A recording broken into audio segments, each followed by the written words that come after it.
Okay, good morning, everyone. Sorry, we're a couple of minutes late. The June 17th, 2015 meeting of the City Council is called to order.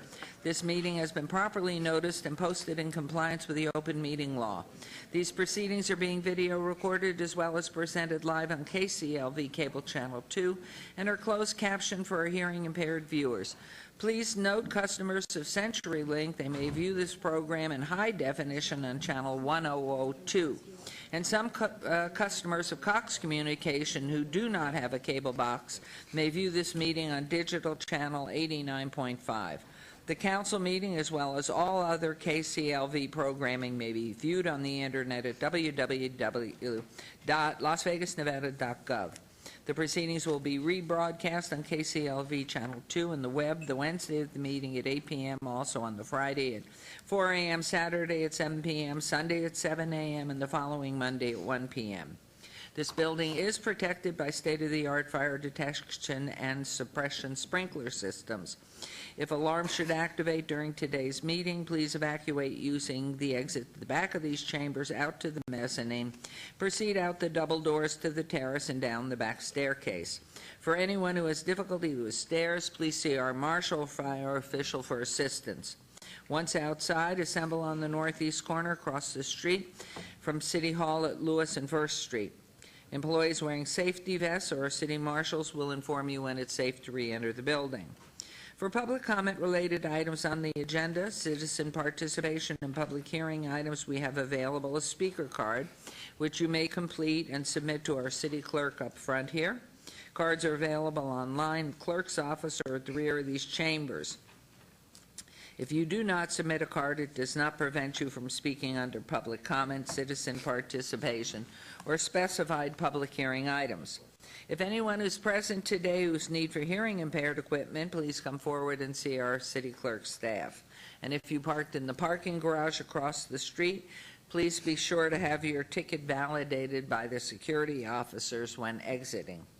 Before we proceed with the agenda, would everyone please rise for the invocation given this morning by Senior Pastor Jose Boveda, My Father's House, and please remain standing for the pledge. Good morning.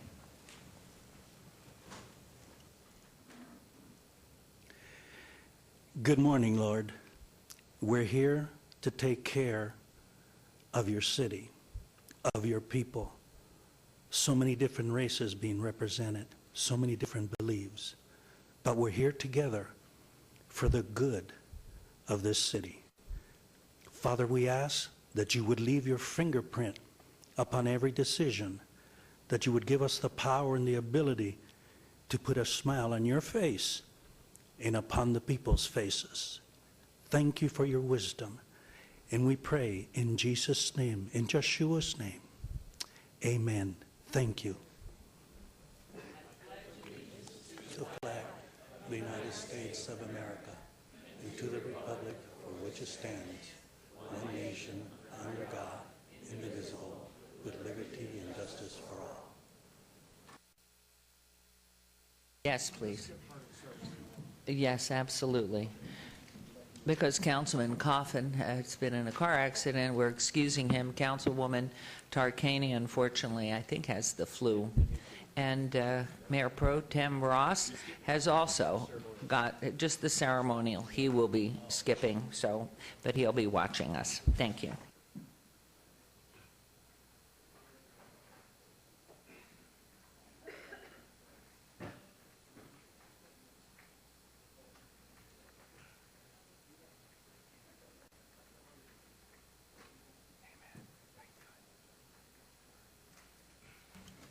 So the rest of us, the young and vital, will be down to do this.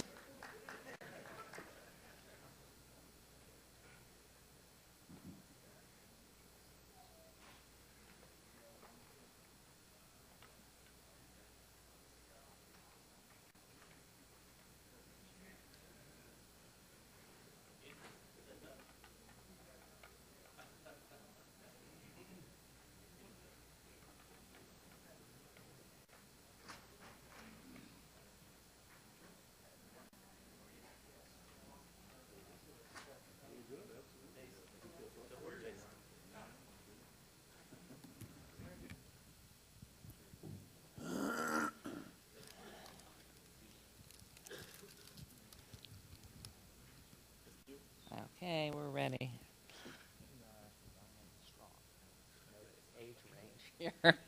Okay. We are 4. That's it. Love it. Okay. This is ceremonial portion of our agenda, and for the first item, I'd like to invite our wonderful Fire Chief, Willie McDonald, to come down here and join us. Here he comes. Our employees strive to be superheroes in the workplace, meeting our values of ACTION, which stands for, if you've been here before, action, creativity, teamwork, integrity, and ownership now. They build our community to make life better for us all, and I'm proud to announce that the Employee of the Month is Shannon Powell. Shannon, come please join us down here. Where is he? Can we ask if Captain Gavin O'Hara to come down? And absolutely. Captain Gavin, please come on down. Of course, the way you all look, I'd like them all to come down. Congratulations. Let's have you all come down. You look too good. Come on down. We have enough room down here today. We sure do. In fact, we might invite you up onto the podium, too. Good morning. Good morning. Is this a great group? Look at these guys, and they save our lives and watch everything and do for us. You are the best. I wish we had music. Good morning. And Shannon, I understand your father's here. Where is he? George. Come on down, George.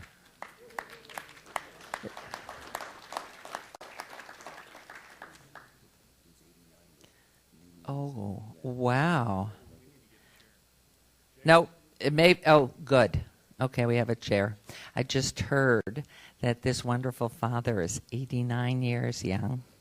And so he's here with us today, too.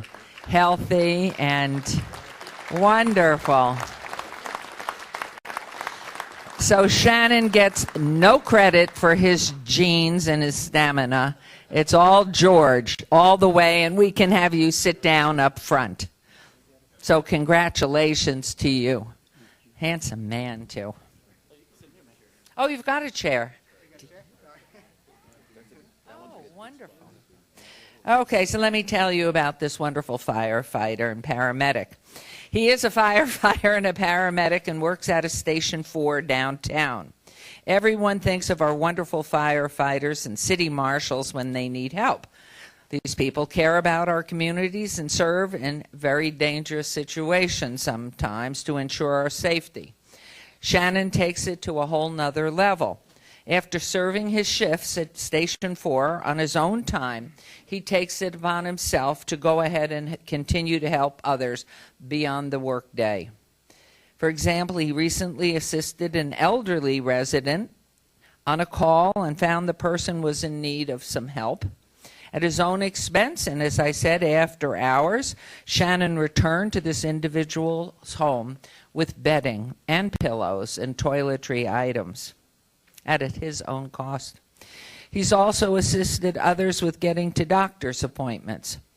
We know that it's very difficult for some people with public transportation to be able to make their medical appointments, but not for Shannon. He has taken so many to doctor's appointments so they can continue on their health plans. Shannon is not alone interested in helping people. He's great with the animals and has often brought home homeless animals, brought them home. Oh, my goodness. Or found new homes for them over the years. He even purchased a cockatiel for an elderly woman whose bird had died. Shannon wanted to make sure that she had company. That's what's just fabulous. Shannon, thank you for all that you do, and I want to present you with this award and also point to the left here where our street sign will have your name posted outside of City Hall. Thank you very much. And so this does say our Employee of the Month, Shannon Powell, who's exhibited outstanding performance through achievement, creativity, teamwork, integrity, ownership, and is engaged now and has exhibited assistance to his fellow employees and department and the citizens of Las Vegas. So we congratulate you, and I want to first ask our chief to say a few words, and let me give this to you. Thank you, Mayor. You're right. Shannon Powell is awesome firefighter, an excellent paramedic, and an exceptional person. And he does so much for this community, but he also does a lot for others. And his dad is a World War II veteran, and so Shannon became really interested in helping other World War II veterans, and so he became a part of a program called Honor Flight. That's where folks that can pay for their own way will take a veteran to Washington, D.C. to go through the memorials. He organized that. He took along with him some medical equipment to make sure if the veteran needed some assistance that he'd be able to provide that. He did that on his own time, his own money. Just the kind of guy he is. And he's an awesome employee, totally engaged in serving and dedicated to the community, and just somebody that we just hold up high because of all the great things he does. Thank you, Mayor. Shannon, we're so honored that you serve here and serve our community. Might I ask you to say a few words, especially since we have your dad here. Now I'm putting the pressure on you, I know that. But you get these chances every once in a while. Oh, see, he's prepared. Always prepared. Are you a scout as well? Okay, because we know that with scouting you have to be prepared. No.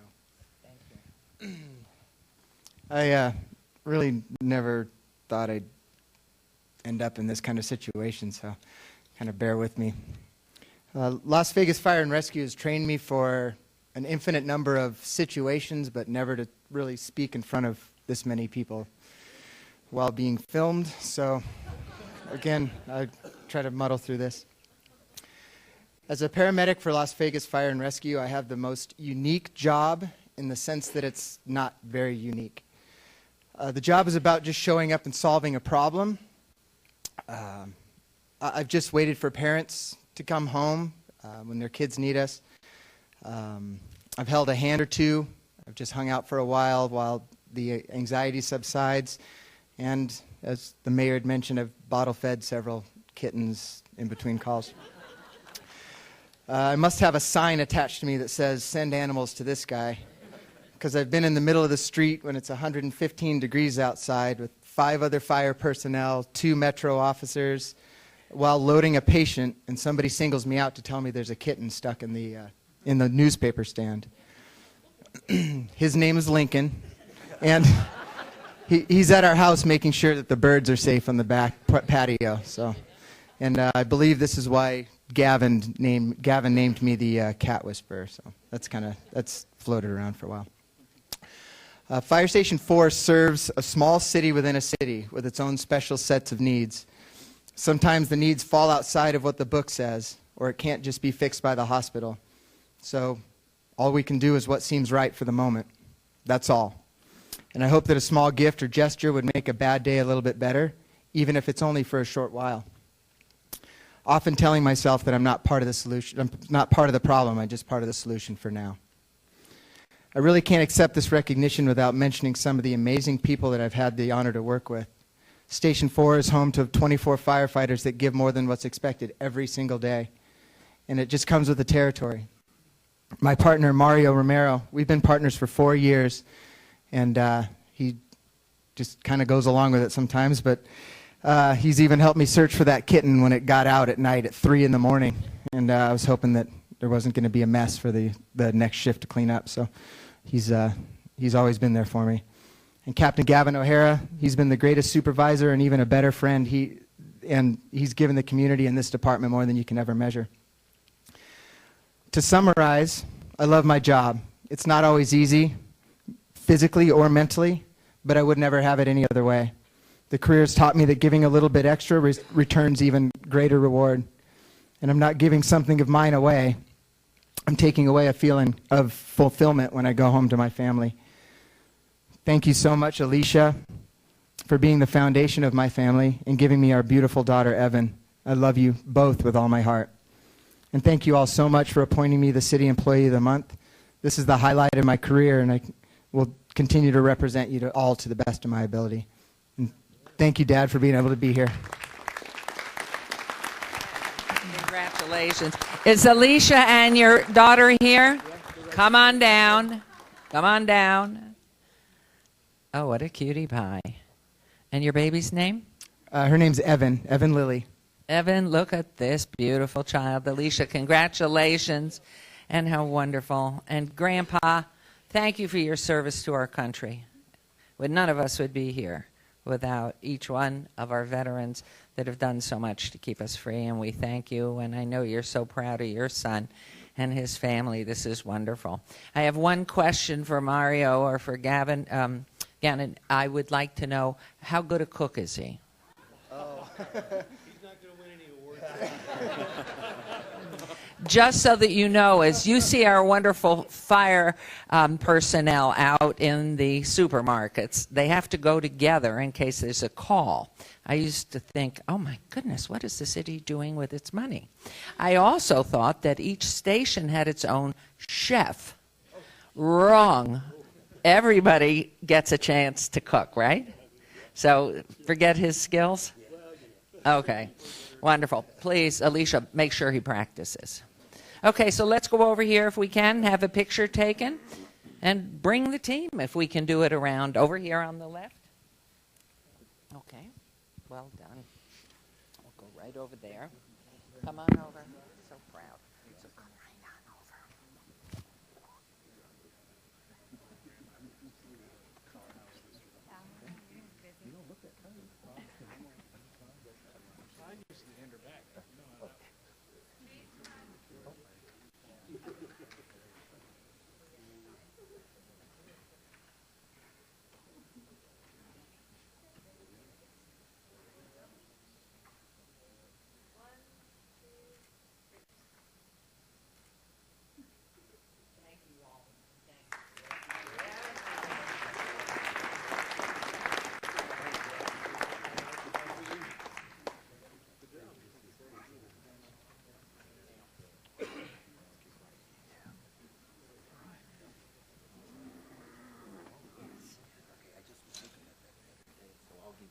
Whatever. I mean, I just not to do anything, but just.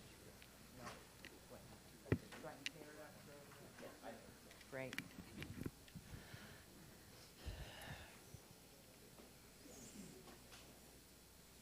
We have the best fire and rescue in the entire world. I know that.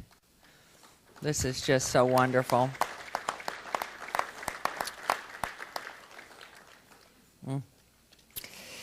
For our next item, I understand that members of the Mayor's Faith Initiative are here today and have a presentation. So if you'll please come to the podium.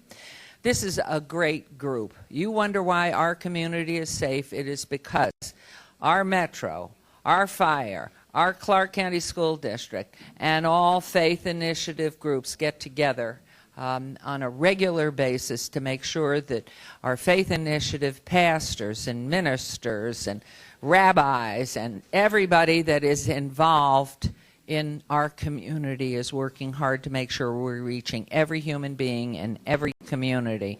And I look out here and I see Maria Castillo Couch, who just works tirelessly in this position for our city. Come on up here, please, too. And just even on this last Saturday, I spoke to a group of religious leaders in town, a couple of hundred, that had gathered together with members of their different congregations who volunteer on a regular basis to keep us safe, to reach out into the community and hold a hand out to those who really need to connect with somebody. So, are you the lucky soul? Who's the lucky soul with this? I think you are. We want to show our appreciation. It is unique working with you. All of the different churches, different programs are here to honor you also. Could you please stand?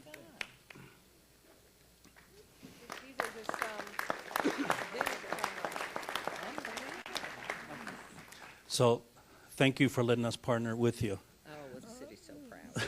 This is Michael Hatch. He is the head of the prayer initiative. Yes, he did. Thank you. Yes. Well, personally, I'd like to thank you for your commitment and your effort to make the city of Las Vegas the greatest city in the United States, first of all. So thank you for that. On behalf of Citywide Unity Prayer, which is an organization of approximately 102 churches that come together every Saturday morning to pray for you, to pray for, yes, you, and to... Yeah, you do. and for the nation, for our government, and for the churches. We, on the token of our Thanksgiving, we'd like to present this to you. I'm going to read it to you. Mayor Carolyn G. Goodman, thank you for your efforts and endless faithfulness to the local churches and the people of the city of Las Vegas. May the great I Am bless you. Citywide Unity Prayer. Oh, my God. I am so honored. Michael, thank you. This is so... Bless you. Bless you. We thank God for you. It is because of all of you that this city is safe. We are not going to be Baltimore. We are not going to be Ferguson. We are one community, one family. It's not me. It is what you're doing, and we know it's leadership that goes on every day and a commitment for what you do through prayer and through touching others, and for everyone, and whether you're watching, and this is what you do. It's through the volunteer effort, and it's through caring, and it's through prayer, and God bless you all. This is representative of everybody that's working in this effort every single day, all the time. So we thank you so much. And we thank Metro and Fire and Rescue and our Clark County School District personnel and Maria, all the different individuals you've brought forward to help us unified as one family in this community. So God bless you and thank you. And you may all come visit my office and see this fabulous sign. Is this beautiful? Thank you. Oh, what a treat. Wow. Got it. I'm not sure it comes out. Okay. Thank you. Well, that was a surprise. Very nice. I like this. That I'm being prayed for. I need every prayer, trust me. Okay, so next item, we're going to, oh, wonderful. I get to do this. I'm going to recognize a true fixture in the Las Vegas dining community, Chicago Joe's. How many of you been to Chicago Joe's? A restaurant that's been operative over 40 years in our community on 4th Street, just north of Charleston. And today we have the owners, Joseph and Marlene Kalura, with us, and I'd like to invite them to join us at the podium. Chicago Joe, there we, oh my goodness, right from the restaurant. Have you left somebody in charge there? Good. Oh, wow. Boy, can I tell you, the best food, the best pasta, sauces, veal, everything. And they're there all the time. But I have to read this because that's what I'm supposed to do. Okay, so look no further than the testimonials about the restaurant on its website to see glowing comments from as far away as Canada and France. Forget it. It's all over the world. People come here. They hear about this intimate, wonderful restaurant. And certainly I know every judge in the world that visits us hears about coming to your restaurant. The food's fantastic, from the stuffed artichoke to the pasta, seafood, and veal. I remember many a fine meal at Chicago Joe with Oscar and our family, but also he would meet regularly with some of his wonderful clientele because so many were from Chicago. So we have a proclamation that we want to present to this wonderful, iconic eatery. And it makes today, June 17th, 2015, Chicago Joe's Day in the city of Las Vegas. And we thank you for all your years in the community and for creating such great memories for our residents and all of our tourists that come. And we'd love to hear a few words. And I pretty much covered what I said that's in the proclamation. So rather than read it today as your day, June 17th, Chicago Joe's Day. So, who's the spokesman for the family? Go for it. Go for it. I didn't expect to speak. We are so honored. Thank you so much. It's 40 years. It's been hard, All right, let's go challenging. through this. How do they see your menu? What's your website? And what are your hours? And are you ever closed? ChicagoJoes.Vegas. Okay. Yes. Yes. We got that the very morning it was announced. .Vegas, yes. Pictures, our website is there. Tells a story of Chicago Joe's, where we started from. There's a virtual tour as well, so you can feel like you're right inside, right from your very home. or your telephone. And are you closed? What are your hours? We are open Tuesday through Friday from 11 a.m. till 10 p.m., Saturday 5 p.m. till 10 p.m. We are closed on Sundays and Mondays. Okay, beautiful. Well, go eat at Chicago Joe's, and congratulations. Thank you so much. Congratulations. We're so proud of you. And it's a beautiful building, and I know, Councilman Coffin, you're in back there. Oh, right, the address. 820 South 4th Street. On the west side. We're on the west side, yes. And how many blocks north of Charleston is that? We are 2.5 blocks north of Charleston. Great. And your phone number? Oh. The house itself was built in 1933. Joe's family purchased it in the fall of 74 and converted it into a restaurant. We opened in May of 75. See, isn't that awesome? So go on in, have a good time. We're so proud. And I think congratulations. We'll see you soon. So remember, on Saturdays, 5 to 10. Dinners only. Wonderful. Thank you. Thank you.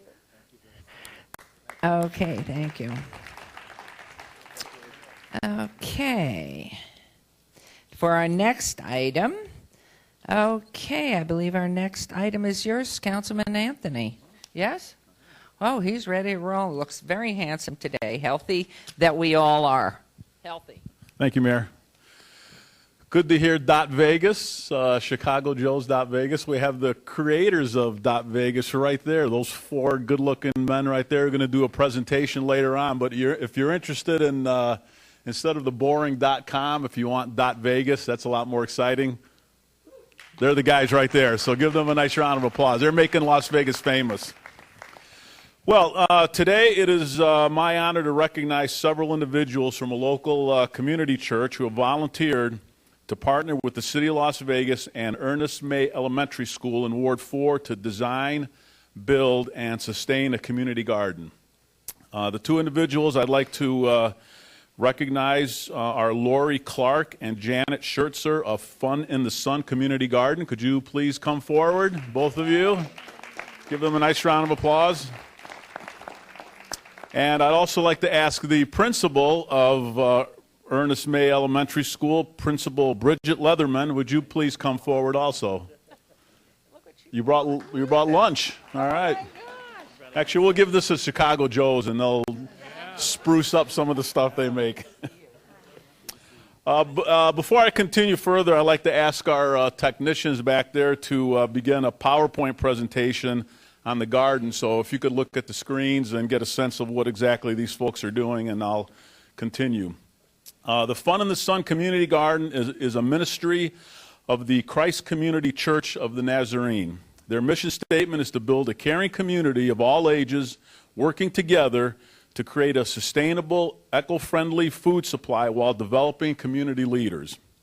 One of their core goals is to provide education while developing gardens in the multiple locations throughout the Las Vegas Valley. Working with Ernest May Elementary School provided Fun in the Sun their first opportunity outside of local home gardens to work with the City of Las Vegas and the Clark County School District to help spread the word about healthy food, sustainability, and healthy eating for the youngest members of our Las Vegas community. About a year ago, my staff and I met with Lori and Janet to discuss the possibility of designing, building, and sustaining a community garden in one of our city properties. Around the same time, my office was contacted coincidentally by Kahina Parrish, the school counselor at Ernest May Elementary School, and she was looking to partner with the city to do a community garden in the Ernest May courtyard. So what a great combination to put the three of us together to build this community garden at Ernest May Elementary School. We also had some other folks that helped us put this garden together. We had Wordco Trucking provided a truck and driver to pick up the soil donated by the Springs Preserve. The city provided tools to put the garden together and help move 14 yards of dirt. We had volunteers from the city, Boy Scouts of America, Ernest May Elementary School teachers, students, parents. We had members from the Christ Community Church and the Mormon Church. So you can see a lot of folks came together to build this community garden. At this point, I would first like to ask our Principal Leatherman from Ernest May Elementary School to say a few words, and I'm going to ask each of you to say something. Good morning. It was about a year ago we had an idea, and I asked my counselor, what about a garden? Because our courtyard was complete desert, and it wasn't really attractive. And we were lucky. Ms. Parrish did contact Councilman Anthony, and a year ago our desert was an idea, and now it's created not only just a garden, but a curriculum for our students and a connection to our community. So last summer we started, and we were lucky. We met Lori and Janet, and they came in and they didn't hesitate, and they dedicated hours, because it wasn't just building the garden. They came every single week to meet with the garden club, which started with over 40 students in our school.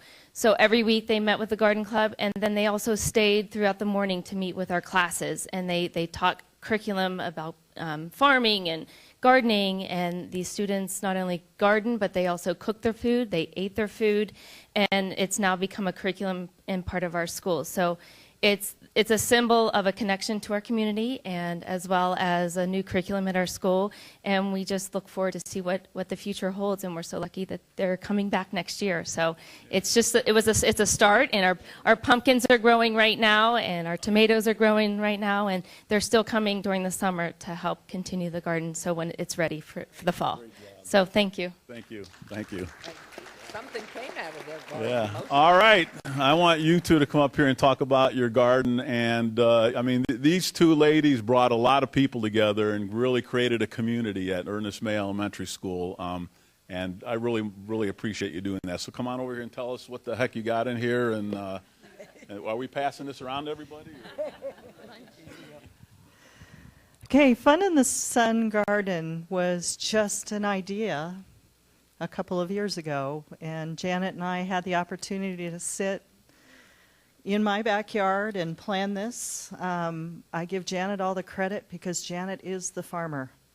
You can tell, I'm not the farmer, but she has brought me along.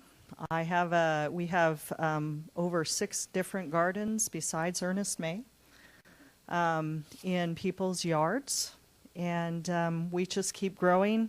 And I never thought we'd be here. We were sat down last night as we were trying to decide what are we going to say here tonight. And I said, you know what, Janet? We're building healthy families one garden at a time. So I think that's going to become our new slogan. But here's my part of the garden. Make sure we are 16 away from hitting 100 on Facebook.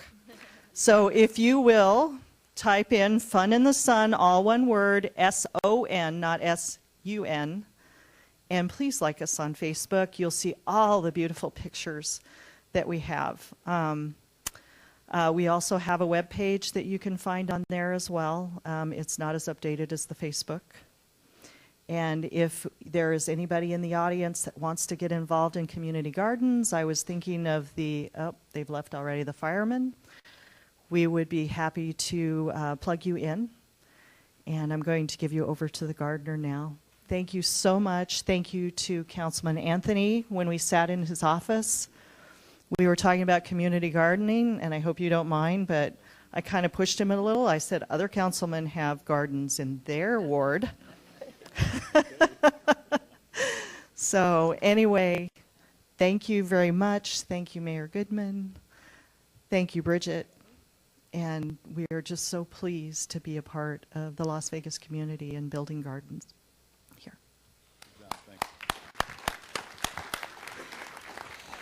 Good morning, Mayor Goodman. Thank you. All you councilmen, thank you for inviting us here and letting us share our dreams and hopes to make our community and neighborhoods a better place to live. Because isn't that what it's really all about, is our community, our neighborhoods, the people that live next door to us, like the firemen, the little old ladies and the little old gentleman that he helps on his own time. That's what it's all about. It isn't about how much money we put in our pocket, but it's about who we touch in our lives. And as you all know, the community are the most important thing.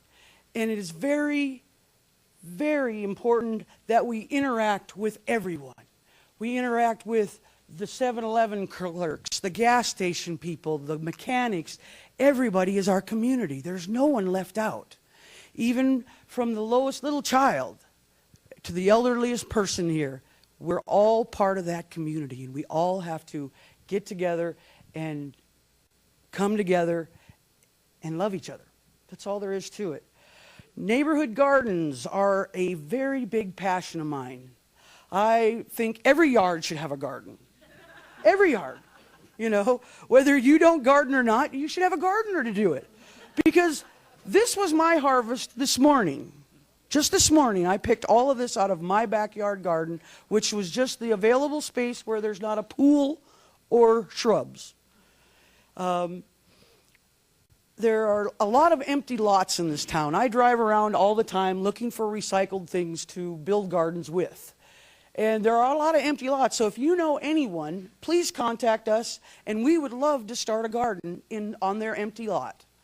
So it's just something that everybody needs. And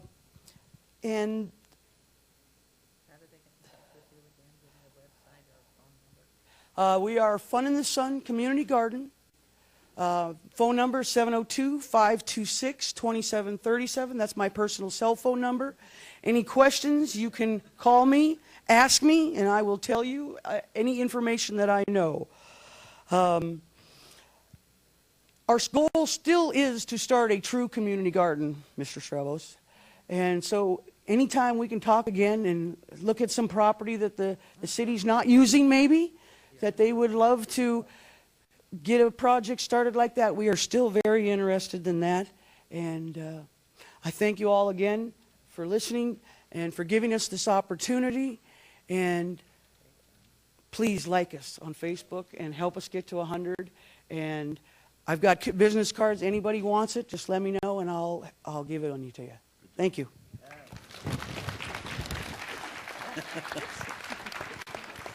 And you didn't think you could grow anything in Caliche, huh?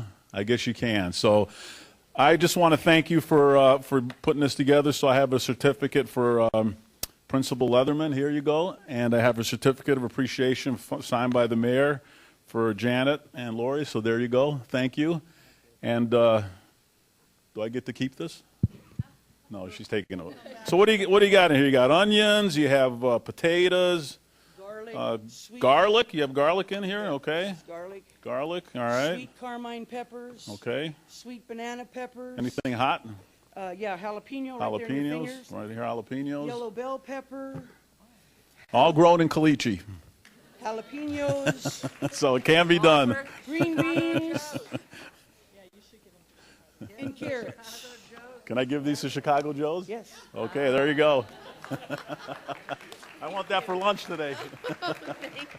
Thank you very much. Congratulations. Thanks for coming down.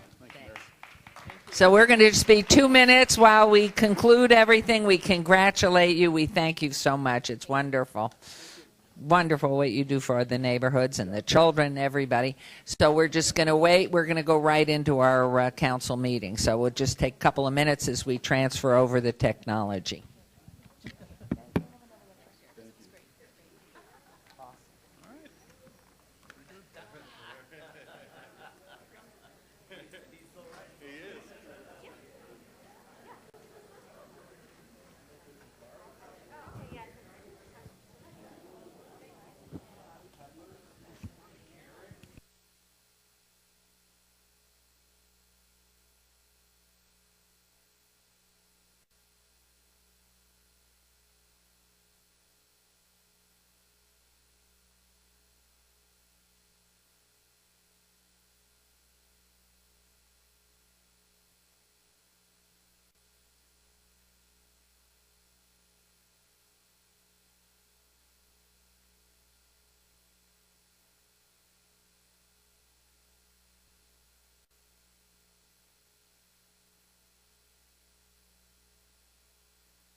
All right, everyone, we're ready. It took me a while to get up here. I'm sorry. Number 9?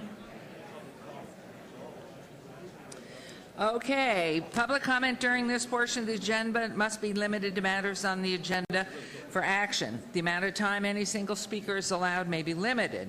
All comments made will be cross-referenced to those specific items. If anyone submitted a speaker card or wishes to speak under this portion of the agenda, please come to the podium, state your name for the record. There is an opportunity for 3 minutes at the end of the meeting, and we will set the time at 1 minute. However, excuse me one.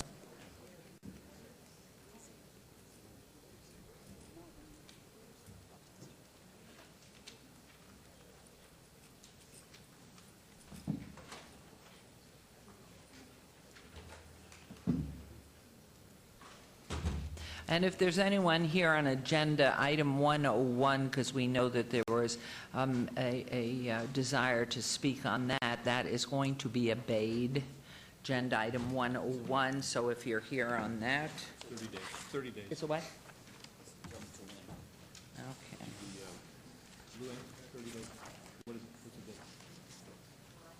July 15th. Okay, it's agenda item 101, and it's obeyed to July 15th. July 1-5. Let me just make note when I get there.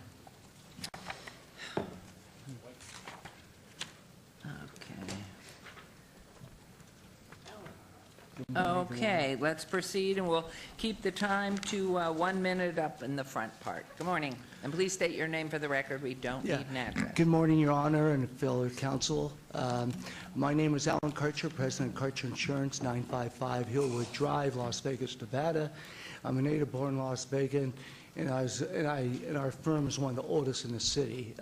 I think we're about 60 years old when you look at when my father started insurance. I want to talk on items number 28 and 29. I come out here to every city council meeting. I love it, how we brag about our community and the people that work in this community and what we do to build this community.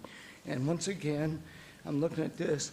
Your insurance services, we have a lot of good brokers and agents in this city, independent insurance agents that strive to work very hard for this community. I've spent 8 years in independent insurance agents. And once again, I just want to speak on item 28 and 29. Once again, your professional insurance services go out of state. I think you should look at the brokers and insurance. I do know you're doing an RFP right now, which I thank you very much. But we're the professionals that try and support this community, and I wish you would take a look at that. Thank you. Thank you. Thank you, Mr. Karcher. Anyone else wishing to speak under this portion of the agenda? And I do have a card for Alex Tretton on agenda item 57.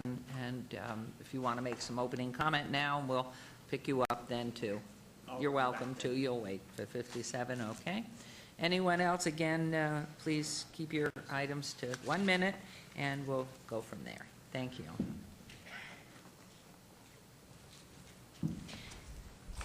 Good morning. My name is Patricia Gretka. I am here just to make a brief comment about item 101, the Blue Marble Development Paxton Walk Apartments on Teneo Way and Centennial Parkway.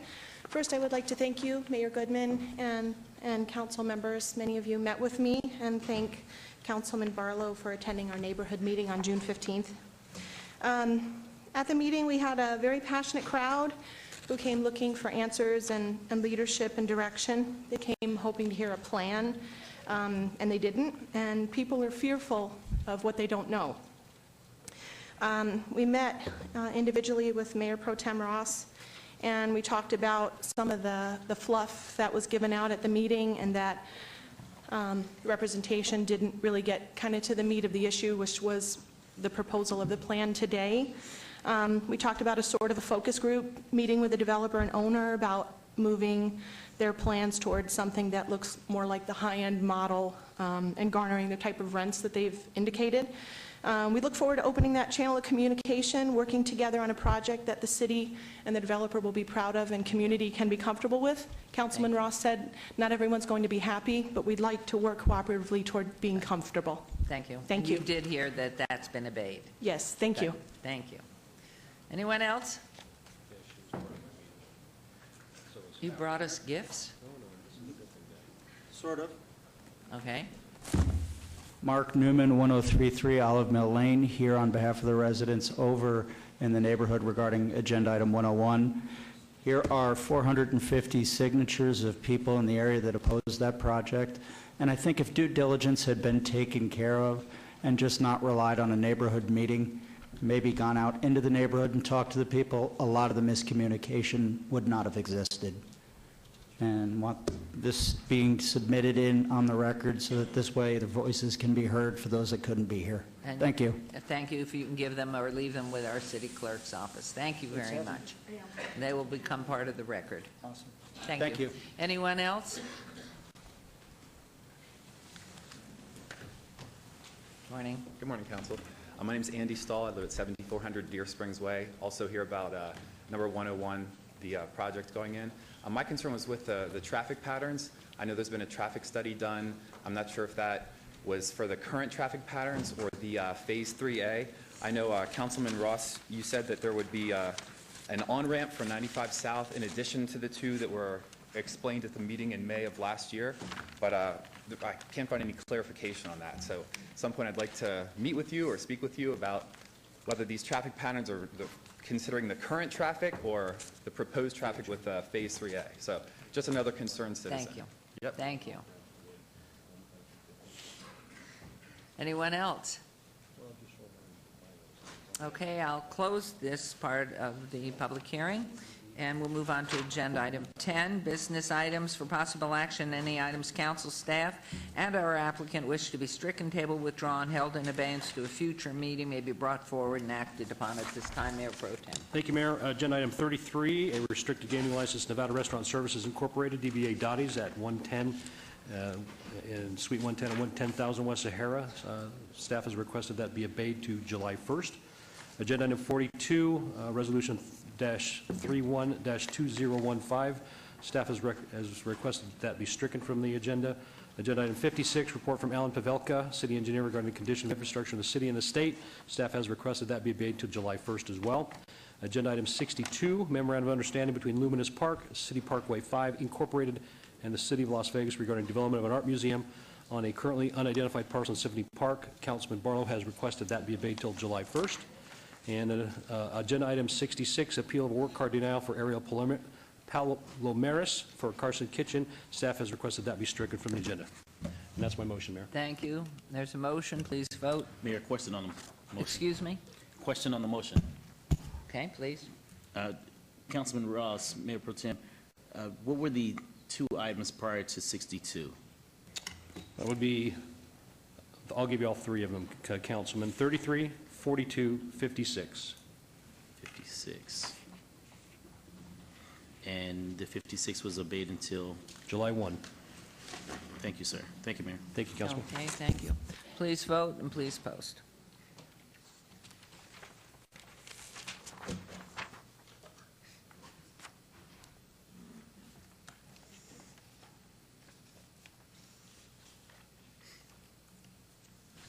That motion carries. Thank you very much.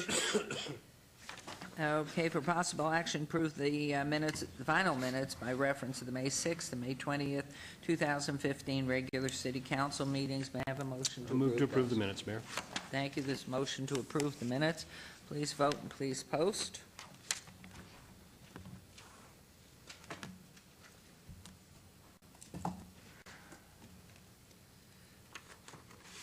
And that motion carries. Agenda items 22 through 52 on the consent agenda are considered to be routine or recommended for approval by their departments. They may be enacted in one motion. Already we have 33 and 42 that have been pulled out of those, the first one being obeyed to July 1 and 42 being stricken. Council, any other items that you wish to be brought forward on these? Anything? You okay down there? We're good. Mayor, Mayor, those are items Oh, they're- 12. They're 12 through 52. Okay, 12 through 52, but having obeyed 33 and stricken 42. Mayor, I would move to approve the consent agenda minus those items. Thank you very much. There's a motion.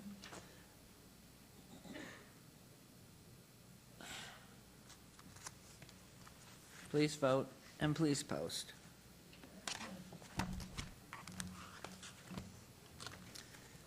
That motion carries. Agenda item 59. A discussion for possible action regarding the announcement of Strong Cities, Strong Communities, SC2, Phase 2 award winners and distribution of the first through sixth place prize awards, $800,000 general fund. This is in reference to all awards, and I see not Mr. Olivas, I see Mr. Adams. So if you will please continue. Good morning. Scott Adams, Deputy City Manager. This agenda item is actually fairly exciting because it brings to a head 18 months of hard work by many, many creative entrepreneurial teams as part of the Strong Cities, Strong Communities, SC2 cash prize competition. Shortly, you're going to be hearing from representatives of our evaluation committee that did the hard work of reviewing and making recommendations regarding the final prize winners. But before we make that introduction, I'd like to give you a quick recap of what we're going to be doing on this agenda item. We're first going to start with a brief video that captures the essence of each of the 6 award winners. And I should mention, when you watch that video, they're not in any particular order. We want to keep the suspense. Secondly, I'm going to introduce Tammy Christensen, our SC2 project manager, who will make a few comments about the overall program and some thanks. Then we'll introduce our evaluation committee members who will walk you through the process they went through and make their recommendations. Then after that, you'll vote on those recommendations. And then we're very pleased today to have with us Jay Williams, who's the Assistant Secretary of the United States Economic Development Administration, who would like to make a few comments. And then at the end of his comments, we're going to present checks to the top 3 award winners that are announced and you voted on in this presentation. We're going to ask you to come down and help make those presentations. So to get started, we're going to show you a brief video of the 6 proposals. And again, these are in random order. And if I might, before you run it, I just want to let the public know that this is, again, agenda item 59. We will then move to 53, then 55, then 58, then 54, because of the variety of content. So please let them roll. Thank you. I think it's our attempt to confuse everybody. It is. Just watch our dance. In January of 2014, the world was put on notice about the opportunity to participate in a prestigious prize competition for innovative, creative, and transformational economic development plans to help revitalize targeted areas within the city of Las Vegas. The competition, Strong Cities, Strong Communities, is funded by a $1 million grant awarded to the City of Las Vegas from the U.S. Department of Commerce Economic Development Administration. While the competition's website was viewed by innovators from nearly all 50 states and dozens of countries, 18 multidisciplinary teams ultimately submitted proposals for consideration during Phase 1 of the competition. Last November, a voluntary panel of judges comprised of business and community leaders from throughout the community recommended awards for 3 Phase 1 prizes and advanced 10 teams to compete in Phase 2 of the competition. The Phase 2 teams labored for months to prepare comprehensive plans for their ideas that were ultimately evaluated by yet another panel of voluntary judges, 7 leaders within our community. Out of the 18 teams comprised of 206 individuals from a variety of disciplines, 6 finalists were ultimately chosen. The City of Las Vegas will own all of these winning ideas, including a plan to develop green space along First Street, across Charleston, down to City Hall that incorporates a central park at the south end of downtown, creating life in the Arts District, a place for people to gather, families to play, be entertained, and have all the amenities necessary for a downtown to be the core of the city. A team of UNLV professors, students, and urban professionals created a vision for revitalizing a portion of the redevelopment area along Charleston Boulevard by establishing a series of adaptable prototypes to be used by the redevelopment agency, City of Las Vegas, and potential developers. Their plan includes the creation of a technology platform app that will enable property and business owners to navigate through a streamlined process to identify and systematically eliminate blight. In 2013, Nevada was the first of 6 states in the country to receive a designation to do unmanned aerial testing. The UARC plan will create an unmanned aerial robotics resources center that will launch an industry for commercialized robotics in Las Vegas. The facility will serve as an incubator testing site that will ultimately create 7,133 jobs in Nevada over the next 20 years. The Via Latina Plaza is a Latino-themed tourist destination that includes a proposed performing arts center, sports arena, cultural center, charter school, and retail space, including an ethnic grocery store, cinema studio, and Nevada Boxing Hall of Fame.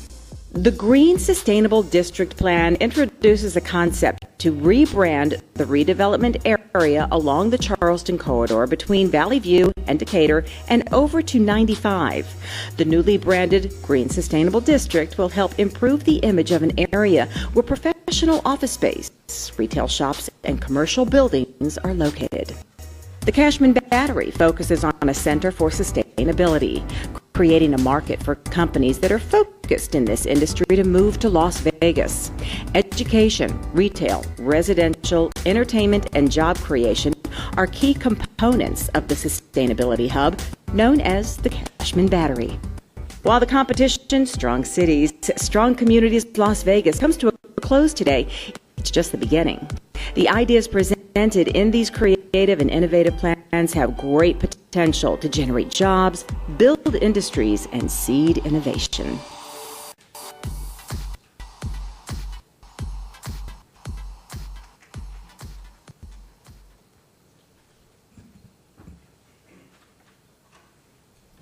Mayor and Council, Tammy Christensen, City of Las Vegas Project Lead for SC2. I apologize for the video. There was some buffering issues, obviously, there. I would just like to recognize other members of our SC2 team. Shawnee Coleman from the Department of Economic and Urban Development. Jason Morgan, he is the consultant CEO for the Common Pool. He developed the grant and helped us with consulting all the way through for the last year and a half. And then Melissa Warren with Best Foley Warren, she's helped with marketing and outreach. So I would like to thank them for all their help with the grant. In addition, we have members from the EDA, both regionally and from national headquarters, including the Assistant Secretary Williams and his staff, and then our regional offices in Seattle that have flown to be with us, and a representative from Senator Reed's office as well. With that, we have also evaluation and selection panel committee members with us, 2 judges in particular that are going to help us present today and make recommendations to you. If they could come up, we have Donald Snyder, former president of UNLV, and Jason Mendenhall, executive vice president of Switch SuperNap, and they're going to present the item and recommend winners to you. And I welcome you both. I want to give special congratulations to Donald Snyder, who you were the motivator, the leader that brought us the magnificent Smith Center, and you've done another miracle, earth-shaking, with the University of Nevada, Las Vegas, which was funded at this legislature. I want to interrupt it, just give you a brief moment, please, if you would, Mr. Snyder, to tell us just a little bit about that. Thank you. For the record, Don Snyder from UNLV. The School of Medicine, I've said many times, is the most important thing that will ever happen at UNLV, and it's the most important thing that UNLV will ever do for the community. The partnership with the City of Las Vegas was absolutely critical to us being able to get done what we got done in this legislative session with legislative support, with the governor's support, but the partnership that underlies that is incredible. So we're going to do some great things as we bring the School of Medicine to life. Thank you. I didn't want to take away from this wonderful day and this great excitement, and you certainly and your family, everybody, has just been so supportive of our community. This is really an exciting day for so many, but most particularly for the city. So please continue. Thank you. For the record, Jason Mendenhall, Executive Vice President with Switch SuperNap. And one of the things we wanted to do today was not just introduce the winners, but also give you a little insight into the process that we as the selection committee went through. We, one of the things that, and I've been involved in a lot of judging and selection criteria for different things, but one of the things that I really appreciated about this process was the fair and transparent nature of it. And the team from the city did an excellent job of preparing us and making sure that we had all the materials we needed in advance to make a really informed decision. They put together a set of tools and information that gave us the ability to actually preview it in advance. And a couple of things we had. One, we had a short video of each of the plans, and then we also were given plenty of material about the details of their plans to review in advance of seeing their presentations. That was extremely helpful because too many times you show up with these complex things and you've got 30 minutes to figure out what's going on. But we had plenty of time in advance to actually look at it, digest it, and then as we got together as a committee, they all had 30 minutes to present to each one of us, and we got to hear their plans, get a feel for who they are, who they were, the character of the individuals. And there was a very specific process that we went through, a comprehensive scoring sheet. So it was very, you know, in things like this, sometimes it can be very qualitative, but they had laid out a very quantitative process for us, where we were able to score each of the individual plans. We were able to assign qualities to each of them, and then that resulted in an end number that helped us with the ranking process. And then, of course, we got together, and as leaders in a community like to do, we battled it out and had a discussion about which ones we liked and which ones we had opinions about. But without a doubt, the numbers stood for themselves and gave us a very distinct ranking for each of these individuals. Now, as a selection committee, we took our responsibility very seriously. And I've been involved in selection committees before, but what I really felt was this was a great group of leaders to be around. People to be involved with who understood Las Vegas, which I think is one of the most important aspects of this, and who are deeply ingrained in the community in one way or another. And I think I appreciated being with them. It was a great group of people to be with. The other thing is, although we had, each of us had our own personal desires and our favorites or things that we liked, the best part about it was that the numbers stood for themselves and the rankings became easier. And they were ranked in a very diverse set of categories that we looked at. Good. Thank you, Jason. Again, for the record, I'm Don Snyder from UNLV. It was a pleasure to serve on this committee because the process was thorough. We were well prepared, as Jason said. But when we judged these plans, we were given 3 criteria to use in judging the plans across the broad spectrum of ideas that were presented to us. The first was local. Does the plan take into account local economic conditions, focusing on existing and potential competitive advantages? That was an important part of what we looked for in each of these plans. Is the plan expected to result in direct economic benefits, which is what brought us together to look at these things, but direct economic benefits to the city of Las Vegas and the surrounding area? Is the plan expected, does the plan identify local assets to take advantage of what is here today? Economic strengths and weaknesses needed to be considered and were. And will the plan resonate within the local community itself? The second criteria was feasibility. Can the plan yield practical and concrete results in a realistic time frame that justifies the suggested level of investment that is being made? Does the plan address likely obstacles such as resources that are available within the city to help with the project? Does the plan identify economic development strategies that are truly achievable? And does the plan outline a timeline on which the city can develop actionable strategies to help implement the ideas contained in the plan?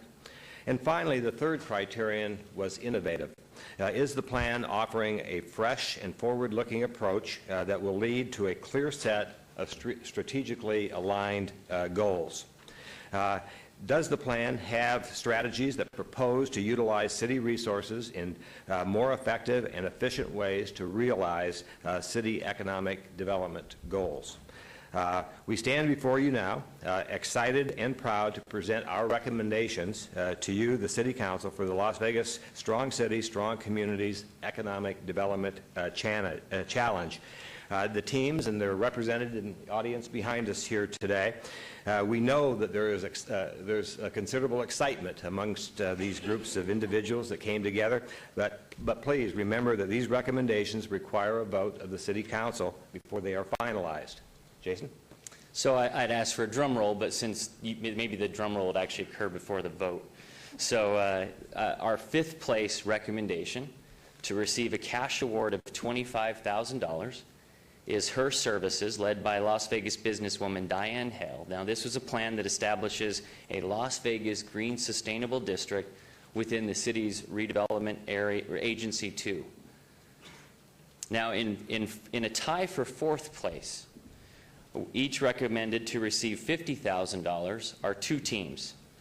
Don Alejandro's Texan Incorporated Via Latina, led by local businessman Don Alejandro and Leah Brewer, to create a multicultural center focusing on the Hispanic community at Cashman Center.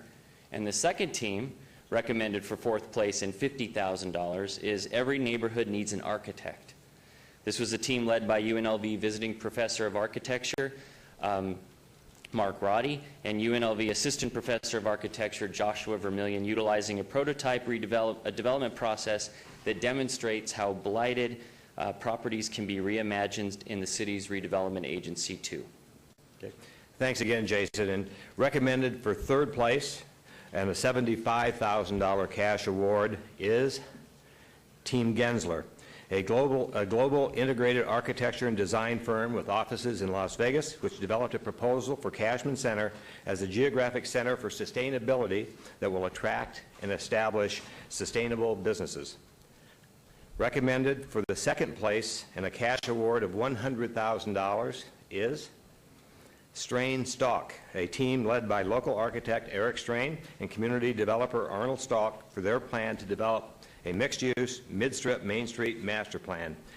And so that means that our recommended grand prize winner is Building a Better Las Vegas, a local multidisciplinary team of professionals that developed a proposal to create an unmanned aerial and robotics resource center at Cashman Center.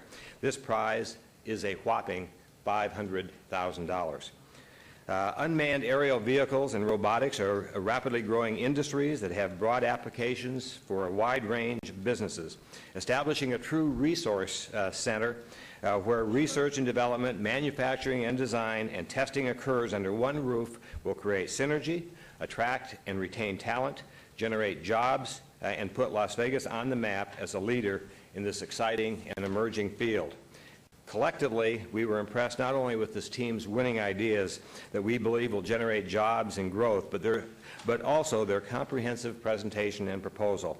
This multidisciplinary team has already put a great deal of thought into a business plan that addressed financing, identified existing resources, and mapped out a phased development plan.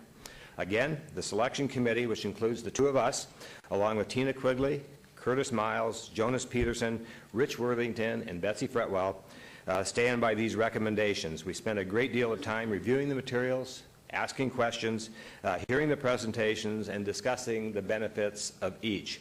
We now ask for a vote by the City Council to accept these recommendations. Thank you for all drum roll here. It's coming. And we noticed Steve Ross must have been a different one on the first, the fifth. Yeah, Mayor, that is not me. We thank you, and we thank every member of every part of this entire process. It really has been a lengthy, arduous one, I know, and very difficult to go through, but certainly very well organized. And we just appreciate everything you've done to get us to this point. And of course, this winning selection is phenomenal. So I would entertain a motion. Well, Mayor, before we make a motion, Mr. Snyder, you said the teams are all here? Yes. With your permission, Mayor, can the team stand up and be recognized as well? Well, call them by, if you would. Well, we don't know who's who. You want to call them all down? Well, as he announced them, the fifth place winners, the fourth, third, second. He did. You want to, Mr. Snyder, would you go through there and name them again and have a representative from those teams come down 1 through 5? Is that okay? That would be fine. I think we're... Well, because we have the assistant secretary, though, too, and Jay Williams, correct? And so, or did you have a different process in mind? We don't want to interfere how you've got this organized. Yeah, I can make a motion any time, but I want to highlight these Well, folks. that's what we were asked for, so my We can sense is, well, let's go absolutely do follow the that. process and let them orchestrate it, if it's all right with you. Absolutely. And Mr. Snyder asked us to please. So Tom, this if is you your name them off, recommendation. we'll have them- We'll stay on the process at the right time when they come down for their awards. Oh, yeah, we're going to give them a check. Yeah. Click through it, yeah. Okay, All so right. you have asked us, I would entertain a motion to approve your recommendation. I would move, Mayor, to approve their recommendations, and thank you all, to all of the people that participated in this process. We appreciate what you've done for the city of Las Vegas. That's my motion, Mayor. Okay, thank you. There's a motion. Please vote and please post.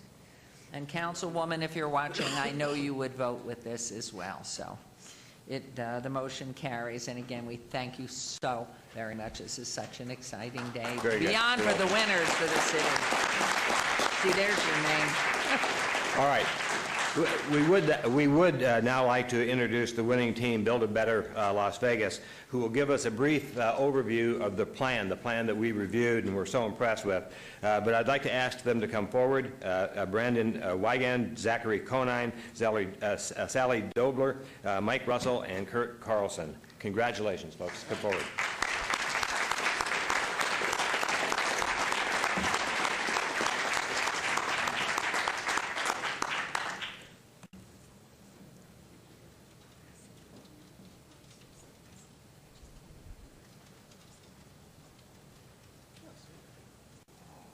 We're ready for you. Congratulations. We're very excited. Thank you. For the record, Zach Canine from Joseph Barron Company, and let me introduce the rest of the team. This is Kurt Carlson from SH Architecture, my partner at Joseph Barron, Mike Russell, Brandon Wigand from Focus Commercial Group, and of course, Sally Dobler from the Cordy Companies. I'm just going to make sure this works like I think it does, and it does. Perfect. Thank you so much again to all of you for taking the time to review these presentations. We're really looking forward to being able to take the time to go through them a little more in depth now that we can actually speak to the council, especially Councilman Barlow, since it's in your ward. We've got a lot to talk about. We really want to thank the city staff, Betsy Fretwell, Scott Adams. Tammy Christensen has been amazing through a process that was remarkably stressful at times, so you got a real great asset there. So our team, as mentioned, is a multidisciplinary team, and we're also in partnership with two local companies, Arcata and Praxis. We are the strategy, the development, the finance types, but Arcata and Praxis are real engineers, mechanical, electrical. They work with companies like NASA, so we're really excited to bring them to downtown Las Vegas and help bring UARC to life. What is UARC?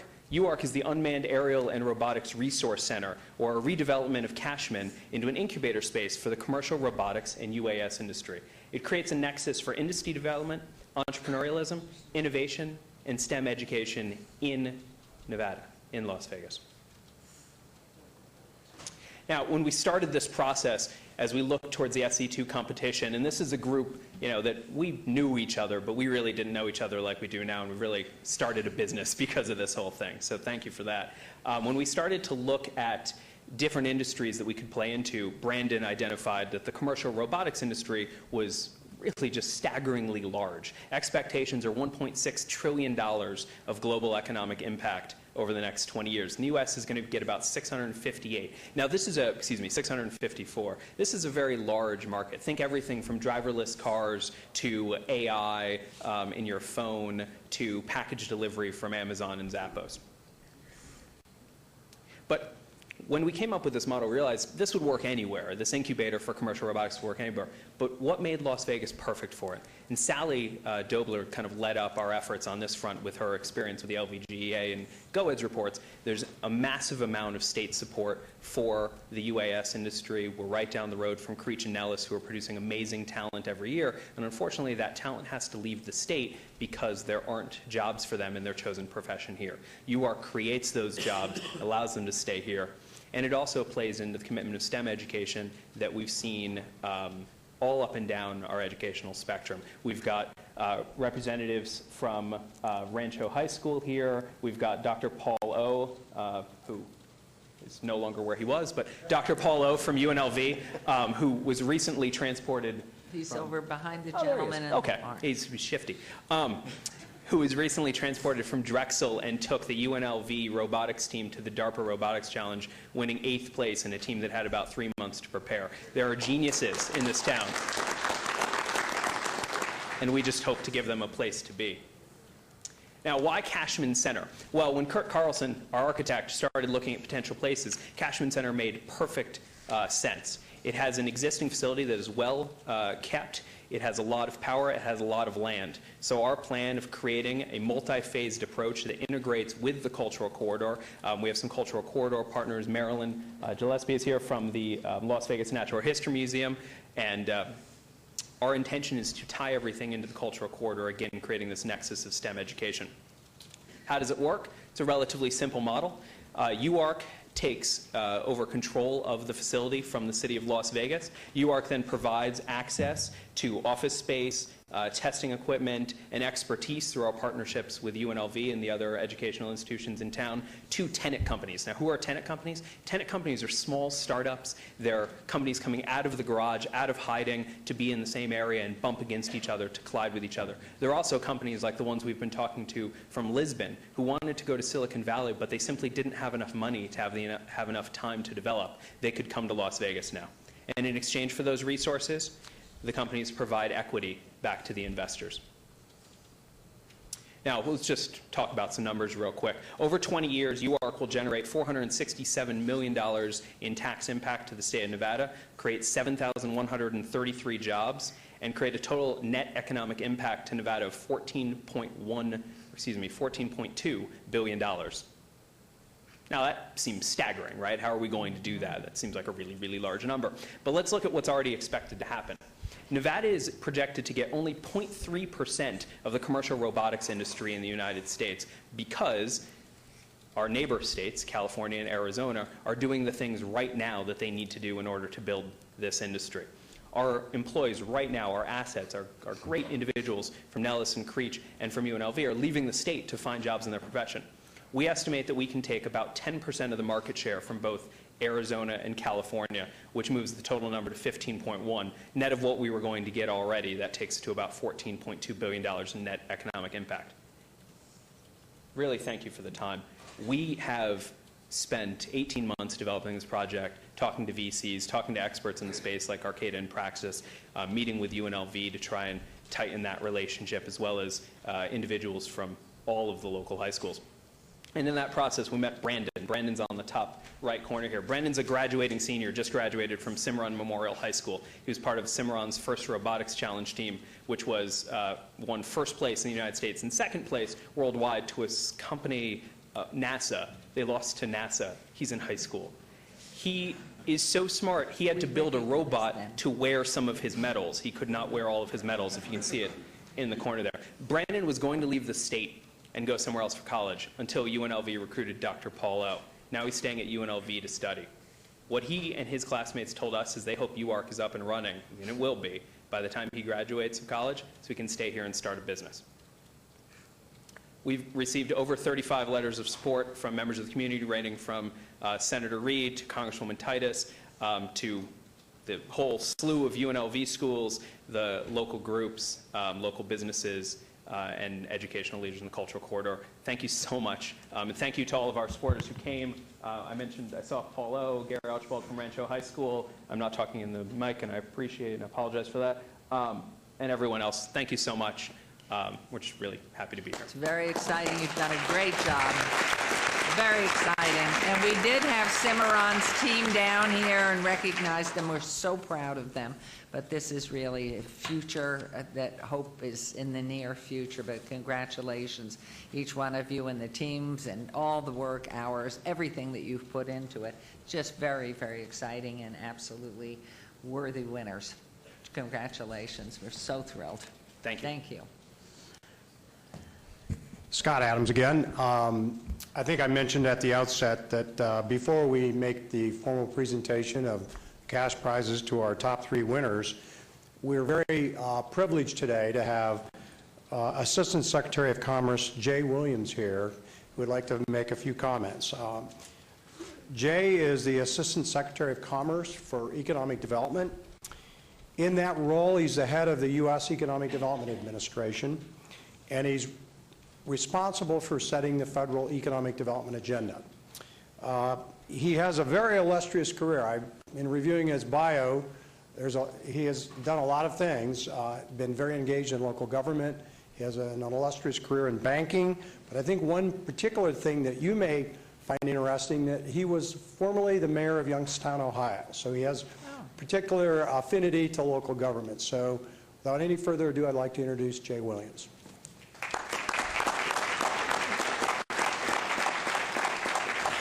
Welcome to our city. Thank you, Mayor. Good morning. Thank you, Scott, for the introduction. And Mayor and City Council members, thank you for the opportunity to join you here for this very auspicious occasion. We are absolutely thrilled to have supported this initiative through the $1 million from the Economic Development Administration.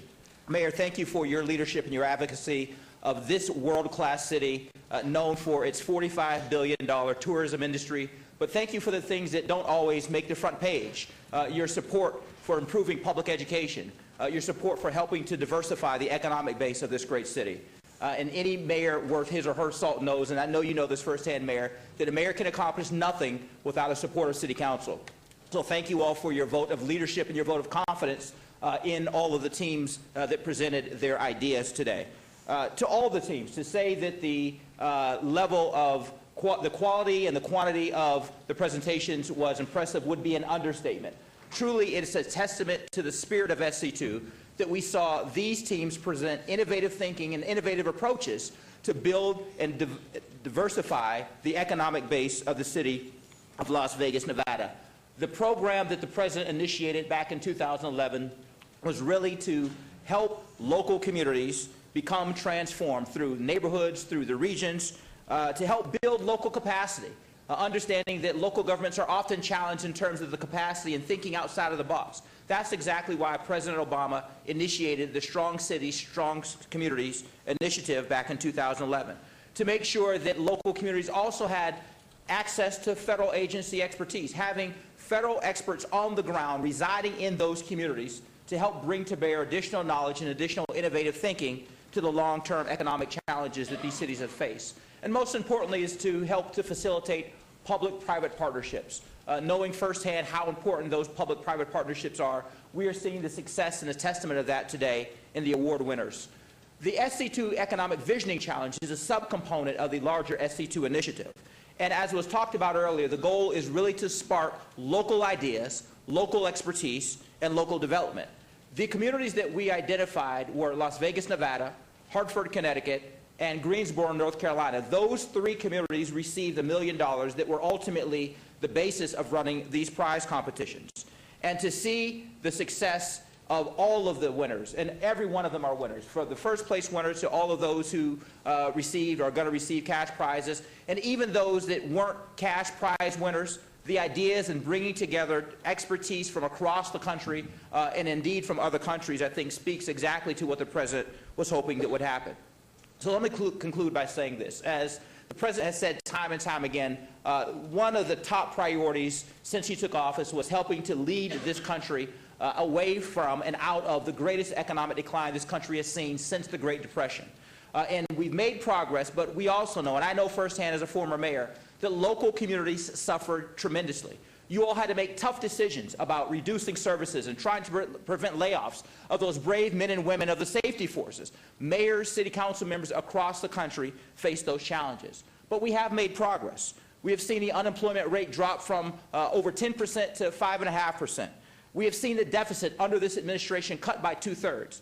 We have seen over the past 63 consecutive months, which is the longest streak on record, over 12.6 million jobs added in the private sector. And we are now starting to see our local governments recover. And that's exactly what SC2 was about. So congratulations to all of you and your leadership of this fine city. Congratulations to the city staff, to the evaluation committee, and most of all, congratulations to the competition, the teams who competed, who put forward great ideas, innovative thinking that will ultimately make sure that that young man, when he graduates from UNLV, can stay in his hometown and do great things. Thank you very much, and congratulations. Thank you, Mr. Assistant Secretary.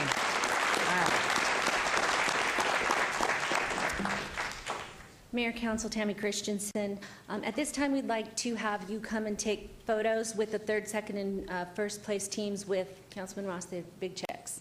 So if you could come we're down not to the going to go, front. we don't get to see the other presentations, or can we have some report on what they had done just be sent to us? We can absolutely do that. The Great. teams are prepared to discuss their presentations, but we can also send them to you. It's your preference. Okay. What were your plans? To just present the checks at this time to the third, second, and first place team. Okay. Okay. then So if you're you'd come coming down, thank you. Okay, so if we can have the third place team Gensler come up.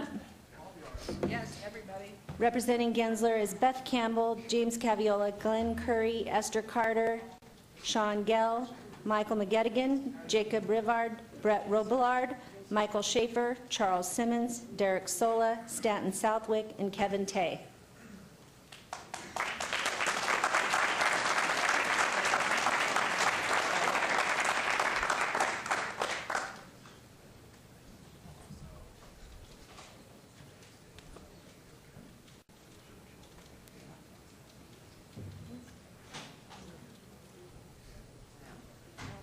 Maybe we'll come in.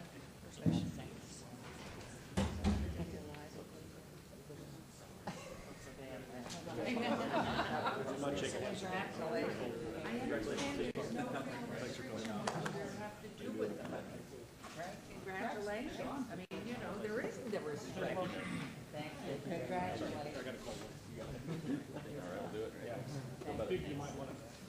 All right, who has a wide angle lens? Way in the back.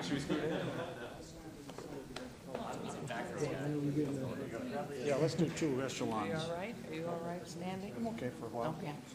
Little bit. Don, Bill. Melissa, do it. Fix us. Sideways, little angle on this helps. Little closer. Got to get a little cozier. Yeah. Don't tell us. At the other end. They're fine?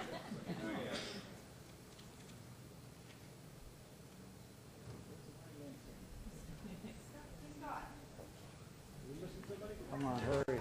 Oh, bad guy.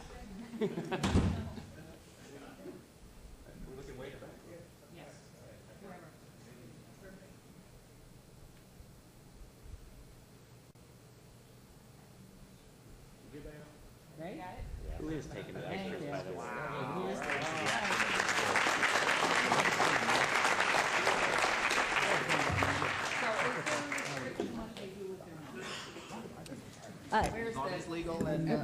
Okay, now wait a minute, I just asked if I might, I just asked, is there a restriction on what happens to the funds in these awards?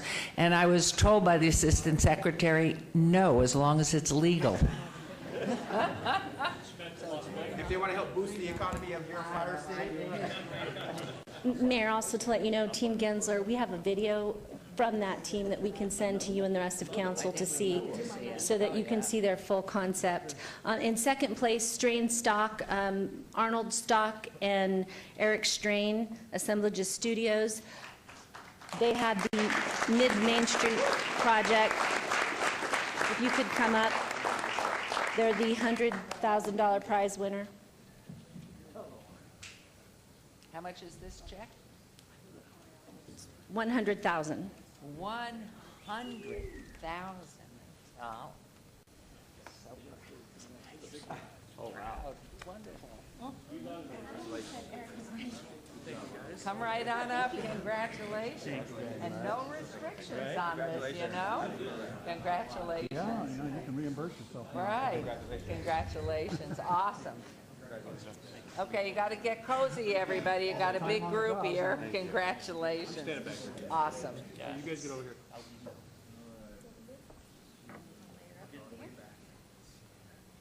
Wow. Come on, you Let me send, try. Come people right that are in. under 5'5" should stand. You don't want me in the front. Yeah, you're done. I'm a back row guy.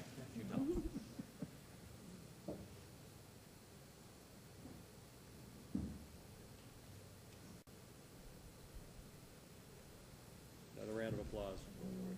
Yay. Thank you. Thank you.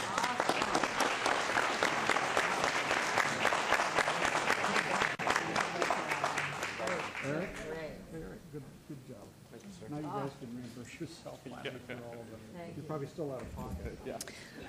All right, Build a Better Las Vegas, $500,000.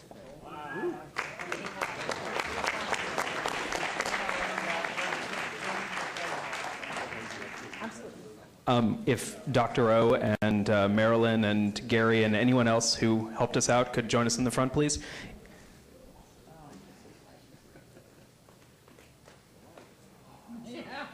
Embarrassing.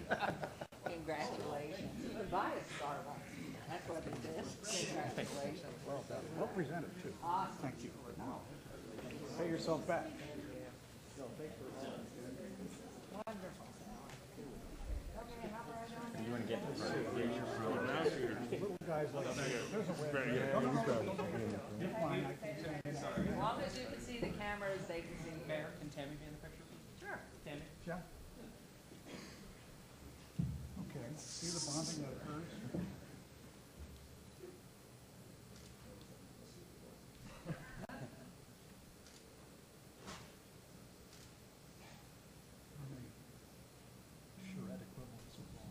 You get it, Brian? I'm sure. All right. Another round of applause for these guys.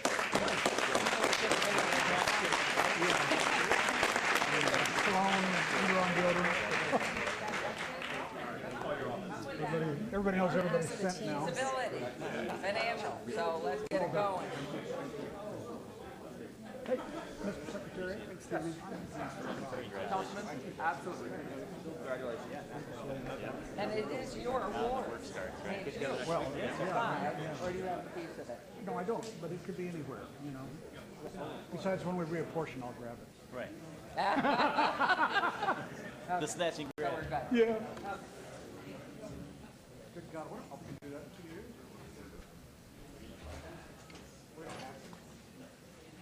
Good job.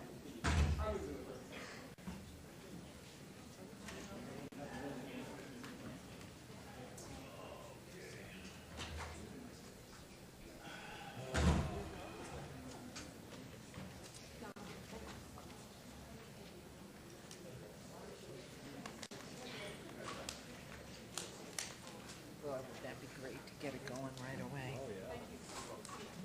Because Arcata really has got it. Okay. So we will now move on to agenda item 53. And that's discussion for possible action regarding the ratification of Tom Perigo as the Director of Planning, $147,110 salary, benefits, general fund, and go for it. Mayor and members of the council, Betsy Brutwell, City Manager. It is my distinct honor to recommend for ratification for our new Planning Director, Tom Perigo. Tom has been working with the city since 1994. He started as a senior statistical analyst then and has steadily worked his way up. He was a comprehensive planning manager. He was a deputy director of planning and development. Then he moved into the city manager's office and administrative services as the deputy there. And he also took on the secondary title as chief sustainability officer. And I know many of you know a lot of the accolades that Tom has brought to the city as a result of his work in all of those capacities. But I thought I'd point out a couple of things that he designed that have really been bearing a lot of fruit for us in the recent years. One, he pulled together the climate protection agreement that we currently work underneath your direction on that. He designed the green building program, and he also developed our energy strategy. All of those things have saved us millions of tax dollars over the last several years, and as you know, we definitely needed that help. He also has managed over $60 million worth of projects related to conservation and our energy program. And he's been able to help us usher in this new act, the Public Lands Management Act, which we've talked about, which is going to create incredible opportunity for the continued growth and development of our city into the future. He also has helped us secure some incredible awards. One, we've celebrated time and time again, the U.S. Conference of Mayors Climate Award, a huge, huge success on our part. The U.S. Chamber Sustainable Community Award, and the U.S. Green Building Council's Sustainability Leadership Award, among many others, as you all know. I believe Tom is the visionary we need in this position. He is perfect to oversee our City by Design effort, the 5 plans that are coming together to take our city to the next level. His particular role in that is making sure that we get the downtown plan right, and I believe he's got the right vision for that. He's the right choice to lead us into the next generation of city design and development by updating our comprehensive plan that hasn't been updated for nearly 20 years now. And I believe he and the team at the planning department, with the help of the licensing team, will take us to the next level of performance and keep our performance strong for the business community. So with that, I'd like to ask Tom to come up and join me.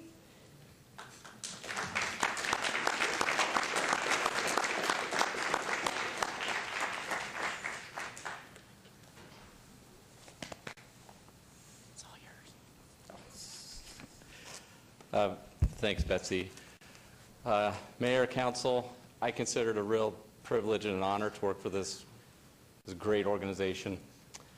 And it's truly humbling to be considered for the planning director of the most recognizable city on the planet. But having had 9 months now, opportunity as acting with the staff in the department, I really feel confident that we can do great things and we can really make you proud. And I appreciate the opportunity. And if you'd say your name for the record that you are speaking. Tom Perigo, still acting planning director. I'm going to ask you again in a minute, but also I would like you to describe your tie, which looks to me like a city. Yes, this tie is a print of a map of the Las Vegas Boulevard. It was created for the National American Planning Association meeting that was here a few years back. And so I wear it. The last time I wore this, I wear it on special occasions, was when you won the Climate Award at the U.S. Conference of Mayors. Mayor, I think we should hold off.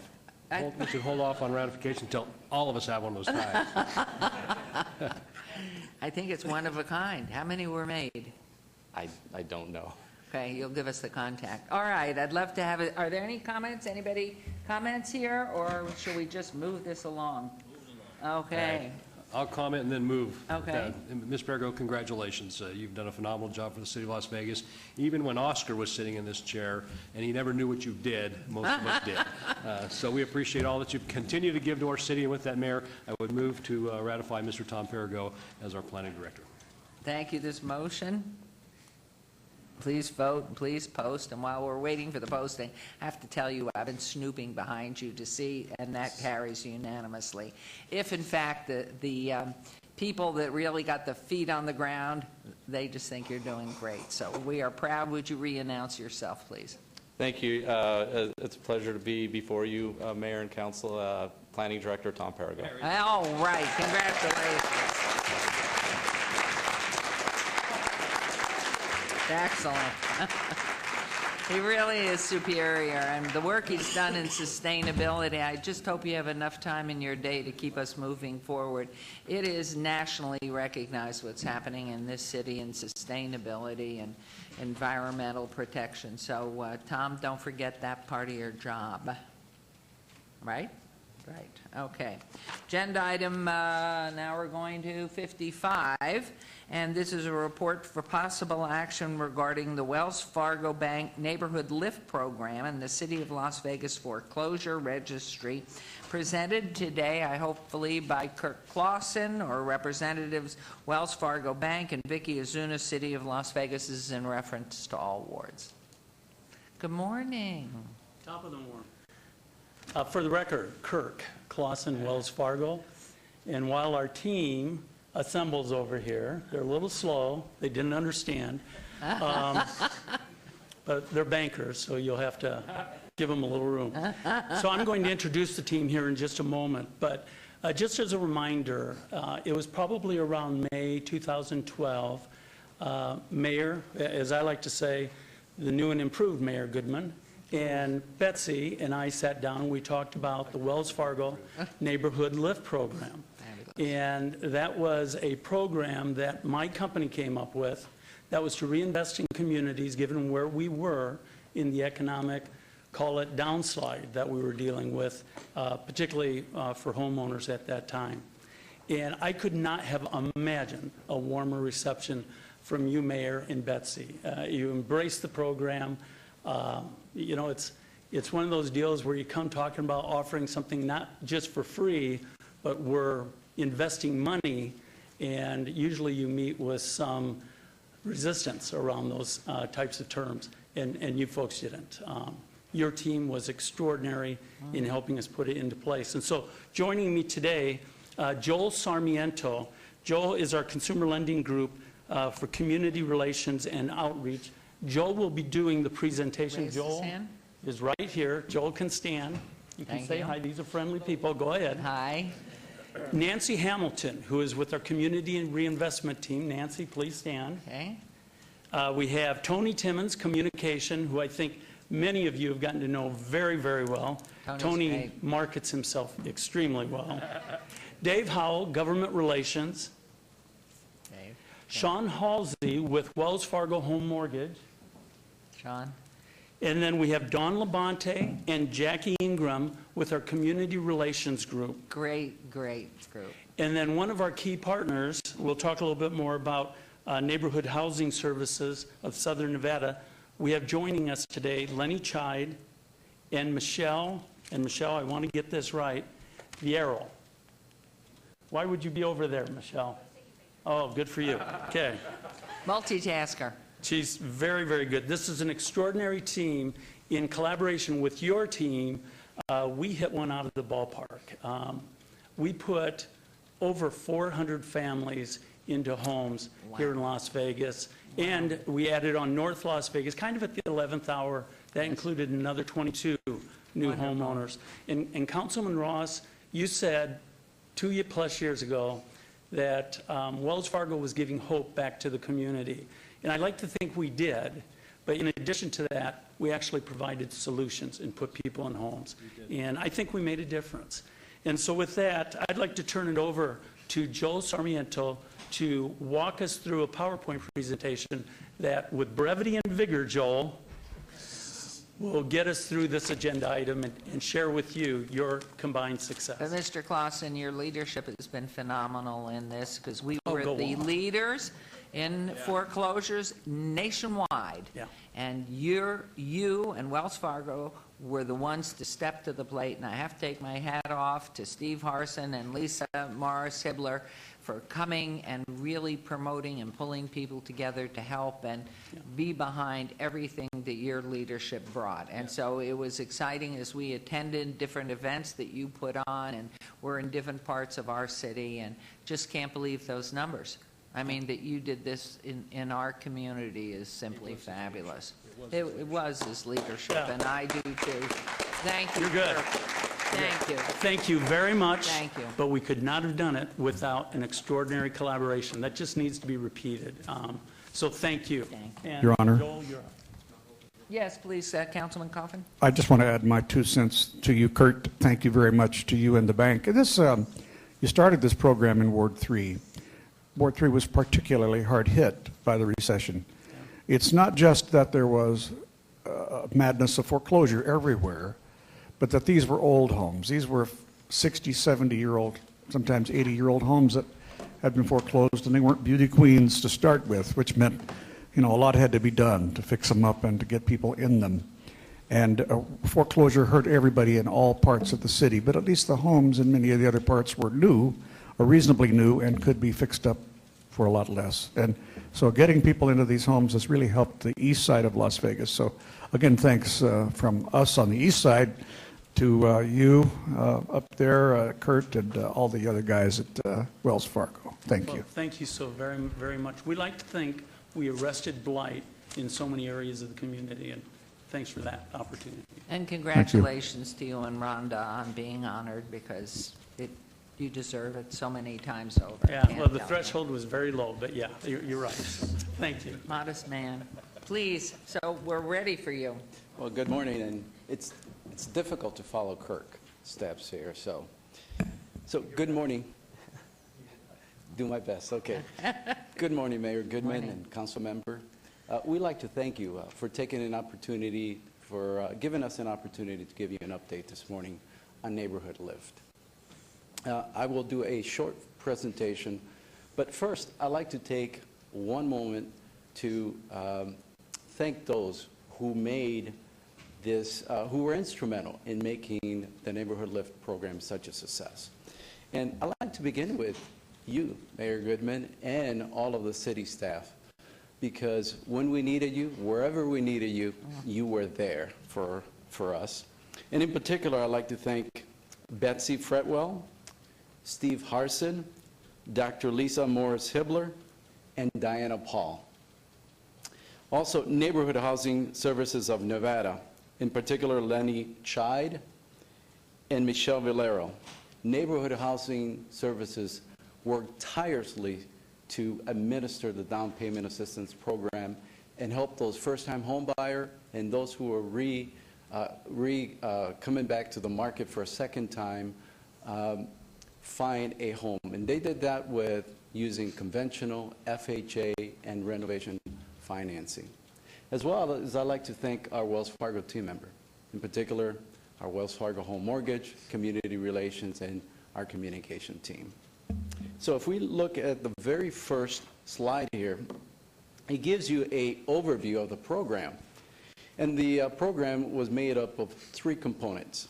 The first was new home lending, and new home lending made up of a commitment from Wells Fargo for $1 billion over a 5-year period for home purchasing for those credit-worthy customers.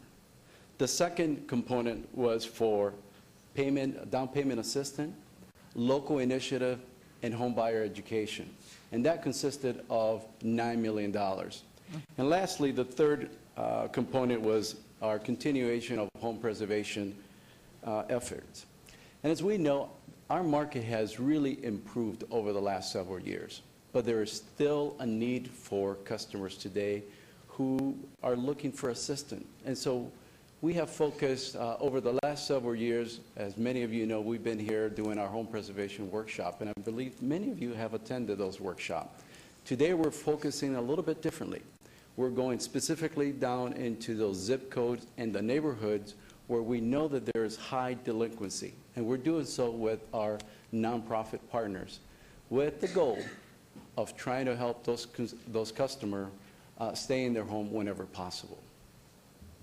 Now I'll go to the next slide.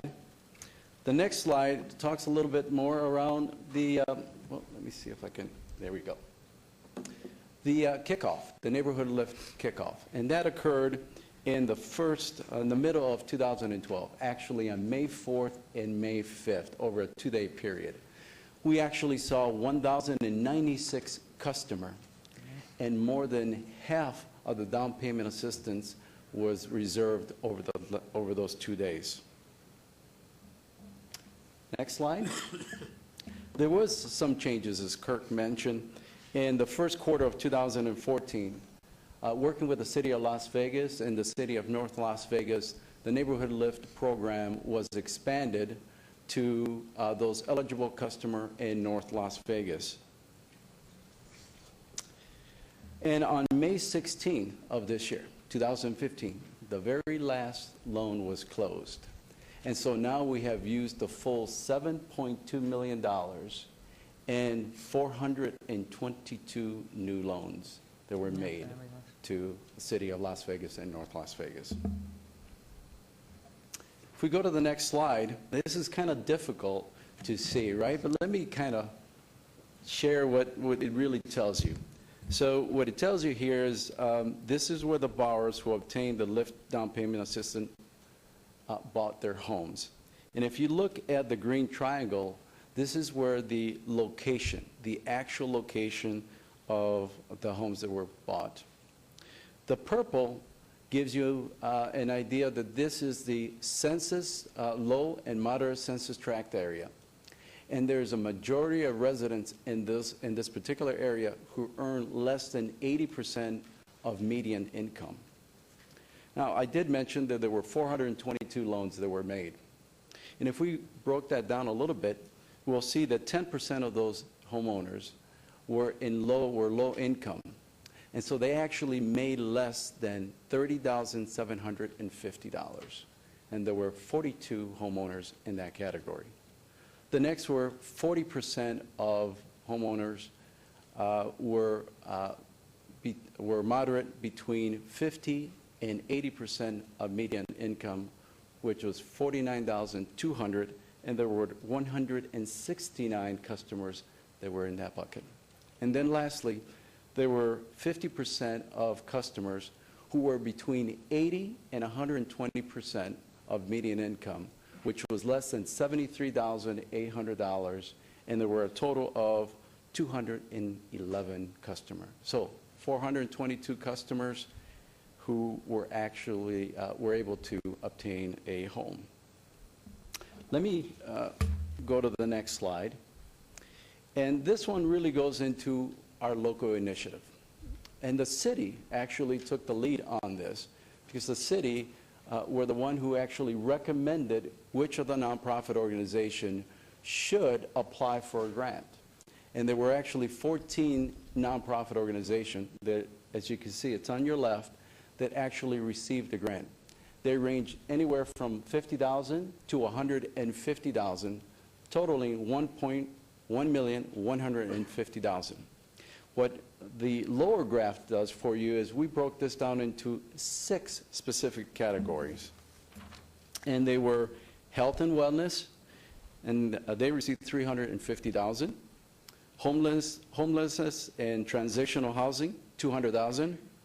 Senior advocacy, $125,000. Homebuyer counseling and financial education, $150,000. Economic development, $225,000, and neighborhood revitalization, $100,000. And that made the total of $1,150,000. And then this last slide, and I'll go back exactly to what Kirk said. We owe a great gratitude to the City of Las Vegas, Neighborhood Housing Services of Nevada, and our Wells Fargo team members. We could not have done it without your help. So a big thank you from all of us at Wells Fargo to all of you here today in helping us making this such a great success. So, Your thank you. leadership, may we have copies of that presentation? Absolutely. Please, all of us, just one for each of the council persons. We'd love that. It is just the impact on our community, and to have it a banking and lending institution take this leadership in this country it's remarkable what you've done and what you've made possible. And I know, as I've spoken with Steve Harson, and we have, and Dr. Mars Hibbler here, just the gratitude and the impact on these families, it will never be conveyed to you adequately. I mean, it's just simply, I can't believe that every lending and banking institution didn't jump in and follow your lead. But you did it, and I know you feel wonderful about what you've done. We certainly are grateful, beyond grateful. Can I comment? Thank you. Please, please. Thank you. You are thanking us, and it's us that should be thanking you. The mayor did it so very eloquently. You guys were around when we were in the middle of our foreclosure crisis. You saw it happen, and we experienced it together. You guys were with us when we introduced our foreclosure ordinance, trying to get these homes taken care of and keep the property values up. You guys have gone above and beyond any other banking institution. And Mr. Clausen, I sent you something that B of A was trying to spin something out a while ago. Interestingly enough, the mayor is absolutely correct. You've set the bar extremely high for financial institutions in Southern Nevada, being our community partners and going that extra mile. I've seen it. I've seen it in families. I've seen the neighborhoods revitalized. And that little map you put up there were clusters out in Ward 6 and Centennial Hills. I've seen it happen in neighborhoods. And it wouldn't have happened as quickly as it did without your help and your team's help. So again, I think you guys deserve an award, at least the key to the city, or a car wash or something. But thank you very much for all you need a car wash. But thank you, Mayor, and thank you very much for all you've done. Very well said. I think you speak for all of us, and I see Dr. Morris Hibbler standing there, and I know she's pregnant with a concept and a thought. So please.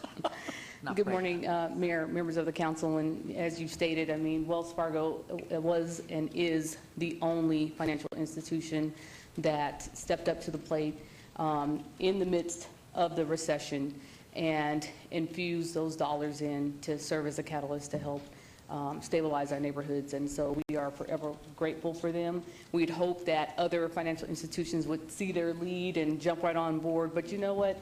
Absence of that, we certainly appreciate everything that they did, and it certainly made a difference for those families that are now homeowners, and also for those nonprofits who, at a time when we did not have the funding to help, and it was when more and more people needed it, they came through with those dollars that they were not expecting, and that made a great difference in our community. So that was great. So Well, thank you for that. very And much. you can tell our competitors to jump in. The water's fine. We appreciate that. So. You know, the difference is you live here, you love this community. I know the center and headquarters of the bank is elsewhere, but in fact, it's the personal touch of what your banking, your financial whole institution does. You have bought into this, and you've bought into the people that count on you so much, and it's just fabulous.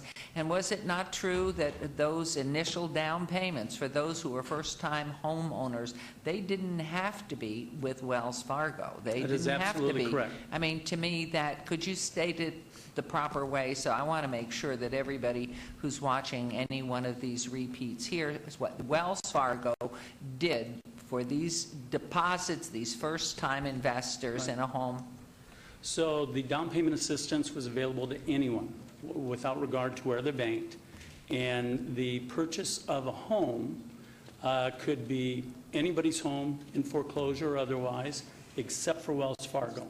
They could not purchase a Wells Fargo home that was in process. So I think it was, I think in so many ways, it was so gracious on the part of the company to make this available. And this was without any coaching from any government, federal or otherwise. There may be others. But our team, working with your team and with neighborhood housing, just did extraordinary things here. I'd like for you to think about Wells Fargo is just the largest community bank in town, and we're locally managed. You can see that by the folks that are backing me up here. And then can I say one more quick The thing? word is community. Yep. You said it. And the slides that you asked about are in this packet, and I'll leave those Oh, with you if that's wonderful. okay. Thank So if you'd like anything beyond that, but everything should be contained within that package. Fabulous. Thank you, Can't everyone. wait for the next thing, and I know, Mrs. Zuna, you have some comments here too as well. Yes, I'm just going to give a few updates on the foreclosure crisis, and then Vicki will have her presentation. So for the record, Lisa Morris-Silver, Deputy Director, Office of Community Services. And, you know, as we know, the 2008 recession brought a colossal economic storm to our community, far worse than anyone predicted. And since 2008, Southern Nevada experienced 148,800 foreclosures. Representing nearly 23% of our housing stock. And during those 148,000, and you know, which is why we always said that was our tsunami here in Southern Nevada. And during those tough times, you know, the city assembled resources through the Foreclosure Prevention Partnership Program and the helpline, the One Stop Direct Referral website, summits, forums, mediation fairs, pleas to the federal government that at some point turned into demands for expeditious relief for our homeowners. And as a community, we've been resilient. And while to a great extent there has been a significant rebound, we still have a ways to go before we can say that we fully recovered. Within the last 12 months, 10,183 homes have begun the foreclosure process. And currently, Las Vegas continues to have one of the highest foreclosure rates in the nation, with 1 in every 509 housing units receiving a foreclosure filing as of April 2015, compared to the United States average of 1 in every 1,049 housing units. Nevada continues to experience housing destabilization related to the foreclosure crisis, with more than 25,000 home loans seriously delinquent, that's 90 days plus due or in foreclosure, as the end of the first quarter of 2015. Now, there remains a possibility that tens of thousands of homeowners that received that temporary modification through the government, that first wave of temporary mods, could be resetting over the next couple of years, and that also homeowners with a second mortgage could also be resetting, and that could result in their payment increasing 3 to 4 times what they pay now. But while we are recovering, we have to remember that 5 years ago, 1 in 29 homes were in foreclosure. So we really are getting better. So there is light coming to us. And that 60% of homeowners were underwater borrowers due to the plummeting home values. And I know Mayor Pro Tem remembers when we walked neighborhoods and saw signs that said that, you know, there were condominiums that had an opening bid of $25,000 and there were golf course homes that were going for $125,000. So we are seeing home values increase. New construction is returning to our area. The foreclosure filings are continuing to decline, relatively speaking, and we are continuing to track those foreclosures and providing ongoing analysis. But Vicki's going to give us an update on the foreclosure registry. Thank you. Good morning, Council. This is Vicki Ozuna, Code Enforcement Supervisor. The foreclosure registry was created back in December 7, 2011 by this Council to assist code enforcement and other agencies with being provided with the appropriate information so that if we did come across a foreclosed property, that we had the ability to contact the lien mortgage holders and have contact information that's going to assist us in getting things done faster. The other part of the second part of the ordinance was it required that properties also had to be maintained to a standard that was like the other neighborhood houses. So if they had green lawns, we required them to continue to have green lawns. The registry has saved an immense amount of staff time in researching on who has the interest in the property and who we need to notify in our notification process. The process has been voluntary. Unless code enforcement comes across a property that is in a default status and is vacant, then we will issue notice to the appropriate people and require them to register it. We have had 100% compliance for all notices that we have issued. We haven't had to fine any banks or anybody or go out and try and hunt them down and cite them, so that's been a good thing. We've also given access to Metro, the foreclosure registry, so that they could also utilize this information. So far to date, a total of 7,206 properties have been registered with the City of Las Vegas since January 1st, 2012, and currently code enforcement has about 145 working cases in which the property has been registered. So as you can see, our number of registrations that went up 2013, it was our highest year, and it's a little bit on the decline because less properties are being filed default. Our number of abatements, though, have gone up, and out of the 97 that we have completed this year, all of them have been vacant houses. So our vacant houses are not going away. It's actually increased 55% from 2011 with the number of vacant houses that we're having to perform abatements, which usually consists of boarding, securing, removing weeds, and keeping the properties clean so that it doesn't affect the neighborhoods too much. Out of those this last year, 8 of them were registered properties. So when those items when those banks come forward after they've foreclosed, they have been notified of our abatement action, and when it comes either before for the council for a waiver request or before our hearing officer, we will request that the denial for the waiver request so that they understand that we gave them every chance to clean up the property before we performed our abatement. And this is just our number of vacant property cases. The number is going down. It's not as high as it was back up in 2011. And do you have any questions? Great. Wonderful. Very interesting report. Excellent. Good news. Mayor, if I could just do a quick PSA. If there's anyone out there facing foreclosure, or if they've already gone through a foreclosure and they're in need of credit repair, they can go to homeagain.nevada.gov, or they can go to the city's webpage. There is a link to Home Again, and the number is 855-457-4638. That's 855-457-4638. That is a government agency in which the city is a part of that, and so it's a reputable agency. Thank you. Thank you very, very much. And again, thank you all. It's just been a remarkable upbeat lift for us. The neighborhood lift is lifting. Thank you. Thank you, Dr. Morris-Hibler. And so it's a report, so we don't need any vote or anything on that. And now, let's see, we're all out of the place here. Now we're at 58. And this is a report on the progress of DOT 50, wait, wrong? No, 58. We're at DOT Vegas, domain names. And I see our wonderful PIO office, Mr. Riggleman's here. He's in charge. Good morning, Mayor. Good morning. Council members, for the record, I'm David Riggleman, Communications Director for the city. I'm joined this morning by Jim Trevino from .Vegas. And we're going to give you just a quick update on where we are with this initiative 1 year in. I think you all recall that about a year ago, we started to see web addresses with .Vegas appearing as a top-level domain. We had about a 4-month phase-in, and then in September, on September 16th, in fact, right in front of City Hall, it was announced to the world that anyone, anywhere could buy a .Vegas top-level domain for their web address. If you're not familiar, just to remind everyone, a top-level domain is akin to how you use your web address. It's things like .com, .org, .net, .gov, and of course now you can also add .Vegas if you're so interested.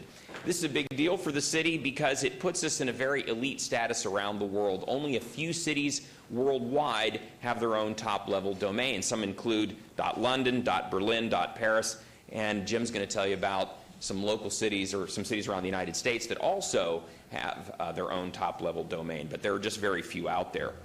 So why is this a big deal for the city of Las Vegas? Well, for every .Vegas top-level domain sold, the city gets a piece of that revenue in perpetuity. So the good deal here is that if somebody buys a .Vegas address through one of the main registrar companies like GoDaddy, Enom, 1&1, and this is just a few, there are many more, we get 10% of that revenue. The prices vary, but they average around $40 probably if you wanted to register a site for a year, of which we'd get about $4 of that. We also have the opportunity on our very own website to sell those .Vegas top-level domains. On our site, we get, if you buy it there, it's on the front page of the city's website, we get 100% of the revenue, and the best part of that is we're only selling them for $14.99, so that's my plug in all of this. So where's that left us so far? How are we doing to date? The program's just taking off, so this is where the numbers are. Of the 10% share so far, the city has received just under $79,000, and with the 100% share, we've made just over $600 for a grand total of just over $79,000. Now, Jim's team apparently has just sent us another check. We haven't received it yet, looking forward. That'll bump these numbers up $3,000 or $4,000 probably, but at least what we've received so far, these are the numbers to date. So that's the city's portion in all of this. Get this to advance.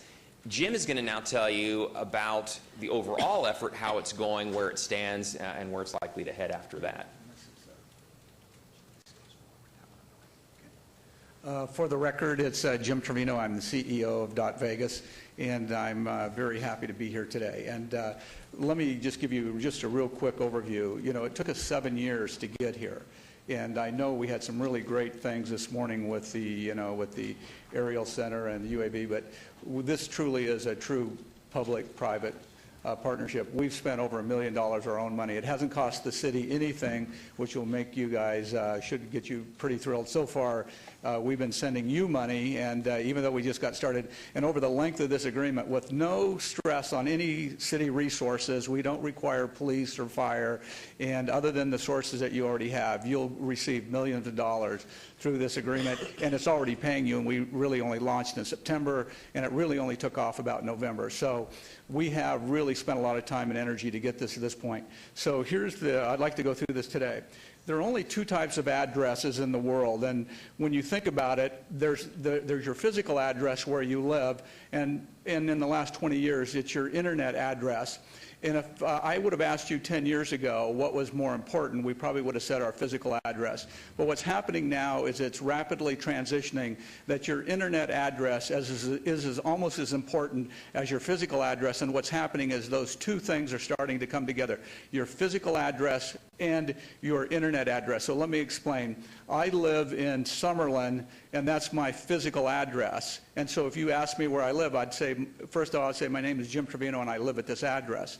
Well, that's important to know, but what happened was there are two distinct things. My name is distinct and my address is distinct because I could change my address and I possibly could change my name, and maybe I will. But my internet address blends those two things together. It brings my name and my address together. physically, it brings the physical and the internet world together. And that's really important to remember as you go through there. And if you don't think the internet is important, then we only have to look back 20 years ago and remember how far this has come in 20 years.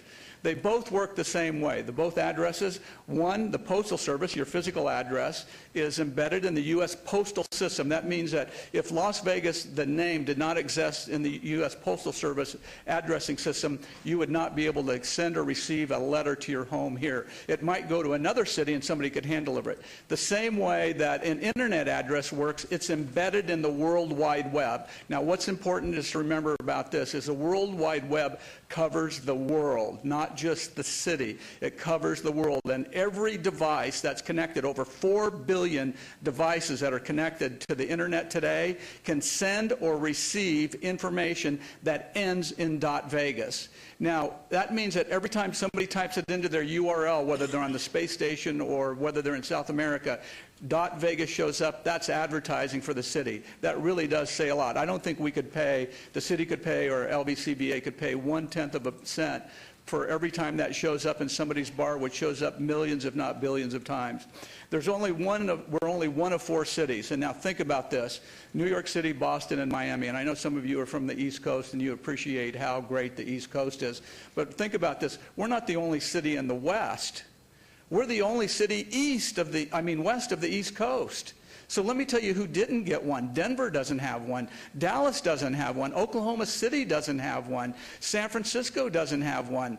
LA doesn't have one. Seattle, the city that I came from, a high-tech city before here, doesn't have one. We're the only city west of the East Coast that has its own name on the internet. And I would challenge anybody today to take and put .vegas into the World Wide Web and see how long and how much it would take. It really is spectacular. It's a great accomplishment, and I'm going to toot my own horn. So who is using the .vegas address? And I want to point this out. This is really important. Here we have our own downtown .vegas, and I've seen the publicity that we got for the sign that goes over the boulevard. Great. Great move, great opportunity, but you've got downtown .vegas. You've got Channel 8 News, who today is announcing, and if you go on, they're going to start on the air today. I forget the term. It's We Own It All. You'll see news.vegas, weather.vegas, and traffic.vegas. They will begin using today. I just got an email this morning that they will become branding that, and all of their apps that they use, that you use for weather, traffic, and news, will now be branded with .vegas. And let me tell you, that's a significant undertaking. Congratulations, that's huge. The Review Journal has rebranded RJ Jobs, RJ Real Estate, RJ Classifieds, and we're in discussions now to do more. These are industry leaders, influencers in this local economy that are beginning to use the .vegas TLD every day. We have the Goodwill of Southern Nevada is using it, is branded, is using it. We have Clark County School District. If you go to the airport, you'll see the banners there where it says Teach.Vegas is using it. You have Sealy's who's using it, so we tried to pull some private industry into this group. You have Nevada Public Radio, who's now branded NPR.Vegas. You have Valley High School, who's now using Valley High School.Vegas. Now, here's what I want to impress upon you. This is probably one of the most boring subjects. It's like talking about the area code 702, but you can't live without it. .Vegas is not a fad. I want to tell you this. It's not a fad. This isn't a T-shirt or a hat or a trinket. This is really serious business, guys, and I want to impress upon you. It's going to be here long after we got. When we took on this endeavor, we had to spend $181,000 non-refundable deposit just to get into the game. We had to place another 5 years of operating revenue in a trust account, not in funny money, but in real money in our bank, that if we didn't survive, that the world governing body would capture that money and would continue to run this in our absence until they found somebody who could take it over. So between those two initiatives, we probably got around $400,000 invested in that. That proves that this is not going anywhere. Vegas gives the city an online presence 24 hours a day, 7 days a week. It never sleeps. It doesn't require that we pay anybody other than you. It doesn't require that we do anything other than maintain it, which we have the technological support.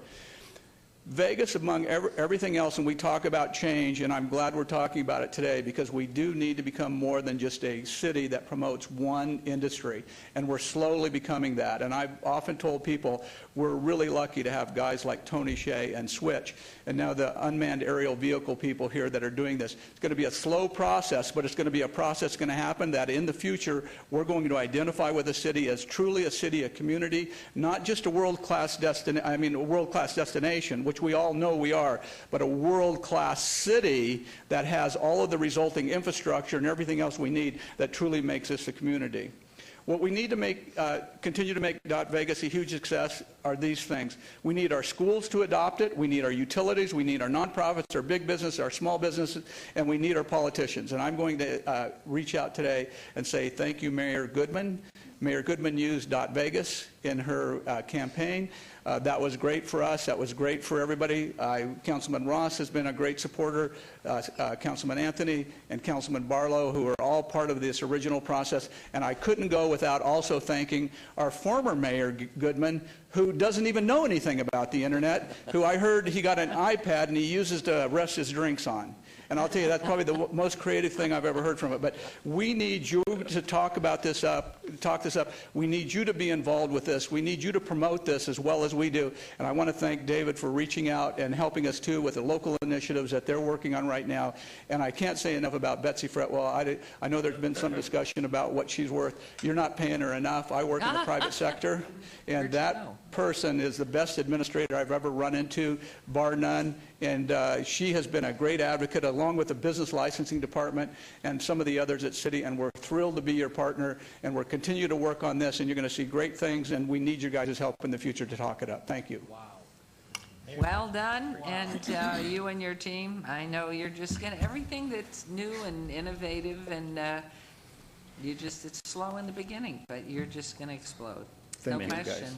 guys. Mr. With your permission, Mayor. Please. Congratulations. It's been a long time coming, as you very well know.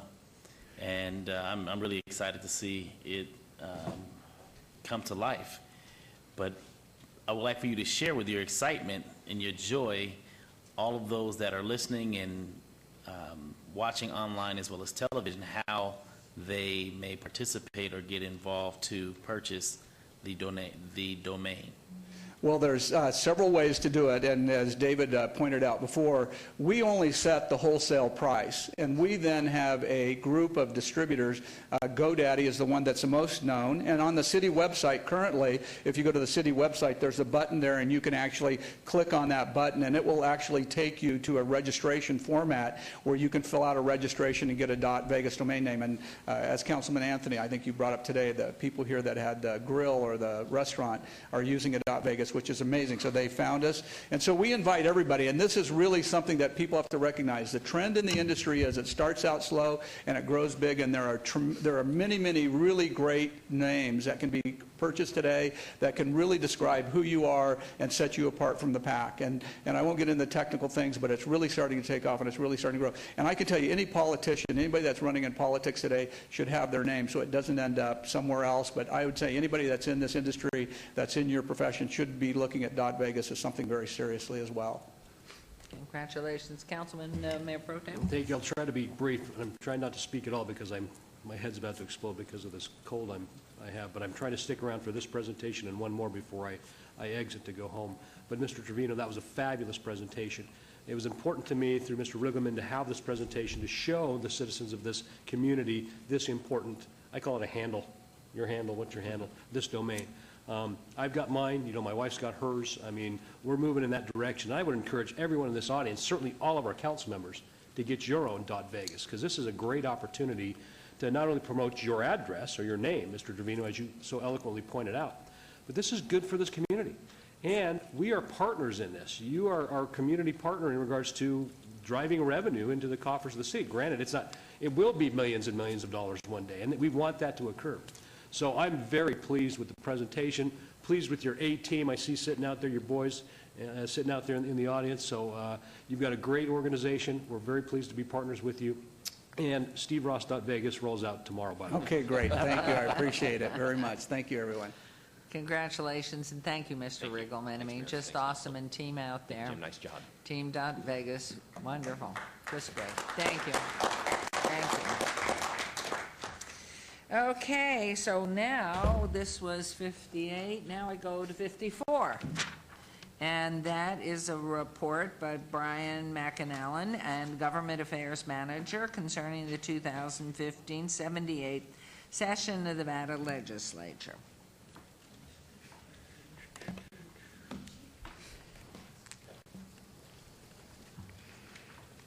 And the report does have printouts for everybody, I'm assuming.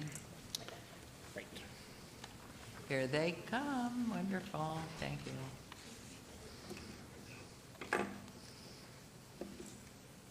I bet it's nice to be home and that you didn't have an extended session for a change.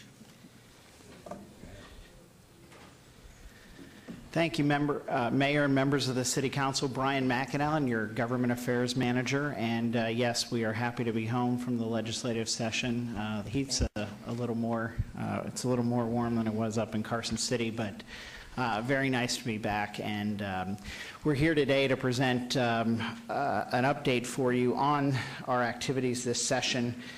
Joining me will be Bob Ostrowski, our lead lobbyist up in Carson City, and a great mentor for us on all of our issues, and has helmed the defense of the City of Las Vegas for several years. Also with me is Kelly Martinez, our Government Affairs Officer, and Kelly was trudging through the halls with us in the bunkers and corralling votes to help get this agenda through. So we appreciate Kelly's support during the session, and she is home as well. I also want to thank all of you for weighing in strategically during the session to help get a few of these bills passed, speaking to legislators at the right time, and helping move our agenda forward. We could not have had any success without that involvement. I also want to thank the City Manager's Office, our directors, our department liaisons, and our core team that supported us down here while we were up in Carson City. Of course, other members of our lobbying team in Carson, besides myself, Kelly, and Bob, included Greg Ferraro, Misty Grimmer, and Mike Sullivan. Down here, leading our efforts, in addition to Betsy Fretwell, was also Ted Olivas, Mark Vincent, Jorge Cervantes, and Adriana Ramos-King, who did a phenomenal job working on numerous amendments for us, helping to prepare reports for you while we were up in Carson, and supporting our general efforts down here. And I appreciate her leaving temporarily economic development to come up and serve with us on our team. Appreciate all the hours that she gave to this effort. We also, from the City Attorney's Office, have Jim Lewis and Val Steed to thank. They have written numerous amendments for us. I can't calculate the number of hours that they've donated and given to our specific efforts at the drop of a hat, too. So I appreciate the City Attorney's Office helping us with that. Michelle Thaxton, Teresa Morel, Jennifer Lancis, and Jen Hensley round out our team down here, and the numerous hours they've spent helping to prepare the reports and support our efforts. None of us could have had any success without them, and I want to thank each and every one of them for their time. We also have numerous department liaisons to thank. You'll see on the PowerPoint in front of you each department and those folks that were listed. These are the individuals who have prepared the individual comments to bills and the impacts to each measure on the City of Las Vegas. And again, this helped us as we testified and lobbied on these bills in the hallway. And it's their effort and their time that has made our positions clear to our legislators. So I thank them and their department directors for their time. During the session, it's always 120 days, and as you pointed out, Mayor, we did not have a special session this year, which was nice. The last few have lasted only a few hours, but this year we were done on time. We had 175 bills that were introduced, and the city tracked 408 of them, so roughly 40% of all legislation that is introduced in the session we are actively engaged on. About 960 lobbyists, so about one lobbyist or 15 lobbyists for every legislator. And we had 20 new or appointed legislators this year, the largest contingent, a third of the legislature being brand new. The end result was 542 bills signed by the governor, 7 vetoed, and 7 that will be sent back to the 2017 session. Bob? Yeah, Mayor, Council, Bob Ostrowski. Just to give you the big picture, which I'm sure you're very well aware of, before we get into the details of the particular bills that were passed or failed that affect the city. Just a little reminder that the state Senate was an 11-10 split, 11 Republicans, 10 Democrats. Frequently, the actual number in the chamber was 11-9. Senator Smith, who had suffered some major illness, was able to return late in the session and did participate in a number of votes, not all, but a number of votes, and everyone is hoping for her total recovery. So what that means, of course, is that Republicans control the agenda and the committee chairs in the Senate. But for the most part, I would view the Senate as working on a pretty bipartisan basis. There were certainly issues that separated by party, but overall, even down to the tax issue, which separated parties, I think the Senate worked together to work very congenially to try to reach agreement on most pieces of legislation. Not all, but most. It was a chamber that a few members of this council have served in, and I think they know the experience that Senate works in that manner, has for numerous years, and this was one of those years that I think it achieved its goals in a bipartisan manner. Of course, was led by Michael Roberson for the majority and Aaron Ford for the minority. There were 15 members from Clark County and 6 members who represented districts outside of Clark County. We dealt with 3 new senators, Senator Harris and Farley, who were elected, and Mr. Leporelli, who was appointed as new members of that body. So, overall, there was lots of experience that we were able to work and deal with in that House. Of particular interest was the Senate Government Affairs Committee, in which a lot of the bills that affect the city are referred to for hearing. Pete Kokachia was the chair, representing a rural area, very familiar with local county government in particular. But we had a committee that was made up of really experienced folks. Dr. Hardy, which also local government experience. Mark Leporelli, of course, who was new. Calvin Atkinson, who has served on that committee for many years, along with David Parks, who used to chair that committee. So I think overall, the Senate was a group that had a basic and clear understanding of the operation of local government and the impacts of a lot of the decisions that they had to make. The Assembly was a little different. The Assembly, who was the Speaker, was John Hambrick, joined by a Minority Leader, Marilyn Kirkpatrick, the former Speaker. Of that group, 30 members represent Clark County, 12 represent areas outside of Clark County. Again, you had 25 Republicans, 25 Republicans and 17 Democrats. So the Republicans controlled both the agenda and the committees. There were 16 new members in that House, 14 Republicans, 2 Democrats. So we had a lot of inexperienced legislators who had never served in Carson City before.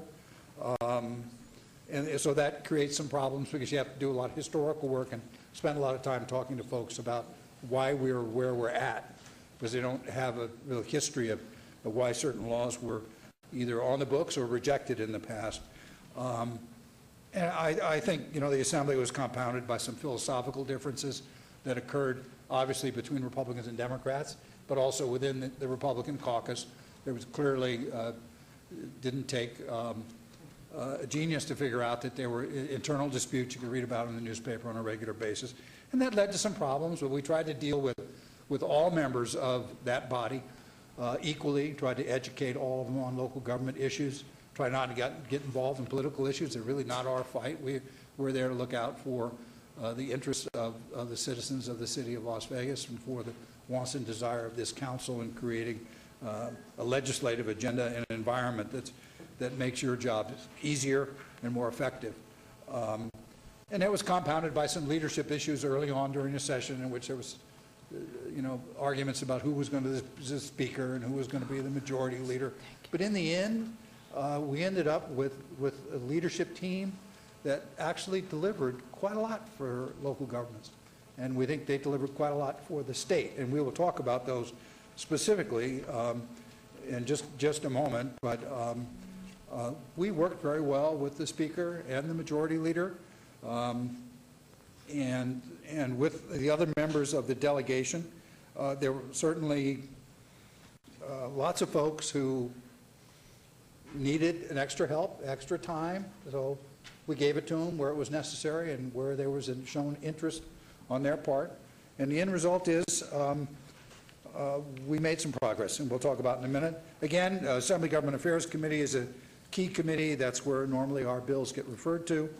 John Ellison, who was the chair, again from a rural area, but has lots of local government experience up in Elko, made up by a lot of new folks and some folks that had served before, but we obviously had a number of, you see down a list of Moore, Dooling, Shelton, Silberkraus,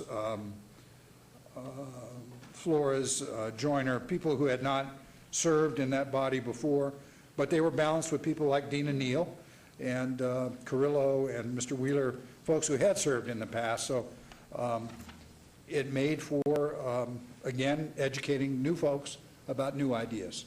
And just so you know, in the coming session, which in 17, two of those folks will be leaving us. Marilyn Kirkpatrick was term limited out, as was Harvey Mumford. They were both given the accolades at the close of sine die. There was no time prior to that, but after midnight, they certainly were recognized. And both of them had made, I think, significant contributions to the legislative process and to folks here in the city of Las Vegas. So really we're down now to what did we get done, what did we talk about? And I think, Brian. Thanks, Bob. So there were many issues that consumed all the oxygen in the air. Home rule was one of them. Taxes, certainly a cornerstone of this legislative session, and all education reforms and funding as well. Business license, collective bargaining, PERS also took a considerable amount of time. Towards the end of session, there was a chance to try to get a Moore Cops proposal out that did not make it through in the end hours. Certainly Uber and Lyft discussions and the role of taxi cabs consumed a considerable amount of legislative hours up there, as well as firearms. The Nevada League of Cities and Municipalities had a few bills. One was to deal with wholesale liquors wholly within the cities, and that passed out early on during the session. That was a bill that we worked on and Karen Duddleston was deeply involved in. There was a bill that changed the fees for public records. It actually reduced the public records fees and clarified language that has not been addressed in the legislature on what a excessive burden it might be for a public records request. That bill did not make it through the session and died early on. Expanding the use of residential construction tax was also a bill that moved fairly quickly as part of the league agenda and was adopted as well. And then finally, the home rule bill, and that was the city's home rule bill that was enacted in the last days of the session, AB 490. 1993. The history of this is that there were 3 city home rule bills, one with a standalone for the county. Speaker Hambrick introduced 2 of those 3 measures. One got complicated with language out of LCB, and once it was redrafted and then, with his permission, introduced as an emergency measure. Literally in the last day of the session, we were able to get that bill out in 12 hours. We were under considerable opposition with that. We had the entire Democrat caucus in the Assembly vote against it.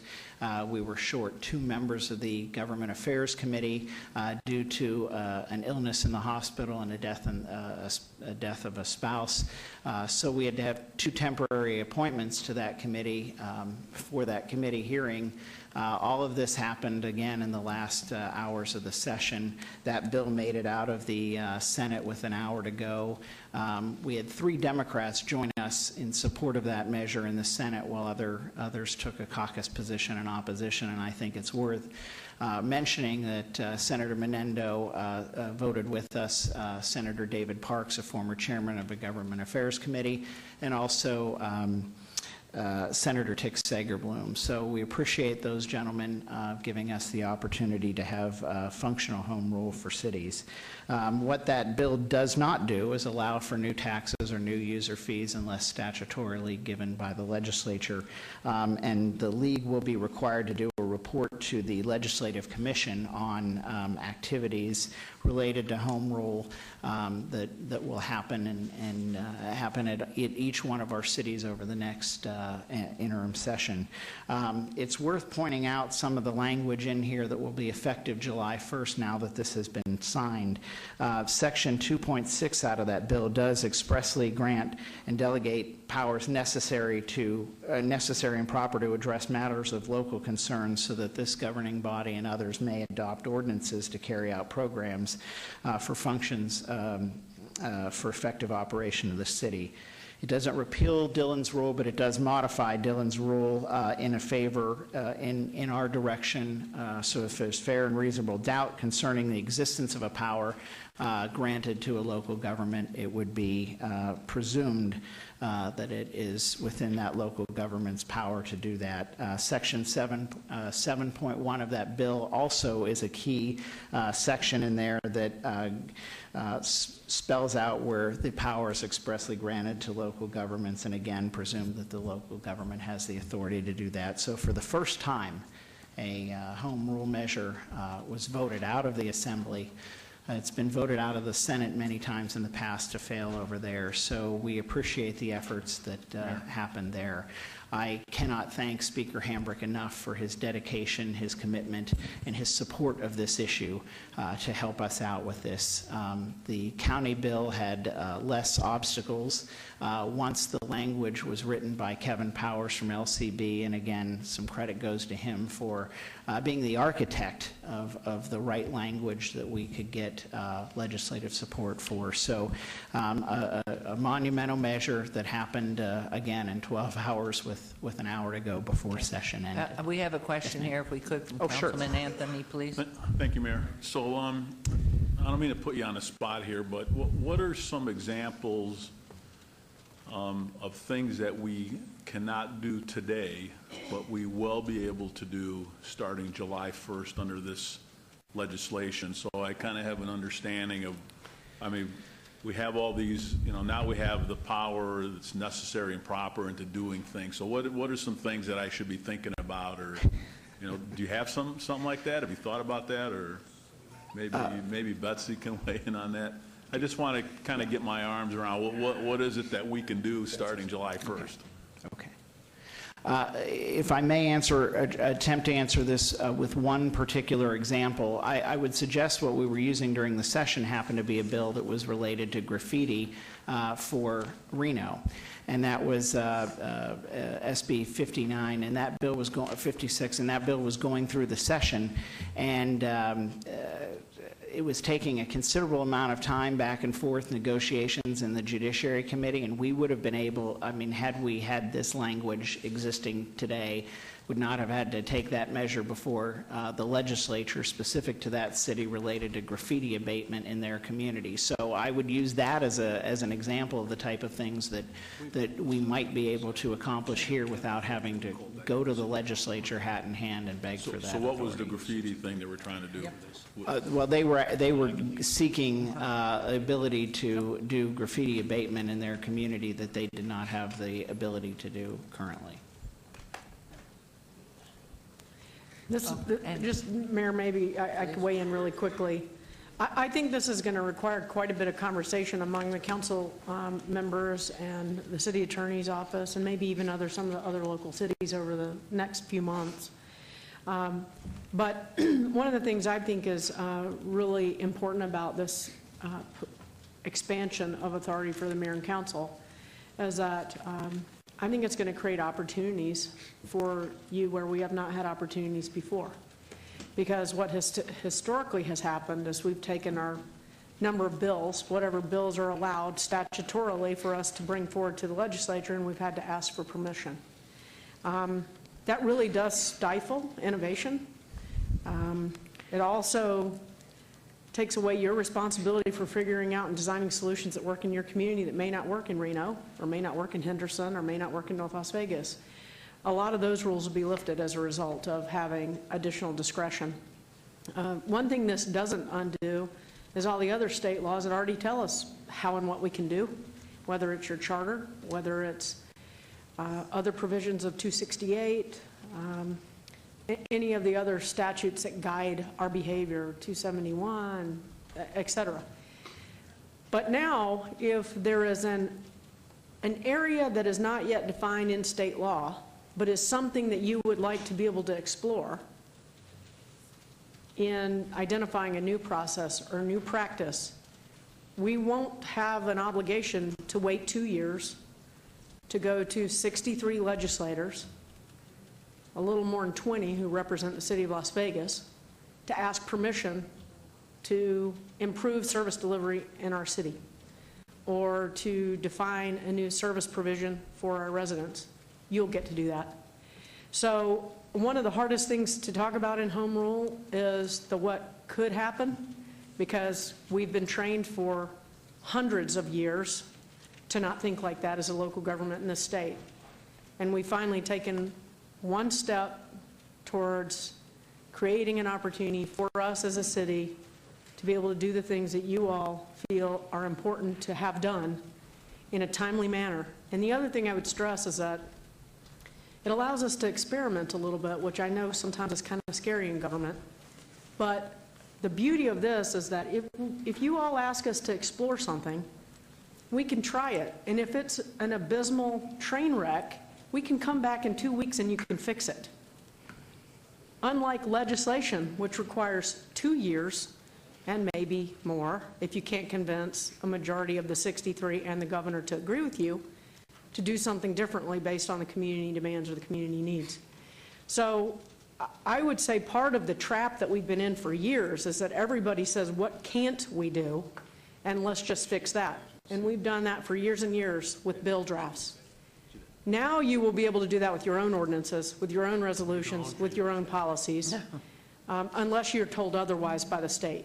So I know that's a long answer to a very short question, but this is, in my opinion, an opportunity bill, and it gives us a lot of flexibility to go forward in defining what needs to happen here for our citizens that may be unique just to us, and we may not know what those are yet, but at least now we have the chance to talk about it. Thank you.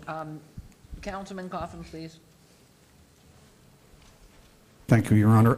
I have a question, I have two actually, but I'm going to compliment somebody first, but I want to know why it became partisan at the end on that issue. It was not expected. So what was there a trade going on, or was there just a personal beef going on and nobody wanted to do something or anything for somebody?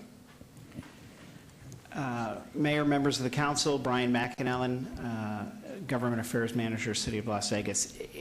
I think the answer to your question is yes, all of it. It could have been individual concerns by certain folks who, what's interesting is if you look at the way they voted on, the way the legislature voted on the home rule for the counties, it did not really have that type of opposition. It had strong support across the board, so caucuses weren't taking positions in opposition to that bill.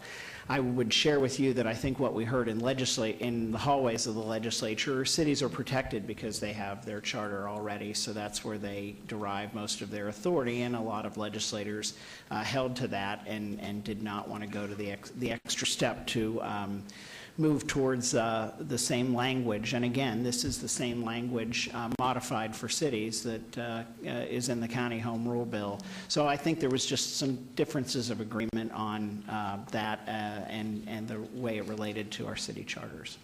Okay, I just am sorry that it became partisan and that my party, the Democrats, were on the opposition side. I just can't figure that out because, but I'll tell you what, I had a hunch after the election in November.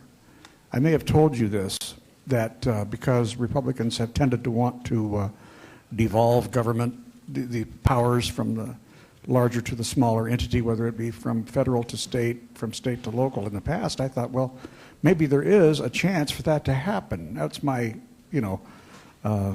grass, what do you say, the cloudy skies looking better with a little bit of sunshine on the edge. And, I have to say this, hats off to Speaker Hambrick, because I know he tried this bill early, put his reputation on it, and it got slapped down.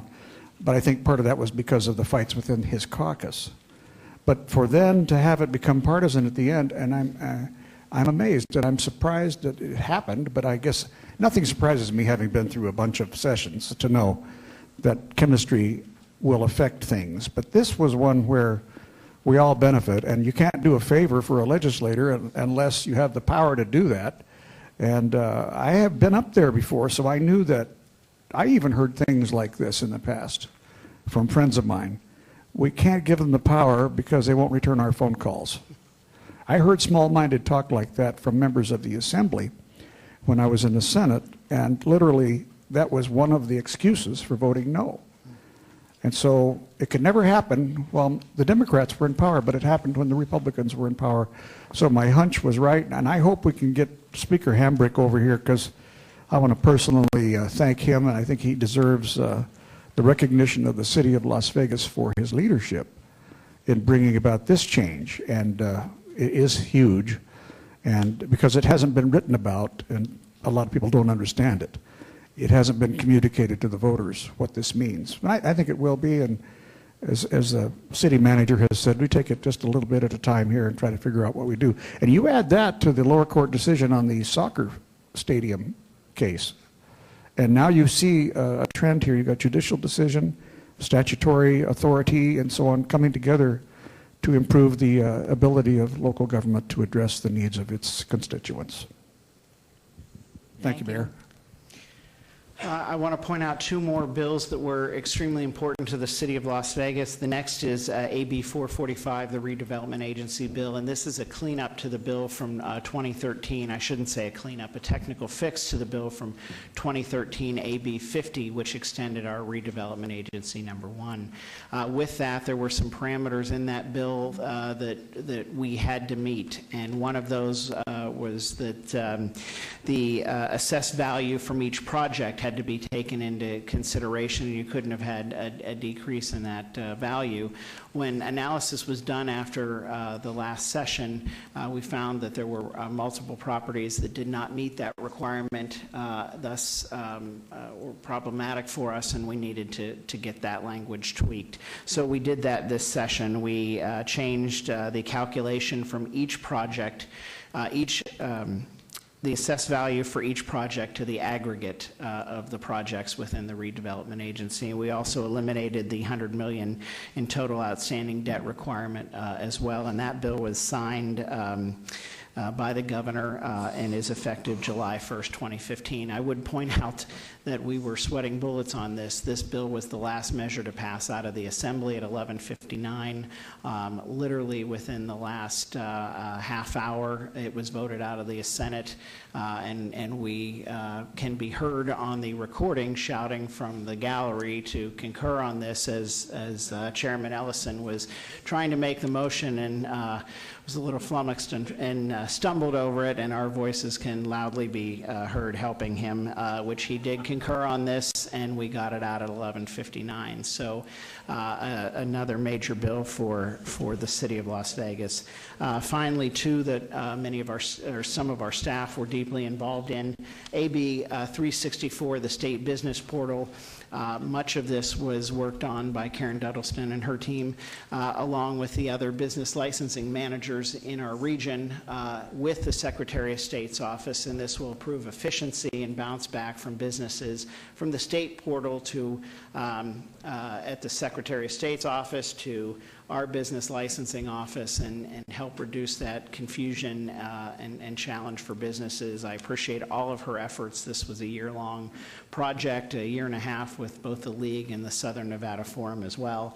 And AB 305, which is community paramedicine. Sarah McCrae from Las Vegas and Fire Rescue has worked on this tirelessly during the interim, and we want to thank her for all of her efforts to get this through. Two legislators who need shout-outs on these bills. AB 364 was really carried by Assemblyman Tyrone Thompson, and I thank him for his efforts. He ran into opposition and challenges as we just had to technically write this as well, and he dedicated a lot of time to helping us out. And on AB 305, Assemblyman James Oscarson deserves significant amount of credit for pushing this bill through as he chaired the Assembly Health Committee. So our staff were deeply involved in these measures, and I thank them for their time. Bob's going to give you a highlight on the tax discussion. Yeah, again, for the record, Bob Ostrowski. I know it's late, it's been a long morning. I'll just give you a quick rundown. I think most of you are aware that revenue was a big issue. Obviously, the governor's budget as proposed and eventually as adopted was $7.4 billion. It took $1.3 billion in new revenues to fund that budget. That included the sunset taxes, then added the new taxes, and the which were introduced in a number of different forms, Senate Bill 252 and Assembly Bill 464, but eventually all got combined into Senate Bill 483, which is the final measure. And just a quick rundown, it's reauthorizing the sunset taxes and removing the sunset provisions, so those taxes are now permanently in law. As the governor, I think, said, I can't quote exactly what he said, but clearly we were playing this little game every 2 years. So the taxes are in place, they're there, and they will remain there until otherwise changed by the legislature. Significant increase in the tax on cigarettes, $1 a pack, which will make us one of the highest cigarette tax venues in the United States. But the real big money is in the governor's tax package. Three pieces: state business license fees were now $200, will go to $400. Some LLCs and others will pay $3, but basically the new fee is $4. The modified business tax was increased to 1.475, which is from 1.17, so it was 40 basis points. It was increased, a significant increase in that, and they reduced the trigger for that. The trigger used to be, I think, $85,000 before you start to pay the tax of payroll. Now it's $50,000. The important point is, though, they added a third component, which is the commerce tax, and to soften the blow of the modified business tax, which is the payroll tax, they said that 50% of the tax that you pay under the commerce tax can be deducted from what you owe on the MBT or the modified business tax. So for those people who are labor intensive, got a little break on their modified business tax. And the commerce tax is based on categories, a number of classifications, with now has the trigger rates in there. The first $4 million in revenue is not subject to the tax. It's the first dollar after $4 million. Doesn't trigger any taxes on the previous $4 million.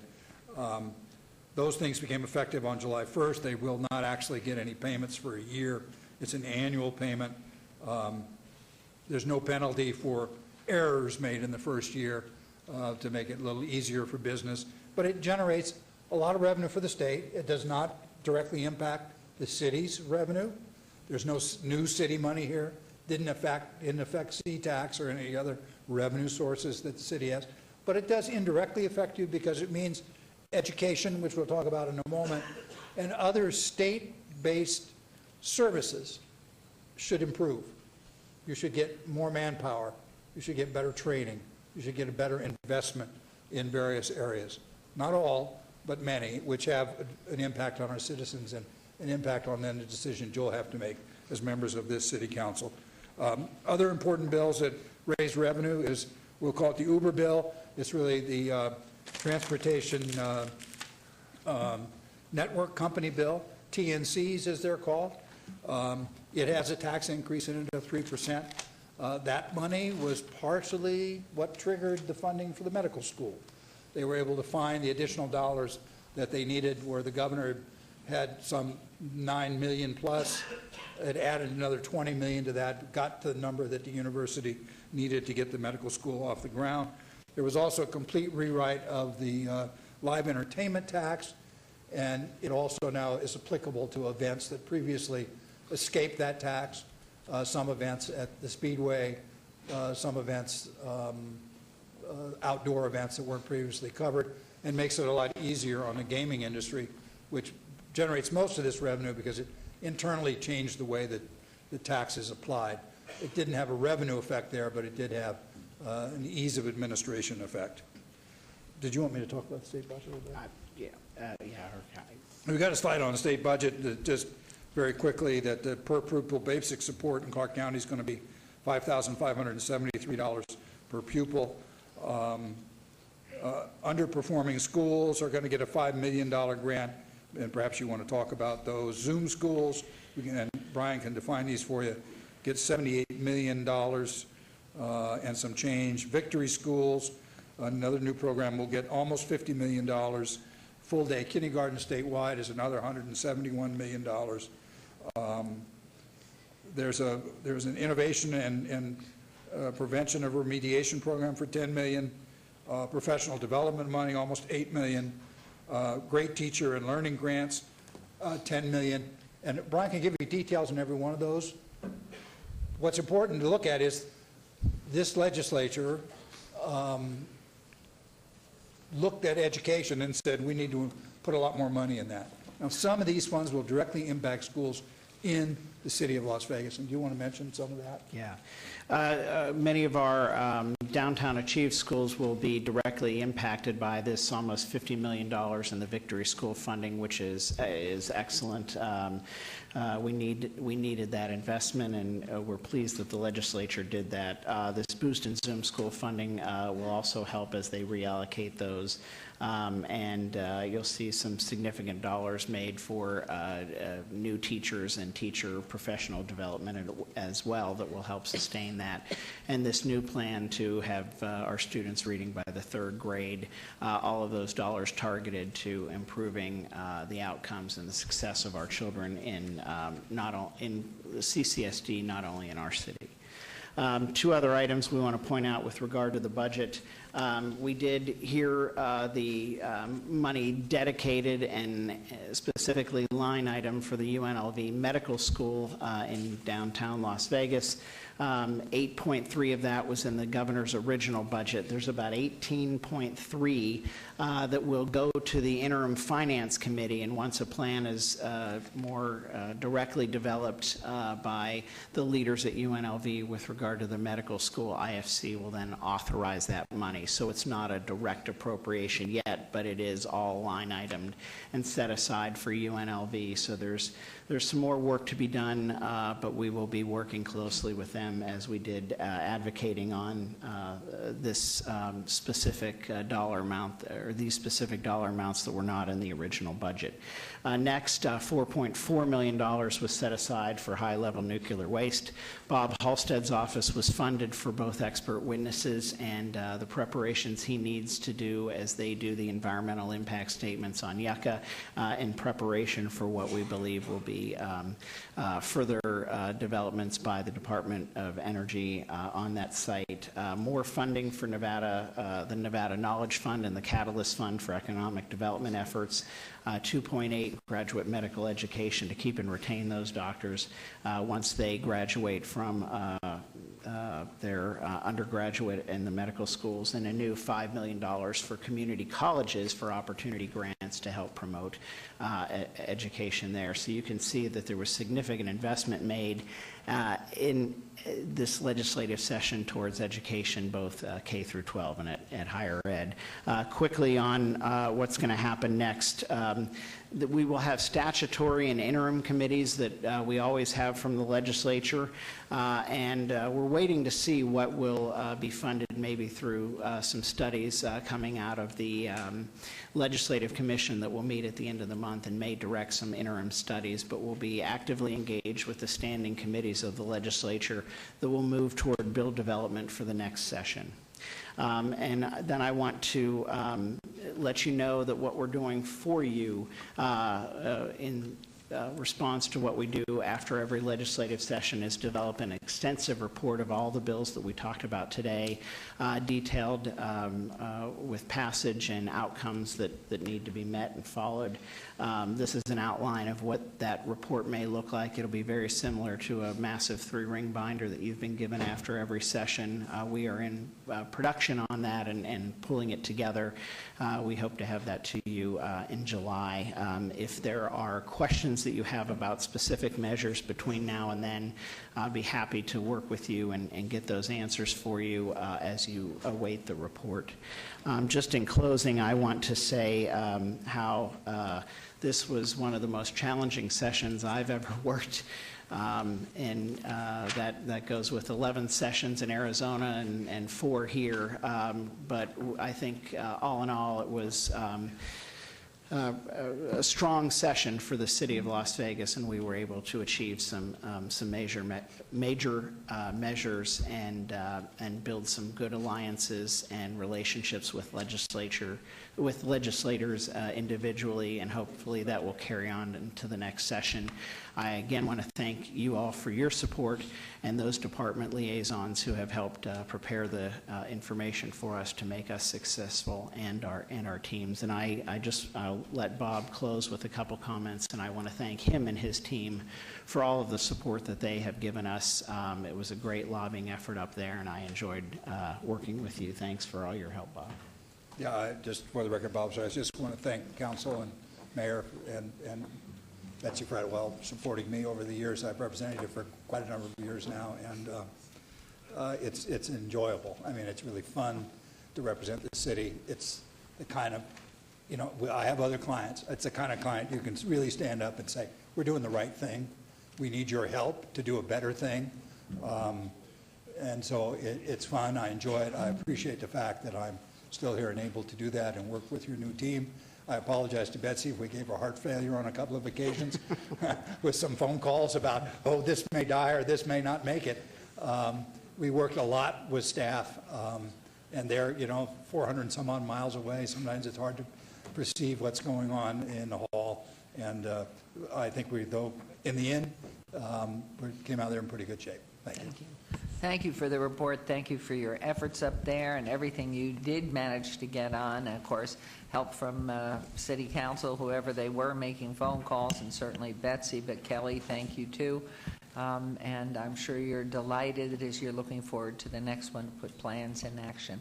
But we thank you very, very much. And there's nothing like working for the city. That's right. Mayor, if I may, I'd just like to say, I think Brian and Kelly walked into the biggest trial by fire they ever walked into, and they have fought some serious tax battles on behalf of their prior employers that were not easy. And I think they did an incredible job for us. Bob has been working with the city for 15 years, and he knows our issues inside and out. And let me tell you, they pulled some rabbits out of hats with about 48 hours left in the session, or we would have had a lot of goose eggs and probably some big numbers in the L column. And instead, we walked away with a lot of wins. And my hat's off to them for never giving up. And they worked really hard. And I know there's a huge support team around. Many of you took our calls late into the night to make calls to key people. And we truly appreciate that. But I'm really proud of what they were able to accomplish, because it's not easy coming in and learning government, particularly one of our size, in less than 6 months, and pulling off what they were able to pull off. So I'd just like to say thank you, to the team. Thank you for giving up a good share of your life and your life with your families for 4+ months to get the results that you did. So thank you. Anyway, thank you, and Kelly, you heard that too. I mean, really important, even though you're not standing here with them. But we do appreciate it, and I know you came in on Oscar's second year. And so just knowing how long you've been devoted, and I wonder about you that you really love to do this year, every other year. Think, oh my gosh, this is such an effort to be away from family and away from here. For a young man who's not been doing it as long, it's wonderful. But thank you all, and great effort there, and we're delighted. Even at 11:59, screaming from the balcony, you were able to get everything done. So we appreciate it and look forward to the future, and especially with so many people in government that are brand new. So great accolades to you. Thank you. Thank you, and thanks, Kelly. Appreciate it. At the request of this man to my right, who looks like he belongs in the hospital, he's getting redder and redder, I'm going to take the privilege of the chair and move up number 63 at his request. Is anybody still here on agenda item 63? And then we'll get back on schedule if anybody can keep pace with it.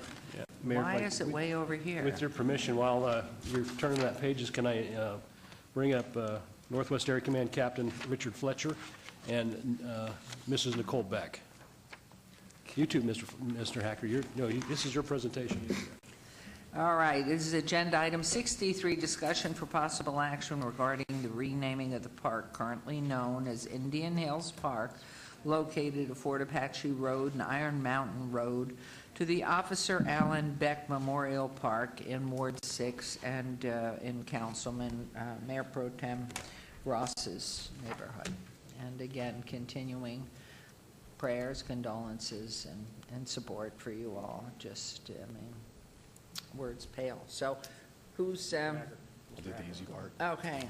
Mayor and Council, privileged to be here, and on behalf of the Park Advisory Commission, we did have some members here. They had to leave because of work obligations, but this is a great honor for them to recommend the naming of Indian Hills Park, which was approved by the City Council on May 4th, 2005.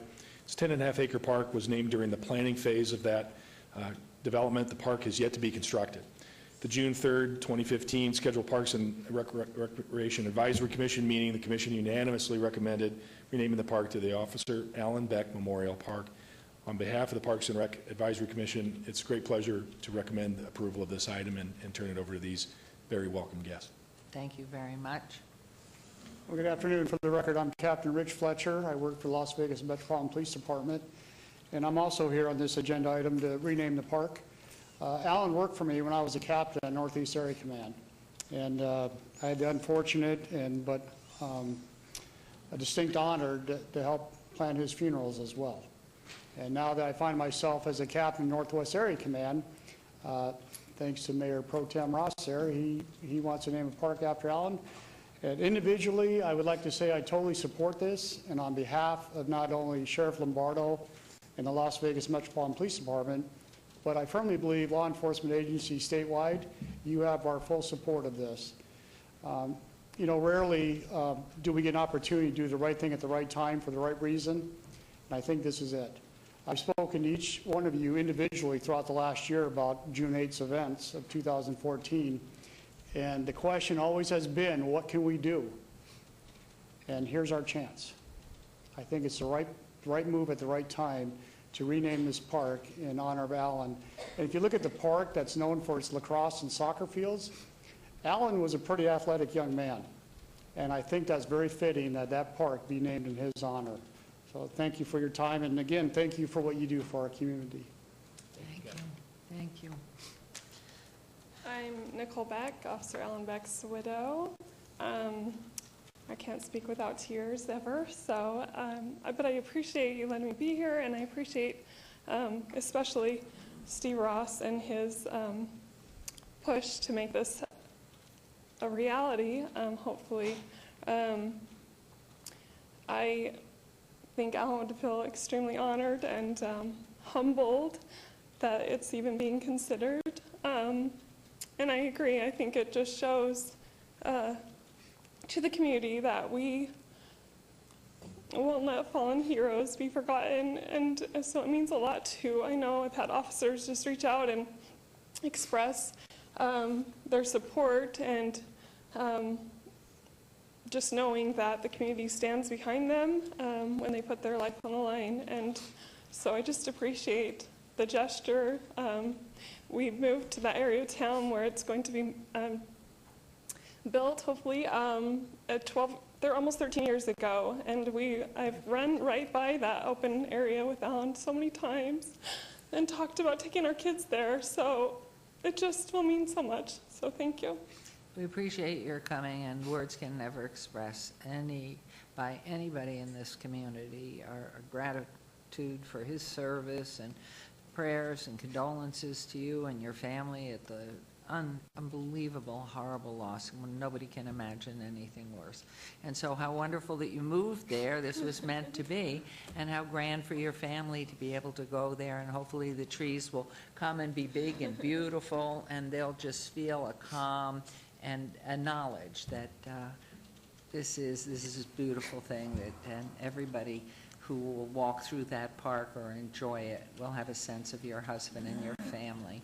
And your children, certainly, as they grow up. I'm sure the pride in their father and all that he meant to our community as well as to the family is enormous. So, Councilman? I'm such a baby. I know my eyes have been watering all morning, but these are actually tears, Nicole, so. Thanks for getting me started. Captain, thank you very much, both of you, for being here all day long for this. And I know this room would be filled with officers who admired, respected, and loved him very much, and all of your friends and family. I know that as well. Went through the park process twice, Mr. Hacker, with your Parks Commission, and very grateful for their willingness to accommodate and rename this park from Indian Hills to Officer Alan Beck Memorial Park. It's a privilege for us to serve in this capacity, of course, and I think it's incumbent of us as leaders of this community to recognize those who've gone the extra mile every single day, and that's your husband. I say that because I have two boys that are police officers as well, and I know what they do and what it means to them to serve this community. Our hats are off to you and your family. Captain Fletcher, the men and women of this department, and all of the departments in the state, for that matter, and what they mean to this mayor and this city council. We can't do enough for them. I have to tell the story, Nicole. Nicole sent me an email several months ago and inquiring, hey, when's that park going to be built? We moved into this neighborhood because of that park, and the light went on. And I thought this would be a great idea. And so I emailed her back and said, what do you think about this? And of course she loved it, and this is where we are today, and had to go through that Parks Commission process. So my appreciation to your Parks Commission, Mr. Hacker. I want to mention Igor Saldo as well, because as we currently are negotiating a developer agreement with the Sky Canyon folks who are building the master plan community at Sky Canyon, we've also identified, Captain, a park in that location to name after Igor. To his wife, Andrea, and thank you, Nicole, for hooking me up with her to make that happen. But Captain, thank you. Thank you to the men and women of the department. Mrs. Beck, it is a privilege and honor to serve you and your family. Thank you very much. Thank you, Mayor. Thank you for your motion. I would move to approve this agenda item in renaming Indian Hills Park the Officer Alan Beck Memorial Park. Thank you. There's a motion. Please vote and please post. It passes, of course, unanimously, and I know Councilwoman's there watching, and she would support this as well. So thank you. Thank you. And will you please go home, go to bed? Thank you. Yes. If I may Get make- better. Just don't breathe walking out. Can you just hold your breath? Don't give it to the councilman. Thank you, Mayor. Thank you. Thanks, staff. See you guys. Thanks, Ed. Okay, therefore, we will now move on to 57. All right, watch me now, please. Report for possible action by staff regarding a review and comparison of fees collected from soccer tournaments held on city fields, as well as a review of the agreement related to operation of the Mayor's Cup All Awards. Mr. Hacker, yes, there you are again. Thank you. Thank you, Mayor and Council. What we plan to do today is to appreciate this opportunity to come before you and really build upon the CMER, that the city manager's informational report that was issued just a few weeks ago. And it's really two separate matters we're going to discuss today. Soccer tournament revenue review, it's a good time to do that, and then the Mayor's Cup MOU because of timeliness and a need to have a decision on that. The lessons of the recession are still fresh. The City of Las Vegas has many important services and objectives to obtain every year. And the City of Las Vegas provides residents and visitors many wonderful facilities and recreational opportunities in this community. Parks and Rec Department is able to derive revenue from a lot of our services and our facilities.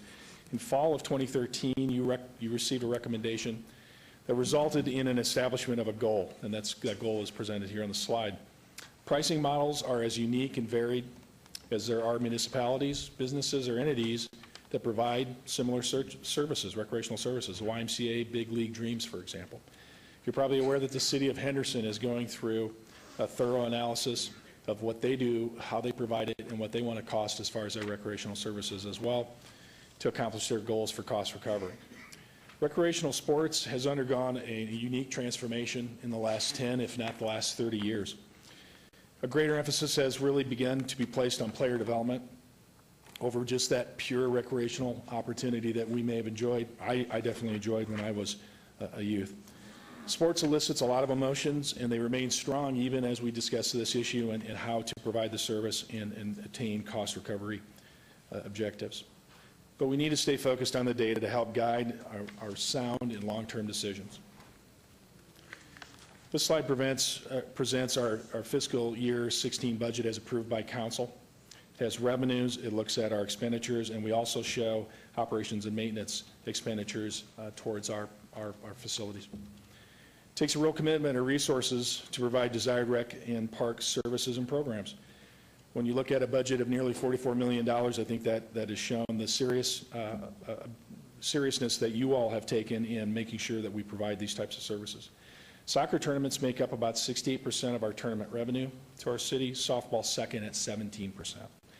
Tournaments make up roughly 70% of our overall MSU revenues. Data derived from a recent survey prepared by Applied Analysis, hopefully you remember that when we were talking about our marketing survey, I think it shows when we were looking at users and non-users that our facilities were highly used and highly regarded, that nearly 60% had visited our facilities and enjoyed them in the 12 months previous to that survey being taken. 82% of those folks, hopefully you'll remember, rated our conditions as good or excellent. Users place a high value on our Parks and Rec services, as we would expect, because they do enjoy it, they do come back. The key word is value. Every journey begins with a single step, and soccer tournaments were really the first to be addressed when you were looking at how to achieve that cost recovery goal. And they really were first to come to the table and negotiate an approach to go towards an implementation of a flat rate. And our user-based fees went into effect. These flat rate fees went into effect completely in fall of 2014. Over half the tournaments have now been hosted or held, so a good example exists for evaluation purposes. Pre-fall of 14, post-fall of 13, there were a lot of different approaches being looked at and implemented in different phases. A number of changes were tried, so that city manager's information report really tried to evaluate in a consistent manner, and that took some time to try to do that. We wanted you to look at apples to apples. So as mentioned in the CMER in 2014, the city collected over $580,000 on soccer tournaments alone, which we estimated we received about 20% of the registration income to these tournaments. You know, the city really has limited insight into the total funding and or expenses of our tournaments, and registration numbers lend easily to assumptions based on teams' posted registration fees. because we really don't know where there's maybe some waivers being granted to entice teams to come and other compensation to allow those teams to participate. So we have to make that assumption. I would assume that the net growth of 3% is probably not what we desired or what we were hoping for. Now on the second topic, the Mayor's Cup, and the reason that this is timely. We've been in a partnership, a beneficial partnership with the Downtown Las Vegas Soccer Club as a result, which has resulted in tremendous growth and impact of our tournament. February event has really taken on an international or college prep flavor, and it takes a lot of effort and marketing to maintain prominence of that tournament. So as you can see, we've been in a relationship with Downtown Las Vegas Soccer since '08, and as we were discussing the need to prepare for the February tournament, we discovered that the MOU expires in October of this year. So because of that need to get ahead of the marketing and dealing and addressing our partners' concerns about getting out there to talk about or to address those marketing and getting those teams lined up, we do make a proposal or recommendation to extend the Mayor's Cup MOU through February of 16. That would allow us to evaluate what's going on with all of our tournaments and get to know the business of the tournament side of things and maybe some decisions that you all want to make going forward. So the recommendations in general, again, getting back to just our soccer tournaments now. We need to have a greater understanding of our tournament revenues and expenses. It would be really helpful for us to stay data focused and to evaluate what is the fair share for the city of Las Vegas as it is host, as it is a supplier and provider of those great facilities. We also need to understand the community benefit of dedicating our limited resources of our weekends, our available weekends for tournaments. In the historic fashion, in how it has been enjoyed, to evaluating the tournaments based on other criteria. What is the public, merit, private? What is the return or basis of their tournament and how they provide it? What's the return to local youth sports? Reinvestment into our fields or amenities and other improvements, so that community impact basis. If you desire to look at an RFP process, we would really want to emphasize the community impact component to see what the benefit would come back to the city of Las Vegas residents who play soccer. It's not just about cost recovery, hard dollars, it's about recovery and benefit to our community. When doing an RFP, we would also have to consider the impact on events held on our fields that currently are highly ranked as tournaments. Top-ranking teams need to attend top-ranked tournaments for the tournaments to maintain their ranking, its ranking, and for those teams to maintain their ranking. The history of the tournament is very important. It takes years to establish a highly regarded and ranked tournament. So as you look at these very simple recommendations, we're going to go forward and complete at least 3 thorough reviews of our soccer tournaments, financials, and operations. That's been a commitment that they've had in their agreements with us to allow us to come in and do that. And that'll allow us to understand revenues as well as expenses. We would want to work with the soccer community to evaluate our pricing and our appropriate revenue share. It's not a one-sided conversation. You all set the example. You want us to have those conversations. You want us to be transparent. We want to do that as well.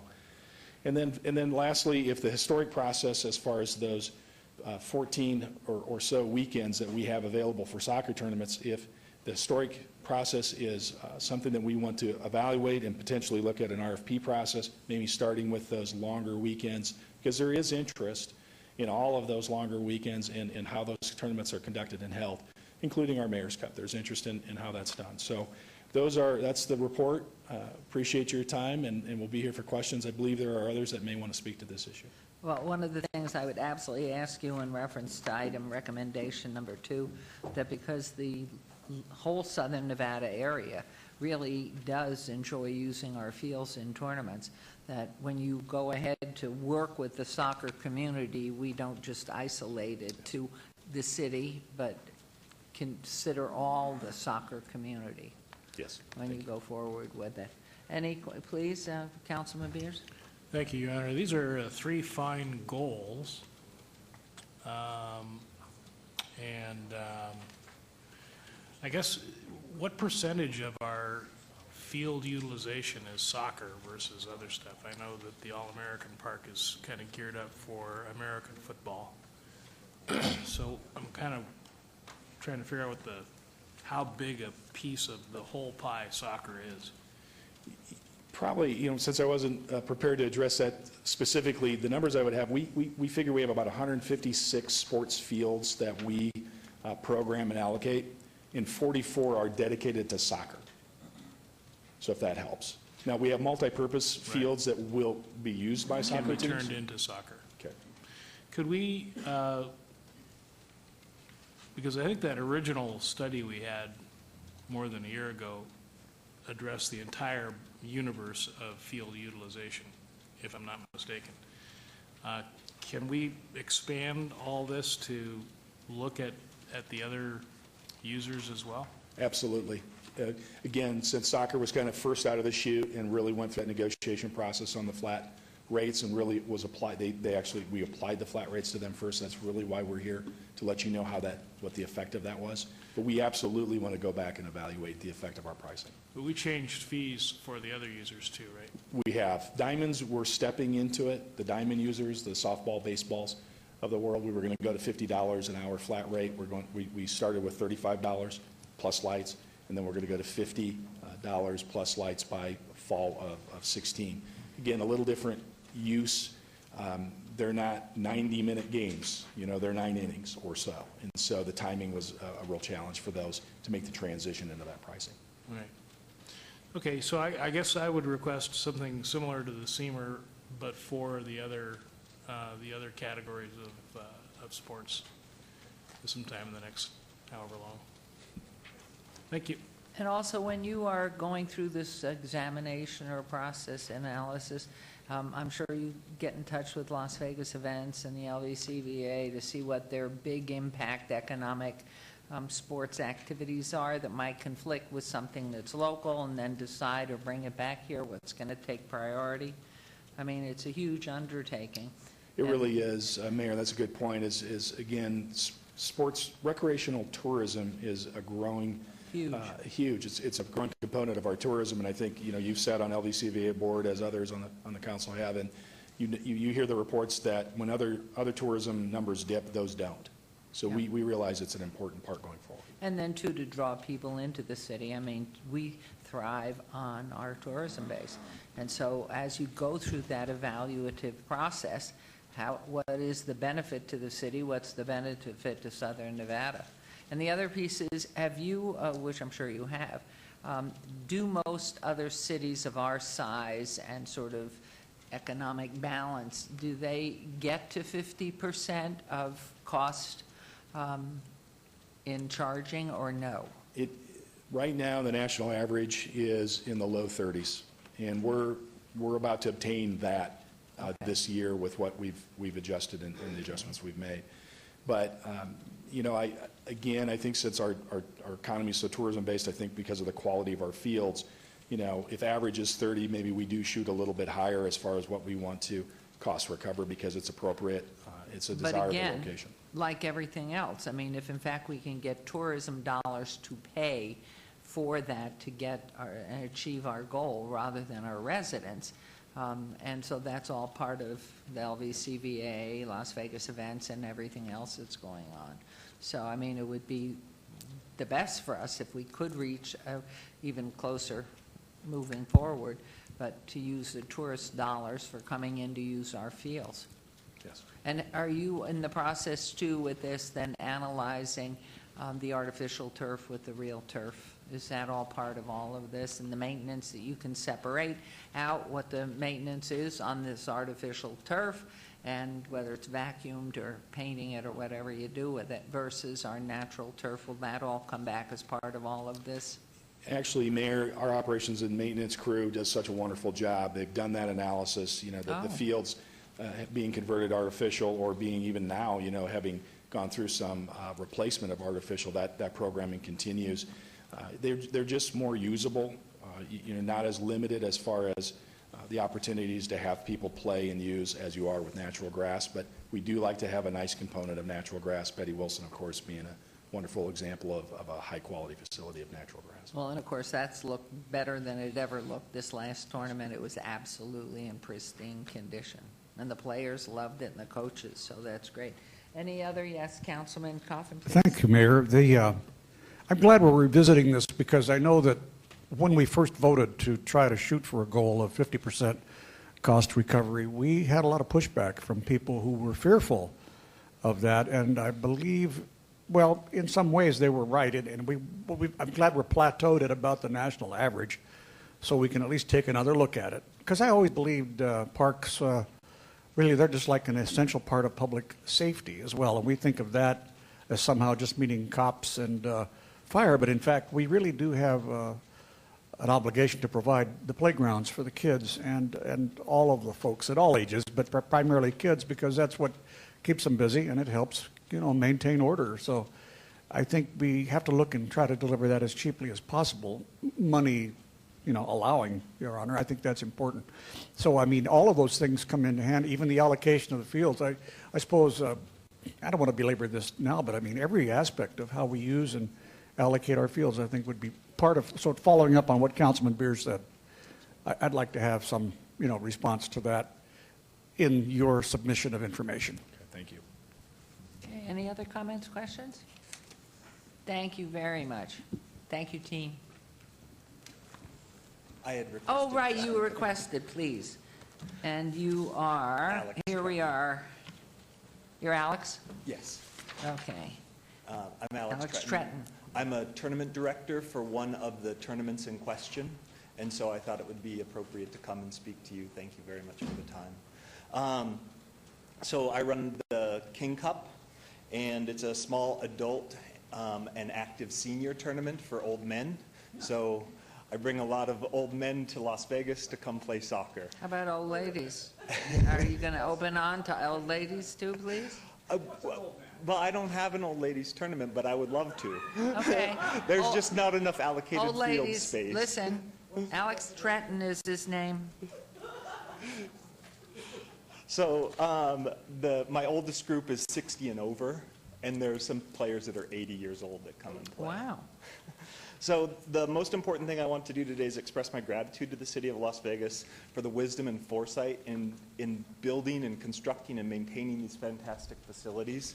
The Parks and Rec Department does an amazing job with that.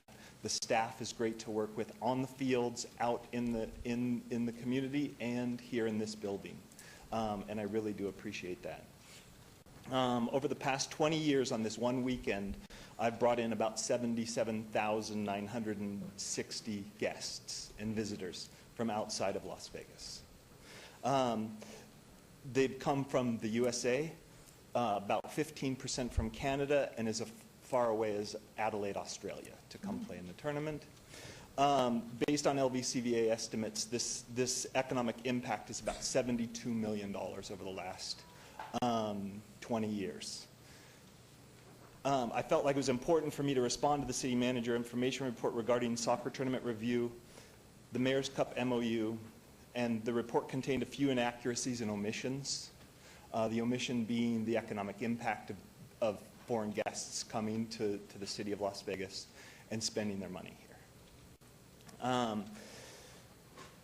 The percentages used to evaluate how much percent of my registration revenue the city gets was also skewed because I use county fields and I use city fields, and the number was based only on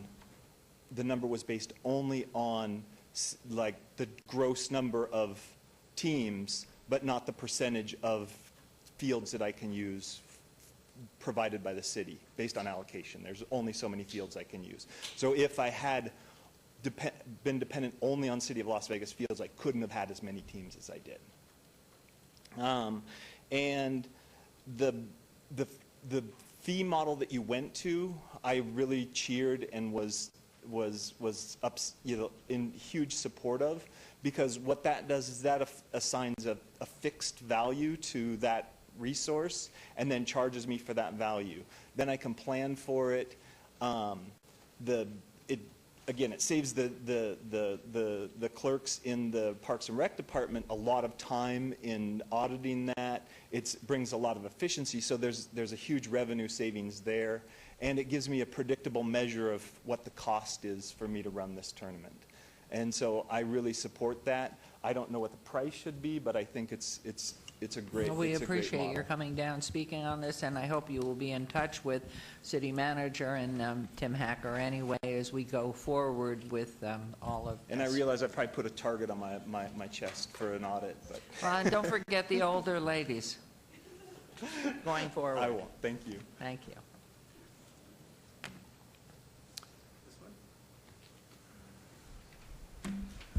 Greetings, Mayor, Council. Hi there. How are you, Hi. Mr. Tabor? Roger Tabor, lifelong resident of Las Vegas, representing downtown soccer. I prepared a written statement, if I will. As you may already know, in 2005, 5 local adults created Downtown Las Vegas Soccer Club. These 5 passionate volunteers were determined to pay it forward by providing opportunities through soccer for inner city and disadvantaged youth, as well as revitalization of local historic soccer fields once abandoned by the local soccer establishment. We approached the city regarding potentially partnering on the existing Las Vegas Mayor's Cup. At the time, the Mayor's Cup was operated entirely by the Parks and Rec Department. The event had 63 teams, including 5 teams from the state of Arizona. Our thoughts were that the Mayor's Cup could grow from a sleepy local tournament into a world-class event. We firmly believe 10 years later, it is now a world-class event.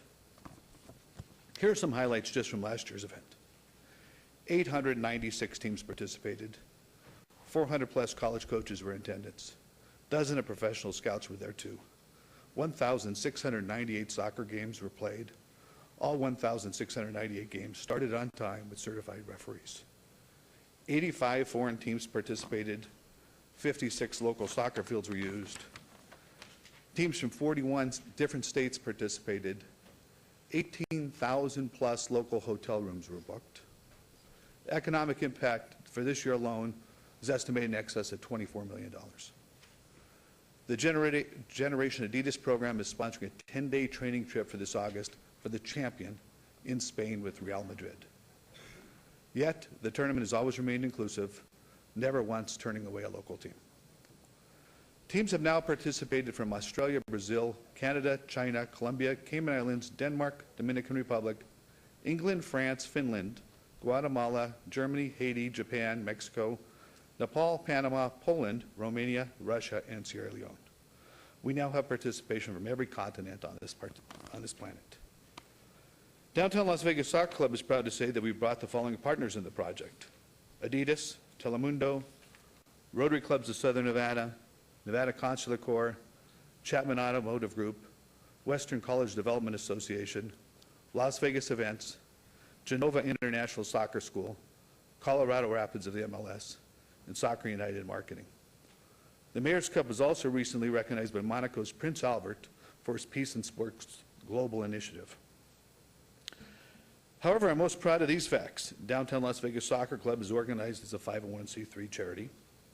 Our board of directors, including myself, have always been volunteers for this cause.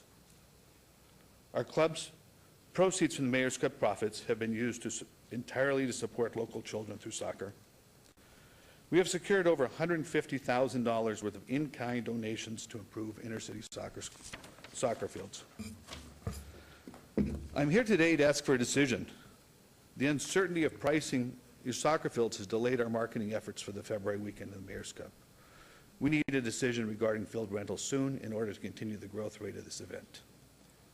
We have been ready to accept the increased flat fee structure currently in force for other tournaments. The only caveat would be that we need to pass on the increased cost to the participating teams by increasing the entry fees accordingly. Please make a decision soon. Most high school age teams around the country are planning their travel calendar during the summertime. By the way, we already have commitments from next year from Australia, Brazil, Canada, Cayman Islands, China, England, France, Germany, Haiti, Japan, Mexico, Nepal, Panama, and for the very first time, Czech Republic. Thank you all for your time, and we are very proud of this partnership. Thank you, and I think the key is to make the right choices and make the right determinations based on facts and data. And so as we go forward, I'm sure the city will go ahead in its due diligence and let you know far enough in advance so that as you're advertising and getting teams and getting registration, what that will be. But everything that you've reported, we're very proud of what's happened, and it really is exciting to see the growth of the tournament. But also, it's wonderful to see those scholarships go out and especially this year, that special training award that this youngster got to go to Italy and be there. So kudos to you and your entire group. I mean, it's really been wonderful. Your Honor? Yes, Councilman? Thank you, Your Honor. Well, I'd like to echo your words, even kudos. Just want to say that I did catch what you said about the, you need an answer real soon about what fees we would be charging. Is that for the October tournament or the February? No, it's for February. Frankly, we're behind times. We would have done a lot of our domestic marketing as soon as the last one ended, so March and April. So we're late on that. So I guess I could ask Tim then, or maybe the city manager, whoever wants to chime in on this, if we could give assurance as to when they will get a number. I understand they got to add it to the fees, or in some cases they're stretched already if they're coming from a long way away. They're not necessarily rich teams. Thank you, Mayor, Council. Tim Hacker for the record. You know, in the CMER, hopefully you'll recall, we did recommend going to the flat rate structure for the February tournament. There will be probably some continued discussion, negotiation on, we also have a cancellation fee that we have not imposed in the past that we do impose on others. That's a discussion point with Mr. Tabor and downtown Las Vegas Soccer that I think we can work out well in advance, and he'll understand his pricing. The one unique thing about the MOU, there was a price control or cost control on the registration, and the city has had a couple of amendments to successfully work with their group to make sure that we can accommodate their needs when they have bring in professional soccer, for example, or some other exhibition or event. Or so I don't think that'll be an issue. If what I'm hearing is we continue through February of 16, that we get with Roger really quickly just to get that MOU pulled together and can move forward on that as we're also working on the other longer term. How long will it take for us to tell them the 16 price? Can we just say go with the 15 price for 16 so we can have a longer term discussion? So they would then be able to, I think the only plan. They got to send the stuff out. It would be, as this has been kind of a partnership, I think going to the flat rate, I think my understanding is, and Roger can correct me if he likes, the flat rate is amenable. He has real concerns with the cancellation fees and the impacts on his tournament, but we can work that out, I'm pretty sure. Yeah, Well, how long, Roger, before it becomes critical? Well, it's at that critical time right now. We need to make some decisions. And either pricing policy works. The difference is not that much. So if you want to put us on the old MOU pricing policy, that's fine. If you want to put it on the new pricing policy, that's fine. We just basically need a decision so we can advertise a price and get the tournament sanctioned so we can actually market it. Your Honor, I hope that we, through you, Your Honor, could direct staff to try to get this solved before the end of June this month so they can move forward. Well, what I would suggest is always just give them enough time in advance, and most of our teams that come in here and play here need, before there's an adjustment, a year notification or what would be the appropriate time, because you need to get your schedules, you need to let your teams know, they need to make reservations, all of that. So hearing what Councilman Coffin's saying on a reasonable schedule, whether it's a year in advance or something before you're going to change the fees and everything, whatever that schedule would be, so he can go ahead or anybody else can go ahead with their plan. So I think the urgency, but not to rush to the point that you're not doing a thorough job and jump to the wrong conclusions. So if that's all right with you, I mean, the due diligence to work ahead, but set a time that you're not going to change the fee. You'll always let him know or let anybody else know 6 months in advance, a year in advance, 2 years in advance, whatever works.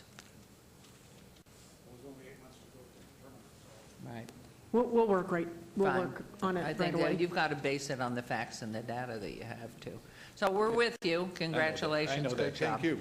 Thank you all for your Good support. job. Thank you. So may I turn it over to you, Councilman, please? Thank you, Mayor. Just to make it official, I will make a motion to extend the current MOU for the Mayor's Cup through February 2016, so that'll cover the next two tournaments, October and February.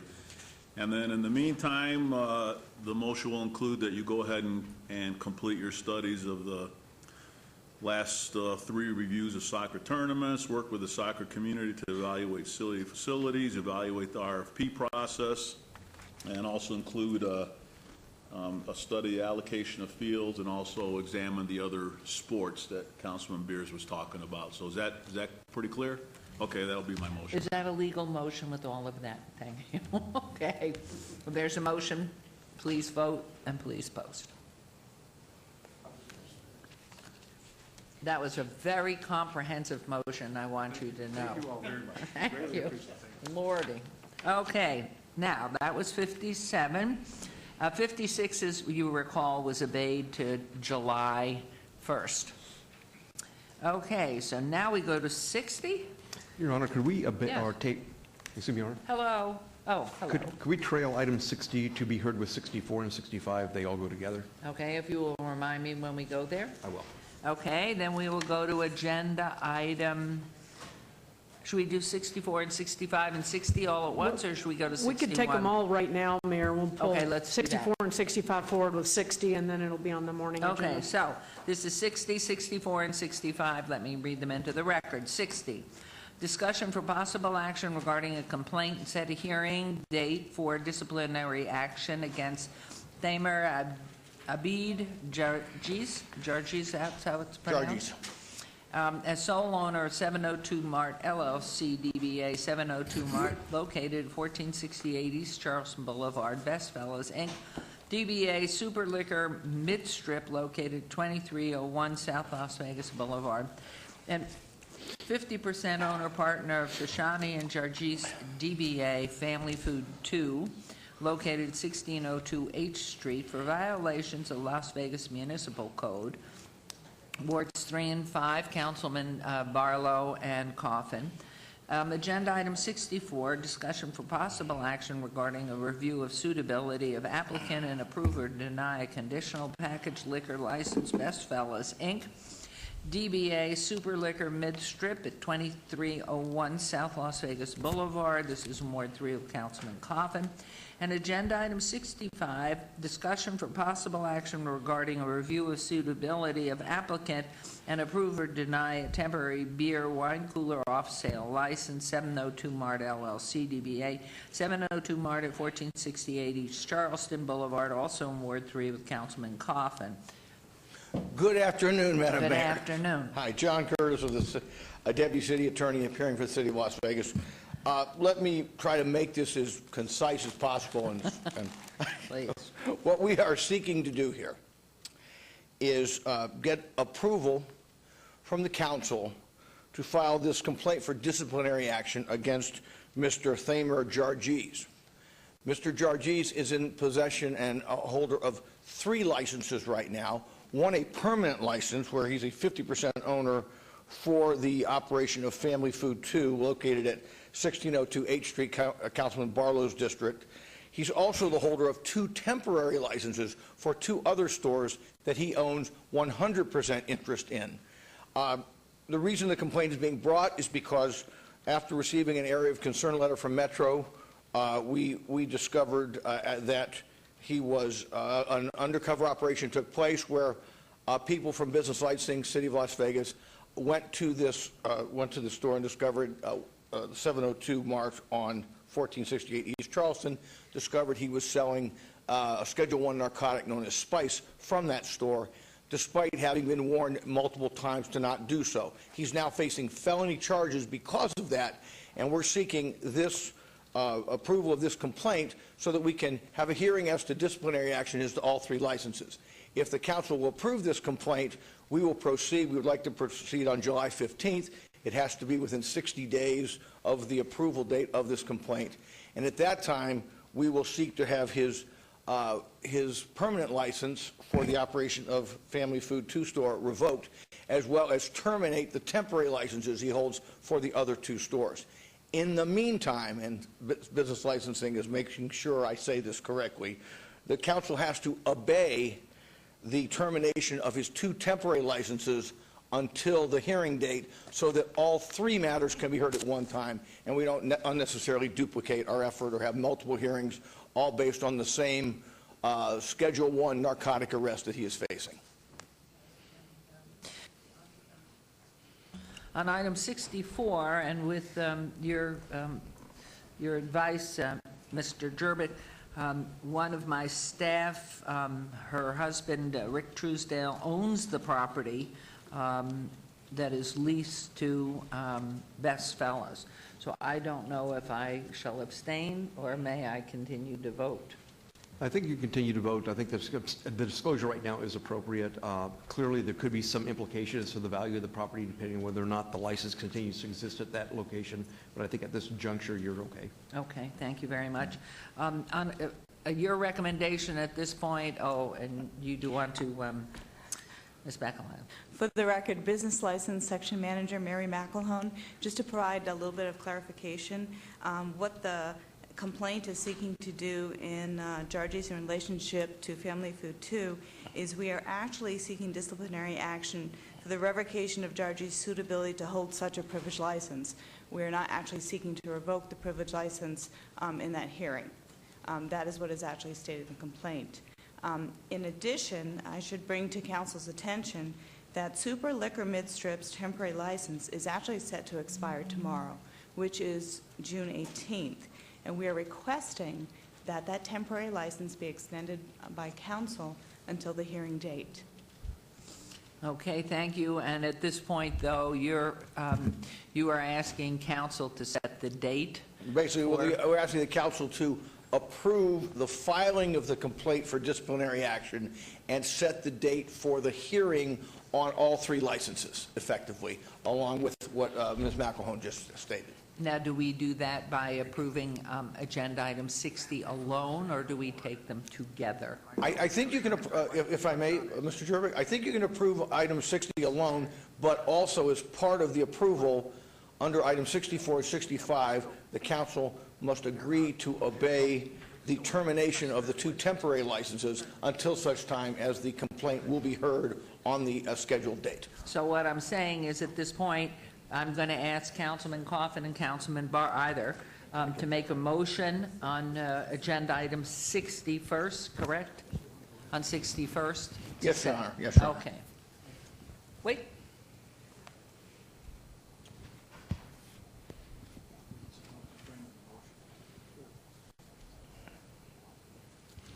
Okay.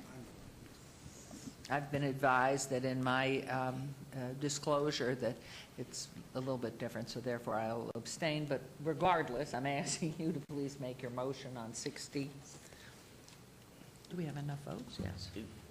Would I make it on 60, 64, and 65? I think what we heard was Yes. first. Okay. If you could approve, first, I would ask the council to approve the filing of the complaint for disciplinary action, item 60, put that to a vote, and then secondarily, if that is approved, we would ask the council to, under item 64 and 65, obey any action on those 2 temporary licenses until Got the it. scheduled hearing date. Okay, so my motion would be to move to follow staff's recommendation to the July, forwarding this item to the July 15th for disciplinary action.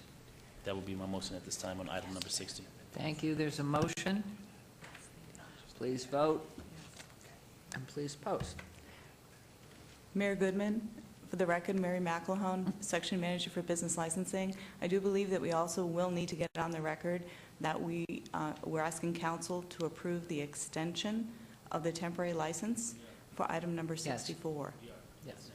Okay, so they're going to the next. The abeyance of the termination of the temporary licenses will have the effect of extending those 2 temporary licenses until the hearing date of July 15th. Thank you, Councilman. To 15, July 15. Councilman Coffin, Councilman Barlow. I'm taking advice from my counsel to my right. Okay. And he has suggested that we simply obey these items, 64, 65, is that correct? Until the July? Yes. The July meeting date, okay, to bring them all into synchronous behavior. That's it. That's the motion. Thank you. Thank you. There's a motion. That's on 64 first, Your Yes, Honor. first Councilman, on let me- agenda item 64, there's a motion. Before the vote, is your intention that that also extends the temporary license, that you're moving in that abeyance to grant an extension of 2 weeks to that temporary license they have right now? Yes, thank you, counsel, for that suggestion. That should be part of the motion. We're not trying to disrupt any business at this point. Okay, there's a motion, please vote, and please post. Okay, and now for agenda item 65. 65 is next. It would be the same motion, Councilman Coffey. Yes, Your Honor, through you. Thank you very much. The same motion, including the abeyance and for 65. Okay, there's a motion on agenda item 65. Please vote and please post. And that motion carries as well. Thank you very much. Thank you, Your Honor. Thank you. Now. Thank you, Councilman. Okay. So.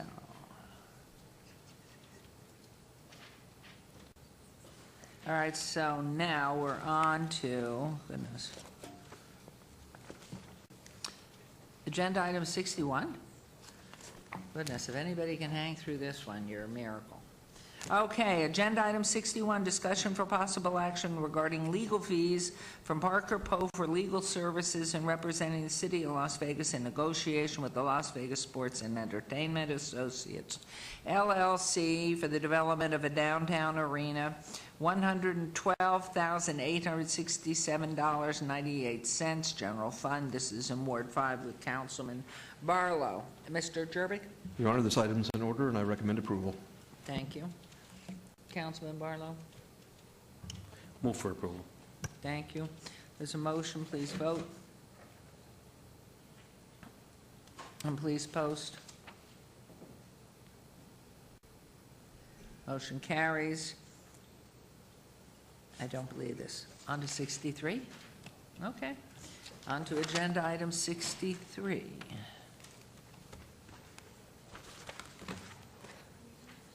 And was this one obeyed? Excuse me.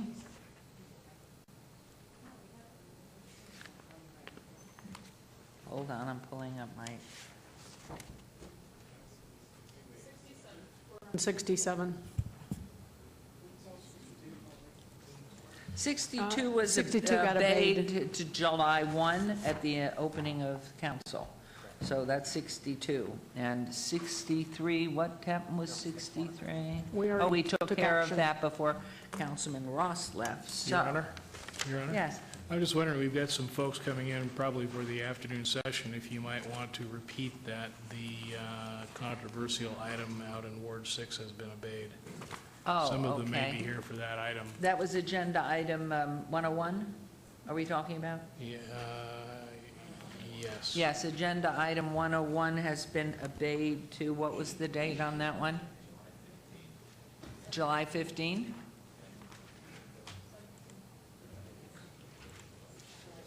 Okay. Anybody here who's on 101 who has come in for the afternoon session, we did obey this morning. The agenda item 101 has been obeyed just for notification till July 15th. So that's on 101. Thank you, Councilman. Pardon? It would be,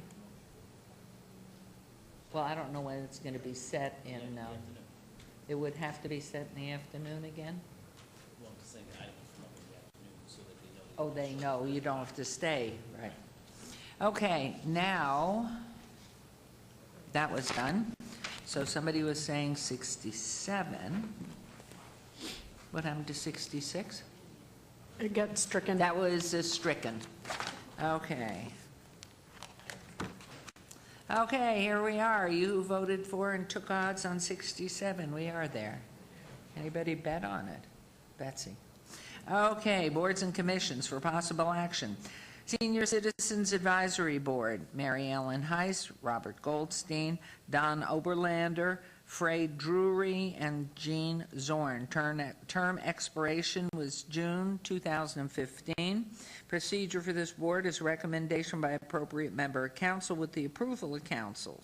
The options are Mayor Goodman to reappoint Ms. Heiss or replace Ms. Heiss and Mr. Goldstein. Councilwoman Tarkanian being represented by Councilman Barlow, I believe here, to reappoint or replace Mr. Oberlander, and Councilman Coffin to replace Ms. Drury and Councilman Barlow to replace Ms. Zorn. So I will start at the top, and I am going to move to recommend, again, both Mary Ellen Heiss and Rob Goldstein. And let's see, Council, on behalf of Councilwoman, Councilman Barlow, are you going to replace, is Councilwoman going to replace or reappoint Mr. Oberlander? Well, the question I have for the clerk is, Overlander would like to be reappointed? Yes. Okay, if that's the case, then I'll move forward with the recommendation of the reappointment of Mr. Overlander on behalf of Councilwoman Tarkanian.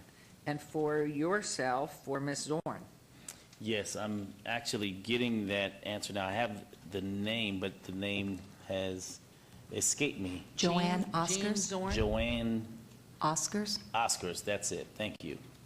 And so I will be replacing Mrs. Zorn with Joanne Oscars. Mrs. Zorn, by the way, Mayor, if I may, take the liberty to thank Mrs. Zorn for her leadership on the Senior Advisory Board. She has been very ill as of late, and I pray that she has a speedy recovery, and I continue to keep she and her family in my prayers, and I ask that you all do the same. She has most definitely have been a wonderful individual to work with on the Senior Advisory Board, and so for that, her illness will not allow her to continue, so we will be replacing her with Miss Joanne Oscars at this time. That would be my motion, Mayor. No, and I have to make a correction. I haven't gotten down to Mr. Coffin, but Ms. Vandiver, because apparently Robert Goldstein has been termed out. Okay. Okay, and so Councilman Coffin? Thank you, Your Honor. Fran Drury has retired from the board. I don't see Fran here today.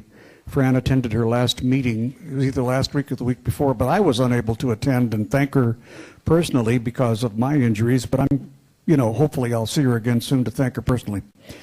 Fran gave us so many years of service, and it was just great to see her whenever her smile would brighten up our room here. So I'm going to miss her, but I'm going to move to appoint Carmen Bates to take her place. Carmen is a longtime resident of Ward 3. She lives in the area just behind the old Bishop Borman High School, just off of 15th Street, and Carmen is the widow of Gary Bates. Carmen and Gary both were Citizens of the Month for Ward 3 one time, and so it is with great pleasure that I nominate Carmen Bates. Bates. Thank you very much. Okay, so I'm going to read those down, make sure I have got down what the clerk has so aptly written down here. Councilwoman is going to be recommending for reappointment Mr. Oberlander. Councilman Barlow, and our best wishes to Ms. Zorn and hopefully speedy recovery, is replacing Ms. Zorn with Joanne Oscars. Councilman Coffin thanks Ms. Drury for all her years of service and is recommending for her spot Carmen Bates. And I will be reappointing Mary Ellen Heiss, but because Robert Goldstein has been termed out, we'll be putting in Judy Vandiver.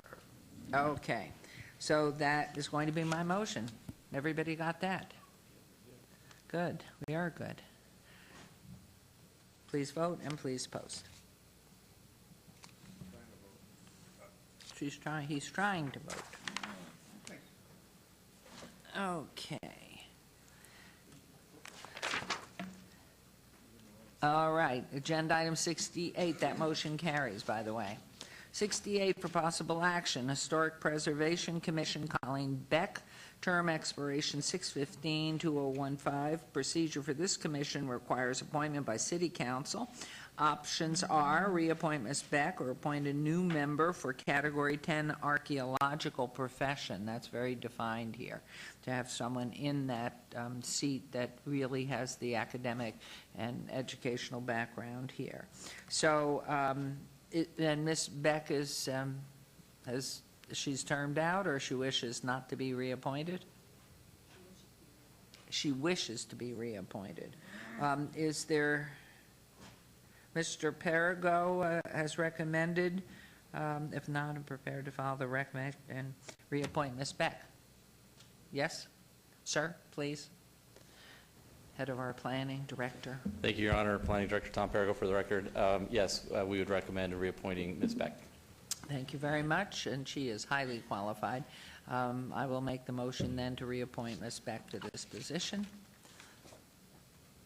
The motion, please vote and please post. And that motion carries. Agenda item number 69 for possible action, Southern Nevada Regional Planning Coalition. Councilwoman has asked that she not be reappointed here. And as I recall, before that reappointment, which was a month ago, it rested with Councilman Coffin. And so are you of mind to continue in your spare time? Prone though you be half the time? Ma'am, I will volunteer to reassume a position on the Regional Planning Coalition. I'll be honored to do that, and I'm sorry that Councilwoman can't do it, but I understand she's a busy lady, so therefore, it's fine with Not me. that you aren't, but we appreciate that. So my motion is to reappoint Councilman Coffin to the position on the SNRPC. There's a motion, please vote, and please post.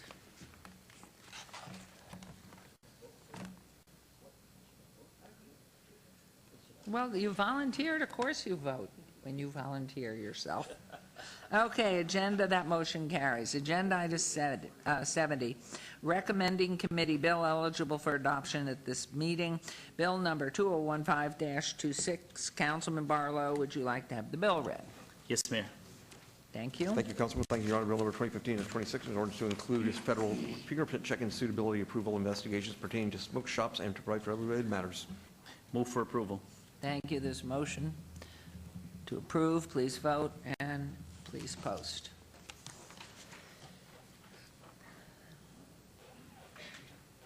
Oh, sorry. That motion carries. Agenda item 71, bill number 2015-38. Councilman Barlow, would you like to have the bill read? Yes, Mayor. Thank Please. you, Councilman. Bill number 2015-38, in order to the City of Las Vegas City Council enacting a moratorium on the acceptance of processing of certain land use entitlement applications, which allow for the sale of sealed or closed containers of packaged liquor for a period of 90 days. Move for approval. Thank you. This motion to approve on agenda item 71. Please vote, please post.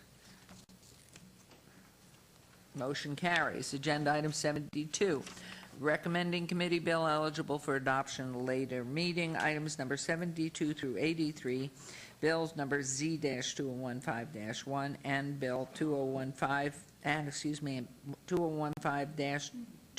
through 2015 through 37 will be heard at a later meeting. We will move on to new bills.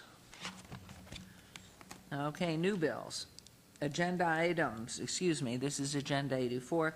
Items 84 through 88, bills number 2015-39 through 2015-43 will be heard at recommending committee meeting on Monday, June 29th through 2015. Item 89, bill 2015-44 will be heard by full council on the July 1st council meeting and will be eligible for adoption at that time. City Attorney, please read the bills. Happy to, Your Honor. Thank you. Bill number 2015-39, in order to expand the boundaries of the city, to particularly describe the land to be annexed to make establish subject to laws, obligations, benefits of the city, and to provide for other matters. Bill number 2015-40, in order to update LVMC Chapter 11.10 to and related provisions pertaining to the processing and disposition of parking violations and to provide for related matters. Bill number 2015-41, an ordinance to adopt that certain agreement entitled Second Amendment and Restatement of a Development Agreement for Sky Canyon Master Plan Community and provide for other related matters. And Bill number 2015-42, an ordinance to re-adopt the municipal code provisions making state law misdemeanors city misdemeanors if committed within the city.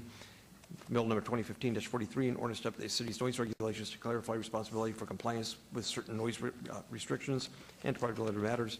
And finally, Bill number 2015-44, an ordinance to amend LVMC Title 14 to specifically describe or designate the service area for the municipal sewer system, clarify that there will be no connection to municipal sewer service for extraterritorial properties, and provide for related matters.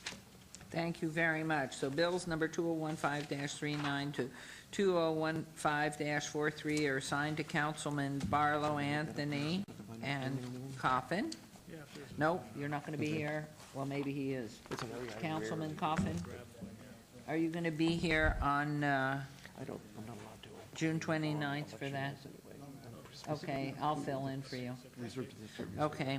And as previously stated, Bill 2015-44 will go directly to the full council and will not be referred to recommending. And so that's a motion. No? It's just assignment. Okay? All right, so this was the morning session, and because they have starved and I don't want them sick, it is now, what time is it? 1:18, so we're going to give them 15 minutes for a recess. We'll reconvene at 1:35 if you can stand up. Yes, so pardon us while we get a quick bite. 1:35, we will be back here with the afternoon session, which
too.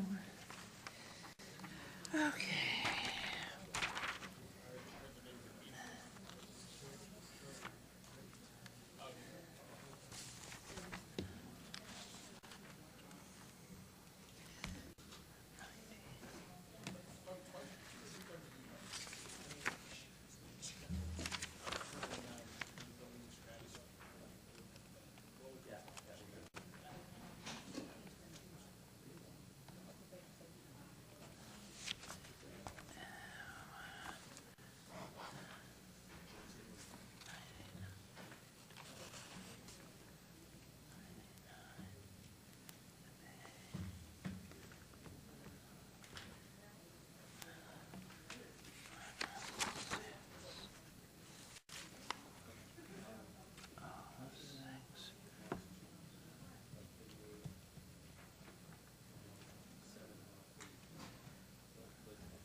Okay, 1, 2, 3.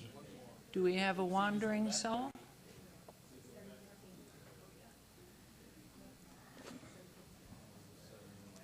All right, so you've got these?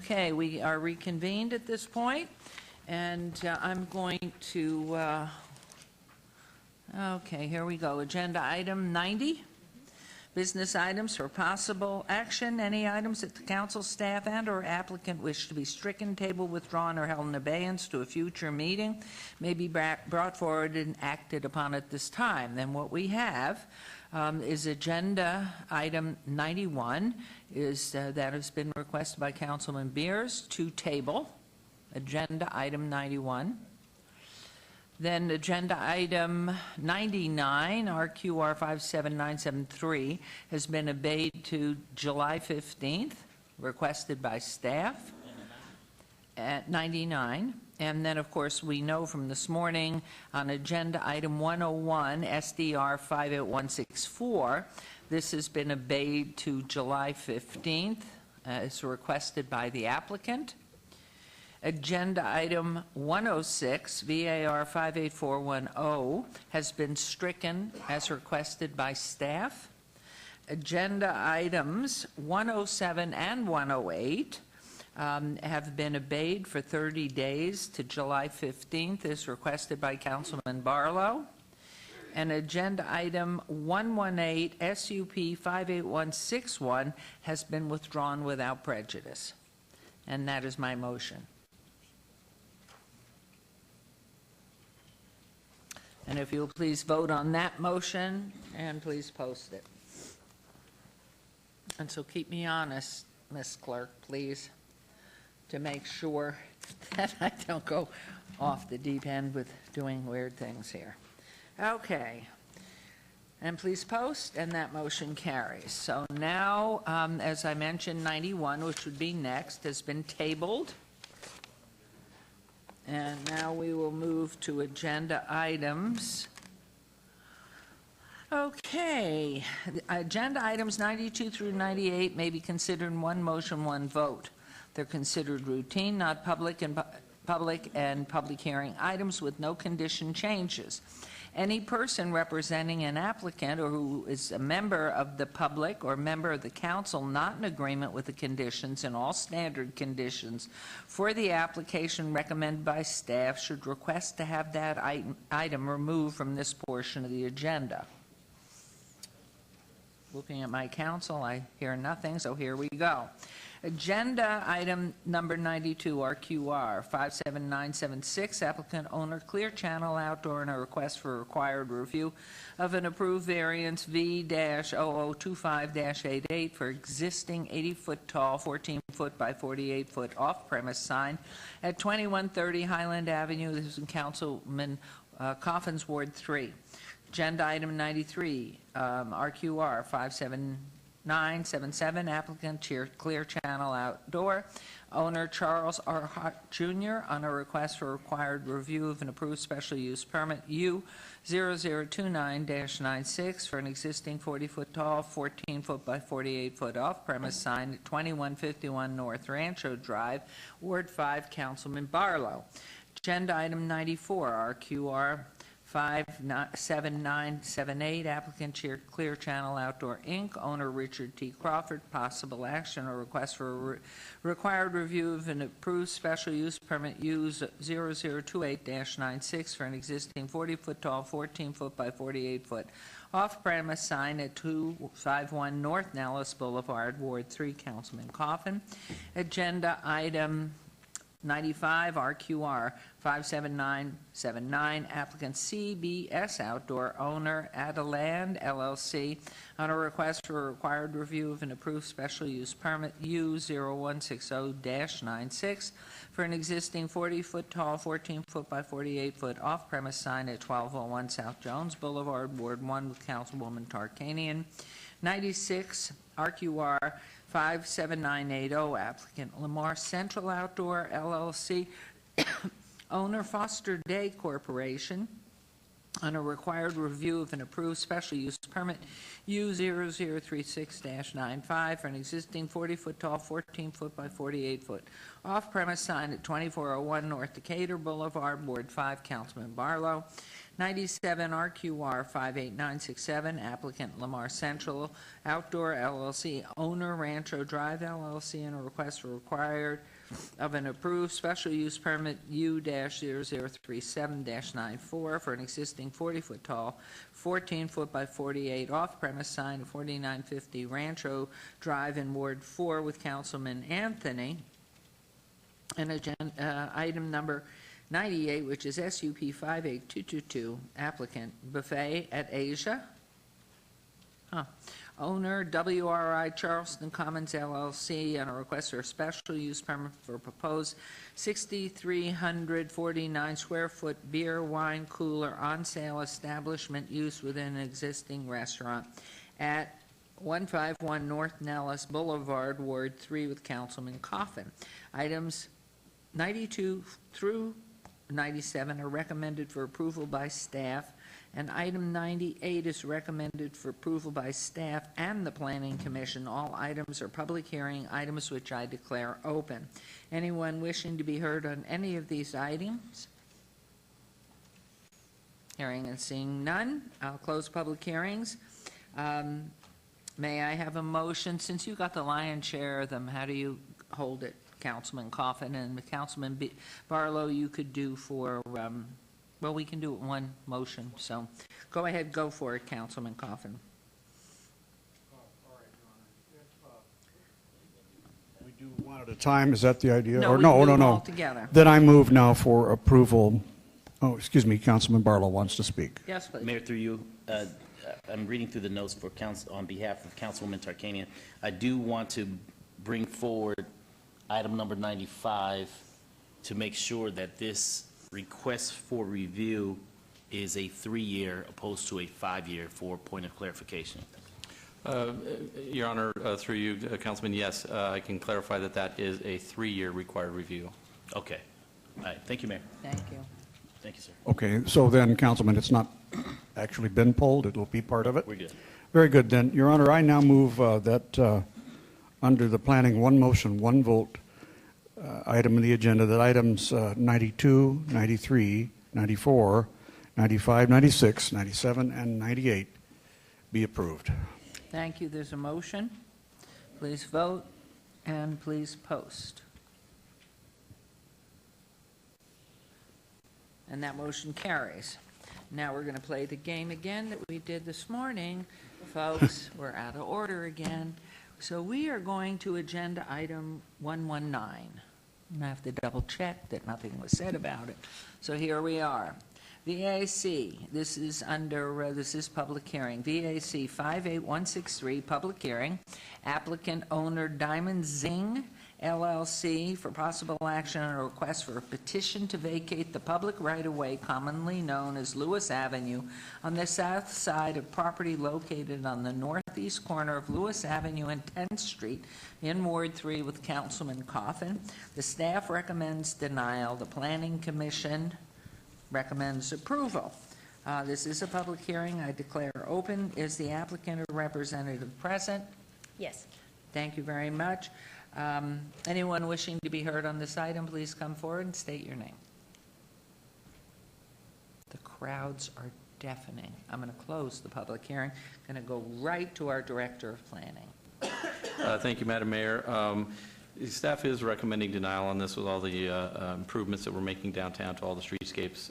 We feel that the right-of-way is necessary to retain. I'll turn it over to Mr. Bart Anderson to make the case from Public Works.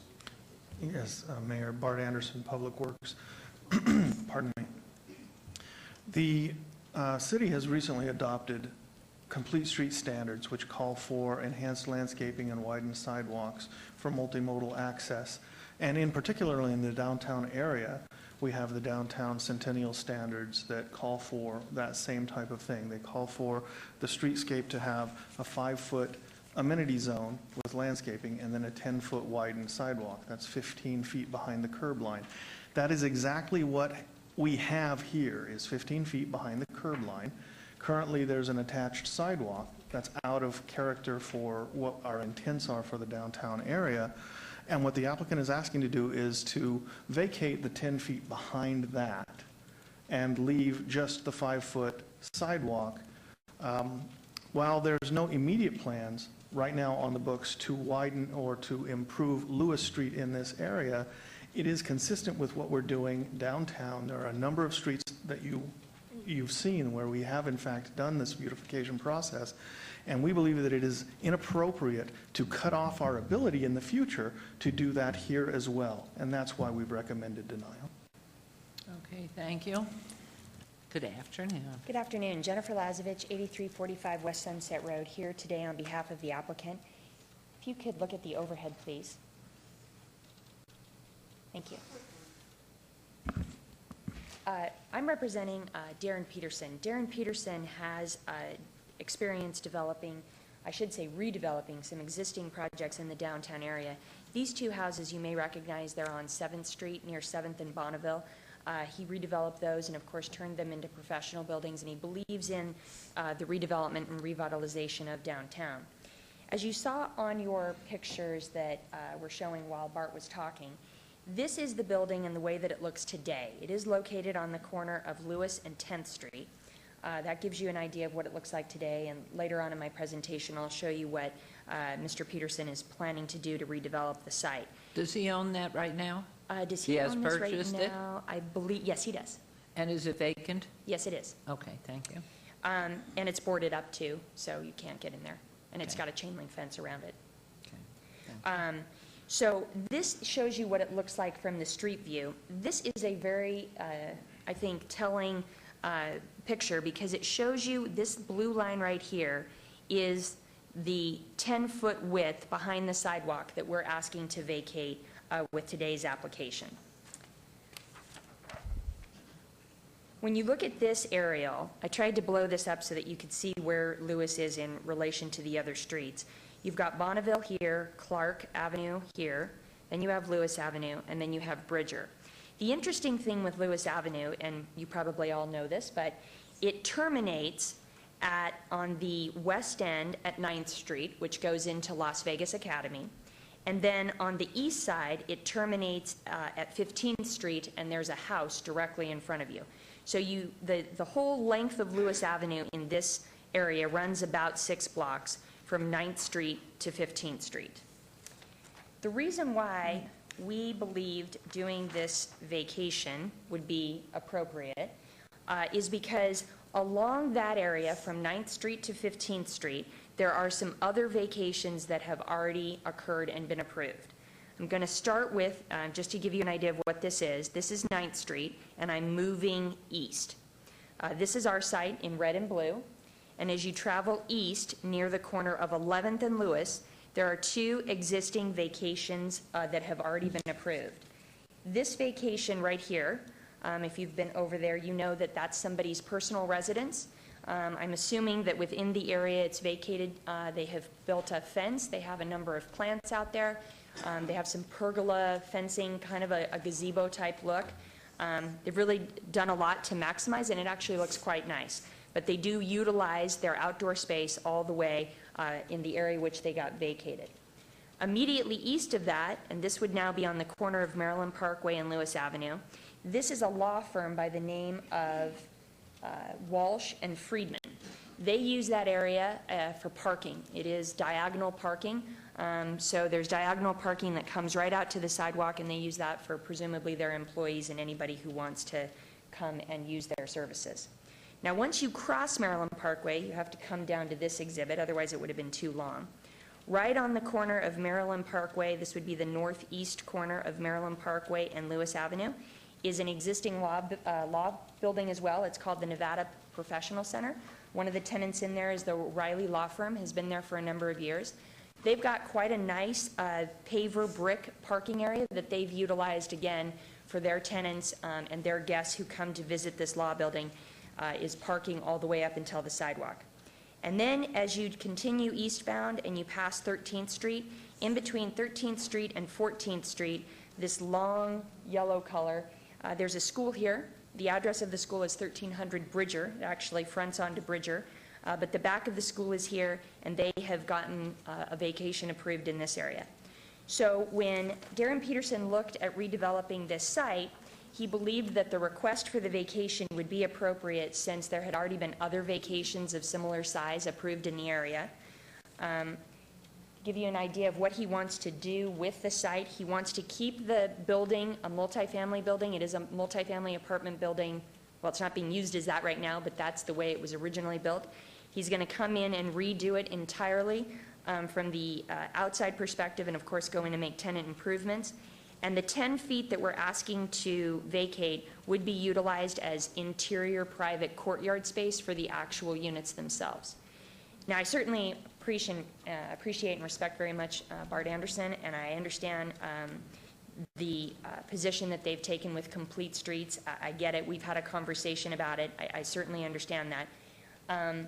But just from our perspective, Lewis Avenue, surprisingly, is an 80-foot wide right-of-way in large portions of it. So if we vacated 10 feet on our side, and if you made the assumption that on the other side of the street they also vacated 10 feet, although they haven't, but let's just say they came in across the street from us and vacated the 10 feet, you'd still have 60 feet of right-of-way in which to do something.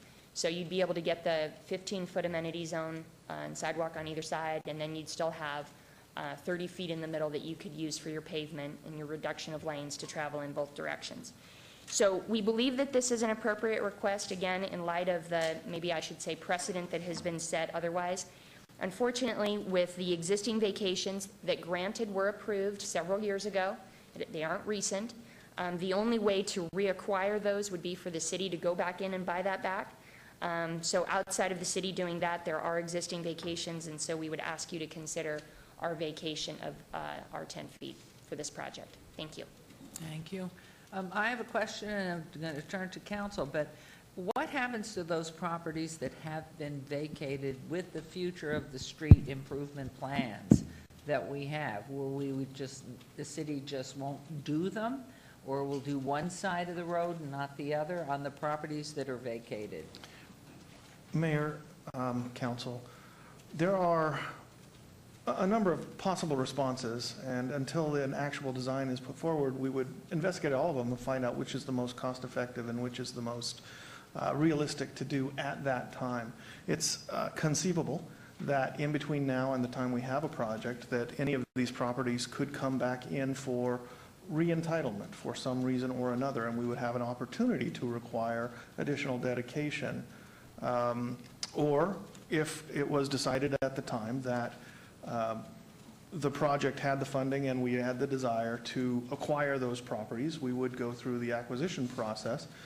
In order to do so, I can't really predict when we'll do that, and so I can't predict what we'll do when we do, but there are a number of options, and the fact that they were vacated, the most recent one that I looked into was 2000, so 15 years ago, something like that. We hadn't even considered a complete street standard. We hadn't considered enhancing pedestrian safety and pedestrian accessibility, interconnectedness, all of the things that are now important and that the city is spending tremendous amounts of money to put everywhere else. So we still feel that, yes, there will be complications in doing so. It would be imprudent, in my assessment, to eliminate or to make it worse.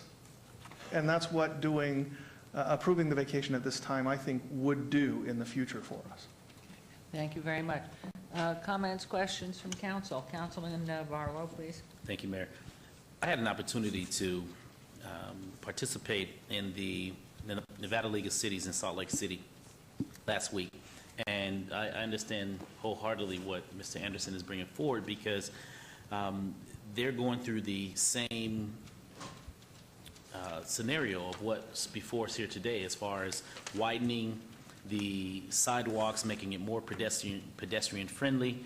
They have a very robust program moving forward today in regards to the bike lanes and bringing in buffer zones for vehicular traffic, as well as the specific bike lanes that they have in their downtown. And I see our downtown moving in that same direction, specifically with the Centennial Plan in place, and having the right-of-way and not giving up that right-of-way. I think it's significant to the overall development and master plan of what we need our downtown to be, specifically as we move forward to bring more housing stock into this specific area. Having said that, I do have a question in relation to a question that the mayor has brought up, and I'll take it a step further, and that is, Mr. Anderson, can the vacated portion that's requested be built upon as far as a structure? Without vacating it, you mean, can they build on it while it's still right of way? With the vacation. With the vacation, it would become their private property, and yes, they could develop it the way they've proposed, which is as a kind of an enclosed landscaped courtyard benefit to their residents. Okay. The vacation would allow them to do that. Okay. And secondly, is there an opportunity for variance for them to do that just shy of the vacation? One of the things that we have considered and discussed with the applicant's representative was, instead of vacating the property, they could apply for an encroachment agreement. That would allow them to temporarily use that, as long as they didn't build a permanent structure like a block wall. Right. If they proposed some kind of easily removed fence type of area that was compatible with our downtown Centennial goals and concepts. I think that, with the understanding that at the time when we're ready to improve that street, they would have to take it down and give it back. Right. I believe that we're willing to investigate that possibility, and I think it can happen. And I'm glad that you mentioned that, because I've felt the same way in regards to not to stop the progress of the development moving forward, but seeing how we can have some level of middle ground until the city of Las Vegas is ready for that expansion. And if it never occurs, then they still have the benefit of a planned out development moving forward. And so I just wanted to at least put that on the table as a possible suggestion to what's before us here today, because as it sits today, I would feel uncomfortable personally moving forward, specifically as I've traveled around to a number of downtowns, and as I see what we're trying to accomplish through planning and development, the walkable communities, and public works, as far as the one-way couplets in our downtown. I think this will be very significant, and what I don't want to do is impede our ability to move forward in the future, or the future mayor and council ability to move forward with the various streetscapes and walkability of our downtown, specifically being that we have to look out 15, 20 years from now versus just the here and now as we are today. So I'll just wait to hear what comes from the conversation further. Thank you. Thank you. Councilman Coffin. Thank you, Mayor. Well, I had the same concerns as my good friend Councilman Barlow does, and then I drove the area a couple times because I am there all the time, as it is in my ward, and looked at it carefully, and then realized, after seeing the map, including all the vacations, that the horse is out of the barn. There will not be any widening of that area except at great expense, because you've got 4 existing vacations right now, and it has been testified to that is private property now, which means that we would have to buy them back. But, you know, we can make an offer and it might not be accepted. And there we go into condemnation, and there we go again, you know, and we try not to do that based on the pistol ruling and all the other things that have combined with that. So it really becomes an expensive proposition in the future, and it isn't going to get any cheaper.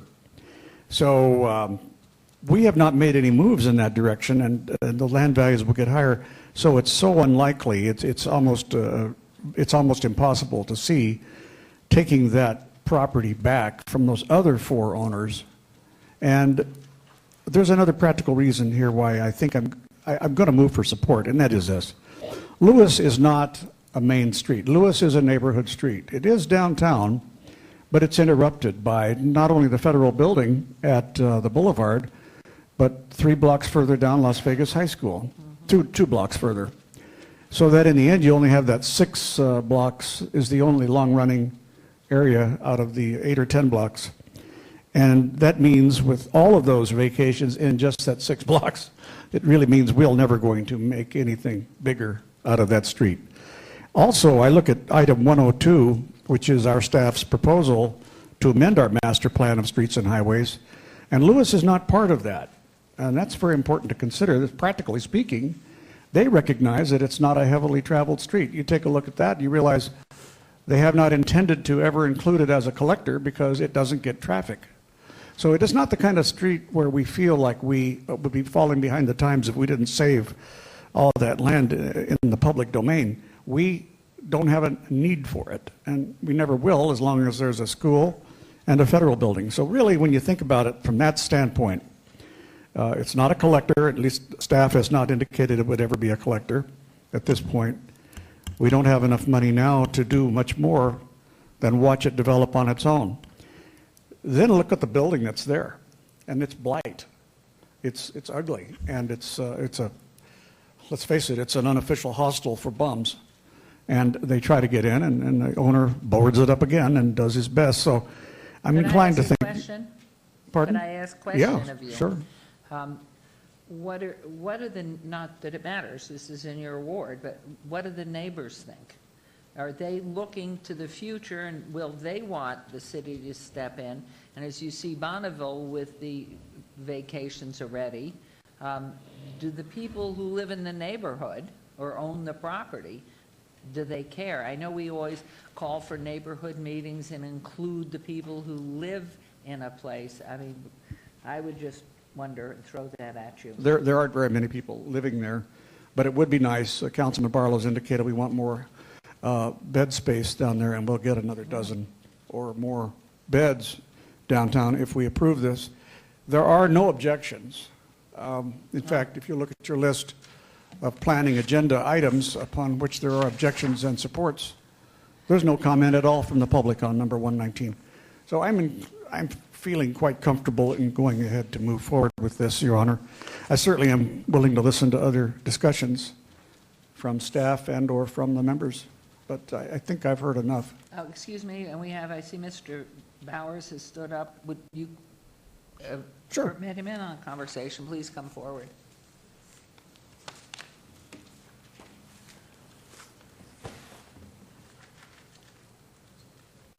Thank you, Mayor. David Bowers, Director of Public Works, Councilman Coffin. I apologize. I did not realize, we had the discussion yesterday. I did not realize this was going to be brought today. I thought it was going to be obeyed for the next meeting, so it's my misunderstanding. But at any rate, as you can see on this board, Councilman, I'm not sure if I can bring They it have up. to put the overhead. We are moving, that is the additional item that's on today's agenda, and we are moving towards the east side of Las Vegas Boulevard, And the intent is to do streetscapes across, the downtown core as much as we can. The concern is that when we get to this portion of Lewis, and these properties, and the two we've done already, that if we vacated the properties, we're going to have spaces where we cannot do the widened streets, the widened sidewalks, and there's going to be, vacancies in our streetscape. So in the end, it's not going to be as nice looking street. We do intend to do the street in addition to all of them in this area eventually. It's not in the, near term, but the plan is to eventually expand across this entire area. Could you explain the map? I mean, I'm sure it's very clear to you. I see the lines. That must be where we're designated the streetscapes and the one. That's what we're going to be doing. But when you look at the different sized boxes at Lewis and 3rd and 4th and moving along, those are apartments. What are the little skinny slashed ones? Are those? So the future item, these skinny slashes are actually the streets that we're going to adopt on the MSH so that in the future, the RTC can help us fund these projects. Okay. And as you can see, it's a large portion moving towards the area the downtown project's working on. But it puts us on the east side of Las Vegas Boulevard, in this area where we're just trying to do the entire downtown core of the streetscapes. We found that the 5-foot sidewalk is not adequate. It's hard to even get two people side by side on a sidewalk of that nature. And if you start building amenities next to it, that pushes them even further, even tighter. It's not good to have pedestrians walking right against the curb in some cases. So, the idea is to bring the bike lanes where possible, the widened sidewalks, and to do the streetscape throughout the entire area. Could you, Ms. Lasevich, tell us where your property is? Because I see these little lines where you're way over where? To the right, even further? Where's Maryland? There, that's where you are. So see all those little lines? Does that mean different ownerships of the property? You mean all this? Yes. Yes. They're all different parcels, different ownership for the most part. That's correct. And which is the one that we're speaking of, the applicant, right now? It's this one here, correct? It is, Because the big empty ones must be Las Vegas Academy, correct? so it's this Right. That's the corner. Can you see where she's pointing? Okay, This is Lewis Avenue right here. right, okay. See how it, and this is Las Vegas Academy, where it dead okay. ends. So you can see our future plans, the next section of streets we're doing streetscapes on. Well, and if you are gonna go be on these further blocks. east on Lewis, Yes. come down Las Vegas Academy and go all the way east. Now, right there, you can see that the street is narrower there. Is that because of the vacation of the properties there? You see the street's narrower Yes. than Lewis up above. That must have been, I don't have the information right in front of me, but that must have been a prior vacation because these are standard 80-foot right-of-ways typically. Your Honor, if I could help, that's the O'Reilly vacation. Actually, I could also answer that a little bit further. For whatever the reason, let me show you this exhibit. This is the area that you're talking about, Mayor, where it Correct. starts to get, and Councilman Coffin is correct. When you start to go east of Maryland Parkway, for whatever the reason, and who knows what it is, the right-of-way width goes to 55 feet in this area, and you've had the O'Reilly vacation there, then you get the school, and then that's where it terminates. I don't know why, but it starts to shrink down in that area to a smaller street. Okay? So that had nothing to do with the city vacating the property to a homeowner or something. And I do not have that research. Okay. I possibly mean, about- not that it matters, but I can just see it as a visual. So, Councilman, you're comfortable with not basically developing the future plan of bike lanes and et cetera in the Lewis corridor that we're speaking that's in front of us today? Is that what you're saying? Well, Your Honor, yes, and the reason is because you could probably still do it. It's just that there's no traffic on the street, so you would have the ability to do something. Remember, you only really need one lane in each direction on those streets, on that particular street, because that 6-block stretch is not a collector. It doesn't have much traffic. If you had a traffic count on it, you would find it to be quite low, because I know that area. And then, Dave, I don't know if you considered it, but maybe you weren't aware of the 4 vacations that already exist there and what it would cost us to litigate or to buy those to just widen it for beautification, if you know what I mean. You know, we want a narrower street, wider sidewalks everywhere, and no one's bought into it more than I have. But we've already given the store away. I mean, why not go ahead and allow development of good-looking properties as opposed to stifling development by continuing to insist on something with less property, which means your cost per square footage is considerably higher for developing. If in fact this had been a street that had no vacations, I could see resisting this one. In fact, when I first heard about it from staff, I didn't look at the map at that time, but I heard that, well, it's going to stick out like a sore thumb. That was kind of one of the words, because there's no vacation on either side. Well, I didn't realize there were 4 other vacations just within a couple of blocks. You know, we are not going to have the money to buy those back. Let's be realistic. What we can do is make sure that these folks, when we come up for business changes and or, as was suggested by Bart, or other mods in their rights to request more vegetation, better landscaping, I assume that there would be a condition, there must be a condition in here somewhere on this item about landscaping, the style of fencing, or whatever it is. So when I look at that schematic, I see it looks pretty good. It looks a lot better than what we have. And could I ask you another question? Sorry to do this, I'm being a devil's advocate on this. Are you setting a precedent, since the last of these vacations was done, whatever the date was, that... 2000. What year was that? I believe the year 2000. 2000. So are there parameters around the precedent that you're setting so that when other... And believe me, I have no objection to this. I think the building you've got planned, or your customer has planned, looks magnificent, and I can understand why that is being requested. I'm just wondering, is it because every time there's a street that is dead-ended one end and dead-ended 3 or 4 streets down the other end, somebody else comes in and says, well, you've established precedent with this one, so I'd like this vacated. It's just questions as you go forward to think about how you're going to guide us to vote, just that you have really looked at all of that piece too. The precedent, Your Honor, if I may answer, the precedent was set the first time that somebody got a vacation on that street, and it's been compounded by the total of 4 vacations now in 6 blocks.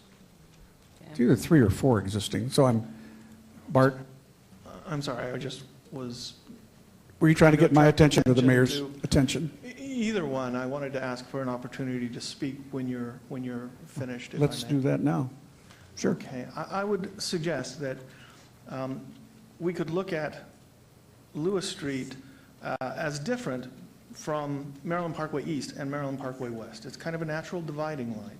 And if you decided that Maryland Parkway West could be developed into the complete street standard, whereas East, it's more residential, it's more, it's a different character perhaps. Then you don't have 4 vacations you're dealing with. You really only have, I think, the one across the street, which limits the damage, if you will, in terms of what it would cost to rectify. It also suggests that, while I acknowledge it's not a vehicular travel street, you saw how small all of the parcels are. Parking on site is extremely difficult. On-street parking is an ideal use of the right-of-way that we have now, even if we widen the sidewalks and put in the landscaping. By keeping the asphalt and keeping the right-of-way, we provide on-street parking for the people in the area. We provide bike lanes, ability to do that. And again, if you limit it from Maryland Parkway West, you've decreased the cost significantly, and you've still got the ability to do an amenity. And that's all I wanted to say. Thank you. Mayor? Very worthwhile. Mayor, Yes. over here. Where are you? Oh. For the record, Jorge Cervantes. Mayor, I think when we look at Lewis, because it is a dead end both ends, I think we still have the opportunity to do something to create a walkable path through just using some of the right-of-way that would be left over even after the vacation. And so let me work with staff on that, but I think the vacation isn't as critical as maybe it's being portrayed, because we have the opportunity to do something within the pavement area to still create wider sidewalks. Minimal vehicle volume on there, so if it's a Bridger or a Stewart or an Ogden, we'd have a lot of concerns. But Lewis, because of the 2 dead ends in the street, I think we got the opportunity to still provide good sidewalks and just take out the pavement portion and narrow some of the streets. So I think it's not as critical maybe. And as well, with the overriding transportation plan for the future of connectivity. Your feelings are still the same on that particular. I think Lewis is particular, it's different than other streets. The other streets continue all the way through east-west. This one's dead end on both ends. And so because of that character, I think there's an opportunity to still do something with it. Okay, thank you very much. Yes? Your Honor, I'm ready to move for approval of this item. I move for approval of item 119, subject to any conditions that may have been agreed upon in the passage or the approval by the Planning Commission at their meeting. Thank you very much. There's a motion to approve on agenda item 119. Please vote and please post.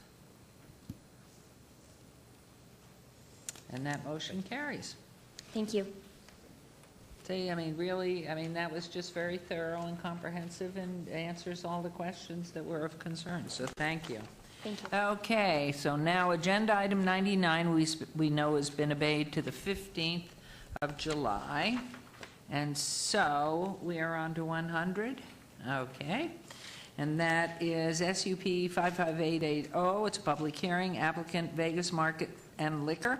Owner-friendly Bear Plaza LLC for possible action or request for a special use permit for a proposed 3,600 square foot retail establishment with accessory packaged liquor off-sale use within a proposed general retail store other than listed at 861 North Nellis Boulevard, Suite 2, C1 Limited Commercial Zone. This is Ward 3 with Councilman Coffin.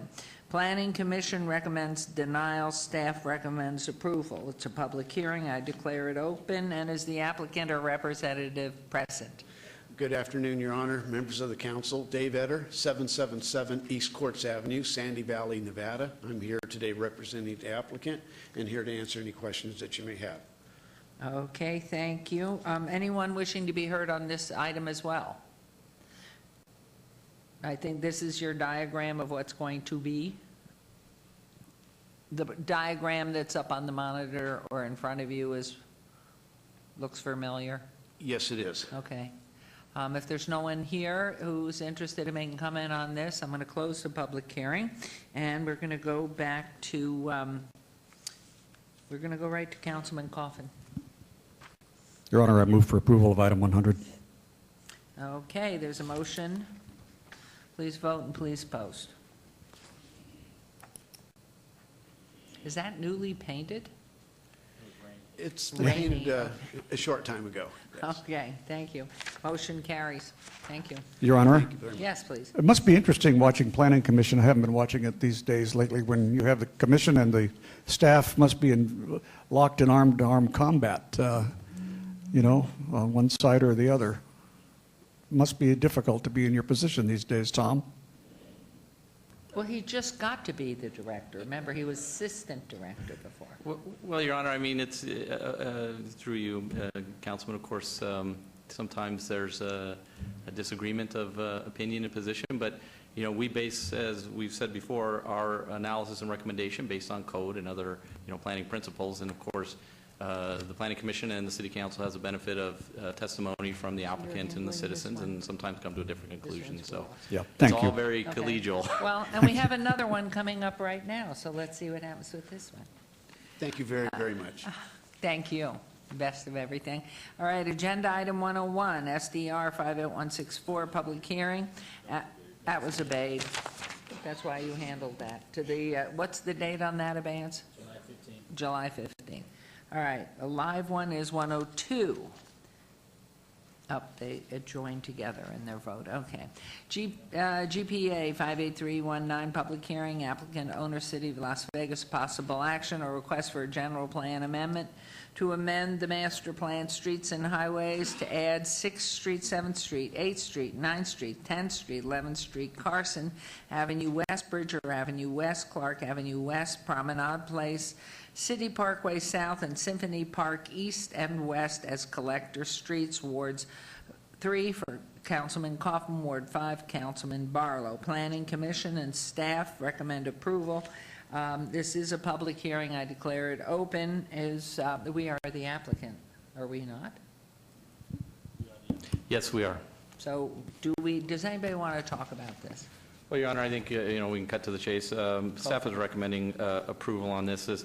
By making this amendment to our master plan of streets and highways allows additional funding sources for improvements on these streets, and we recommend approval.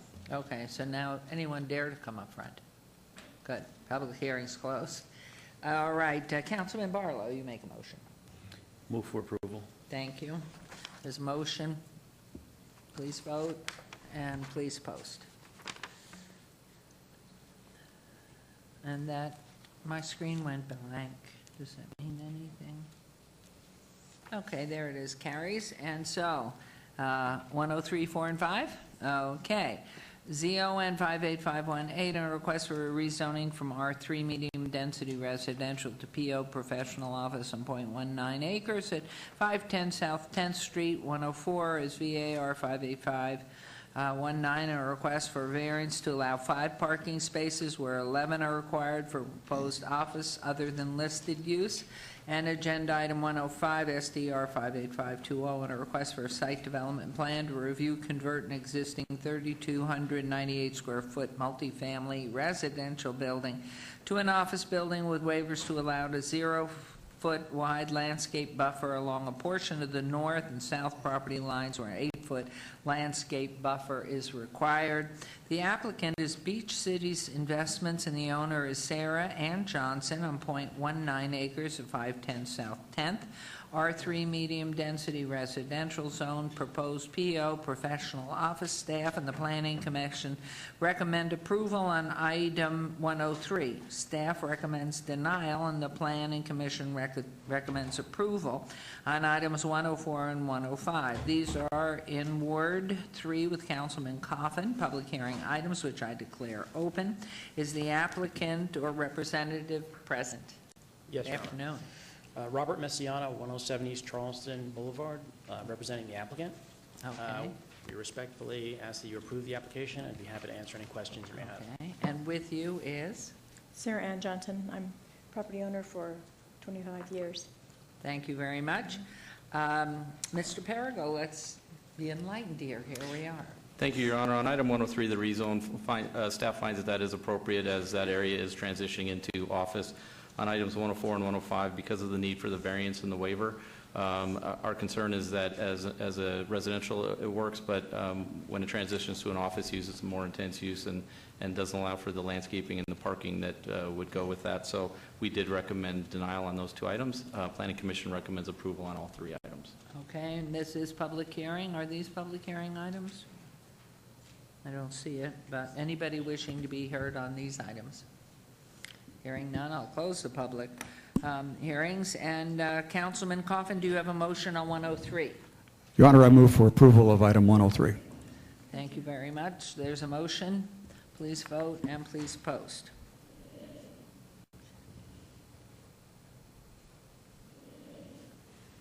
That motion carries. Now on agenda 104. Your Honor, I move for approval of item 104.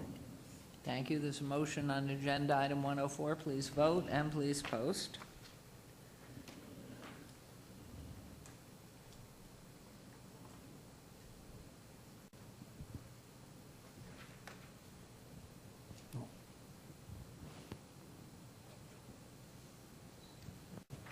That carries. And on agenda item number 105.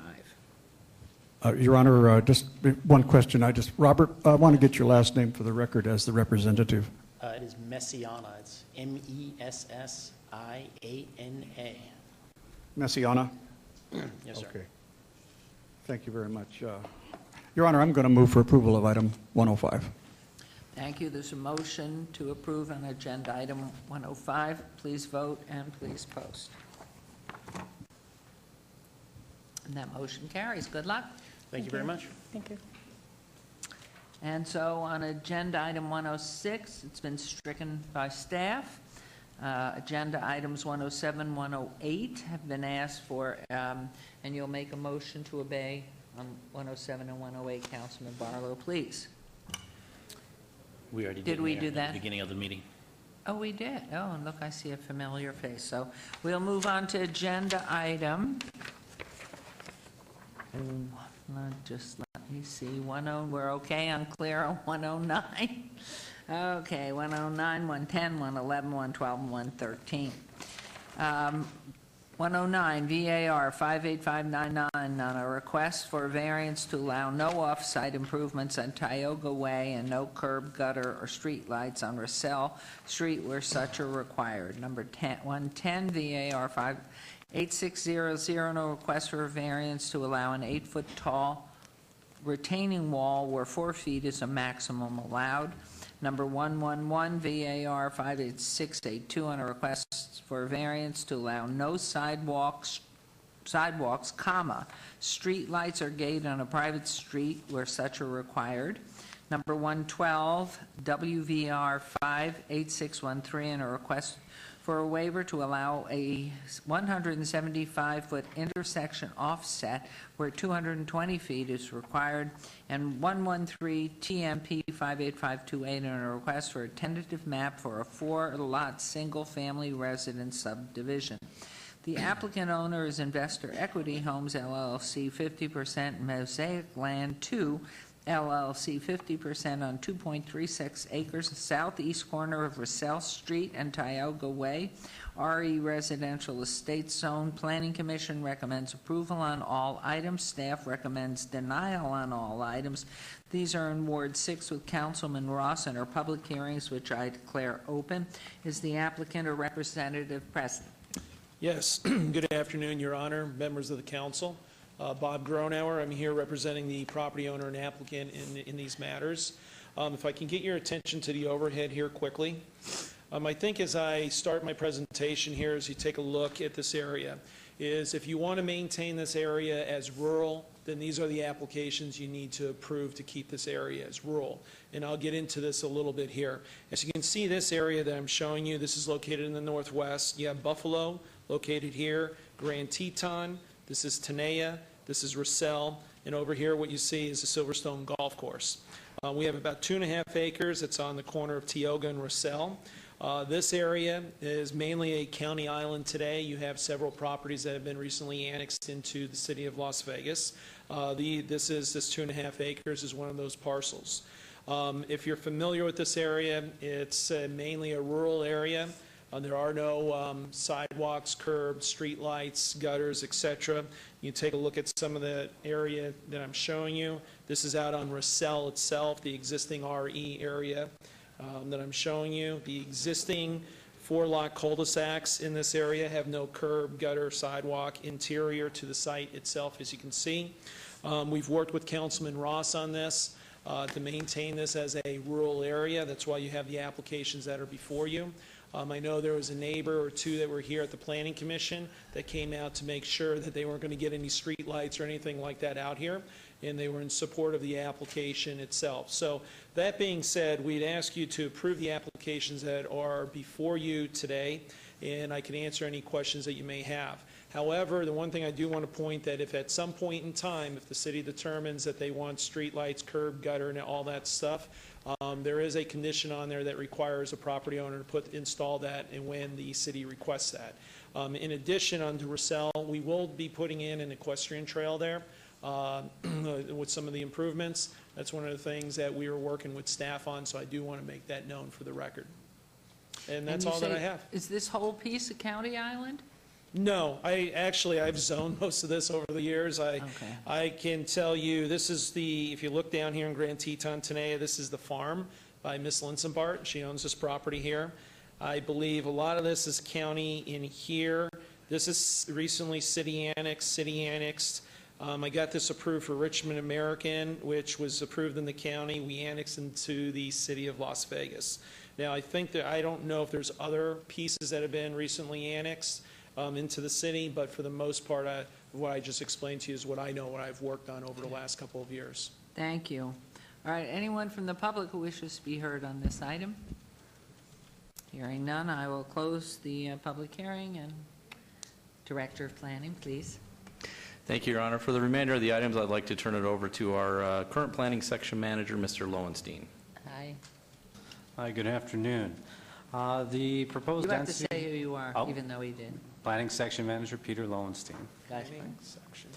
All right, the density of the proposed development is consistent with the general plan, as well as the lot sizes are consistent with the development of an RE residence estate. Staff is in support of the requested additional wall height and intersection offset. However, the remaining waiver and variances are inappropriate, therefore staff recommends denial of all of the requests. Thank you. Okay, Councilman Anthony, I think you have been in conversation with Councilman Ross? Yep. So it's my understanding there's some additional conditions on one of these agenda items. Which one is that? And I'll. That'll be on the next set of items. Not on, everything's good on these? Everything's good on these. Okay, on item 109, I will make a motion to follow Planning Commission's recommendation for approval. Okay, there's a motion on 109 for approval. Please vote and then please post.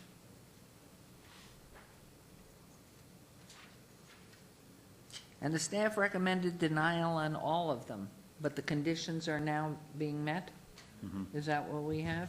So item number 110, I will make a motion to follow the Planning Commission's recommendation for approval. Thank you. There's a motion to approve. Please vote and please post.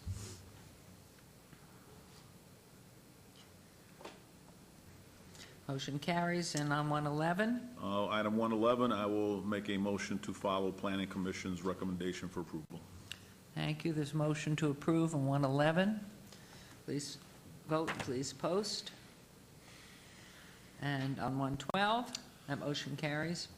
I will make a motion on item number 12 to follow Planning Commission's recommendation for approval. Thank you very much. There's a motion to approve on 112. Please vote, please post.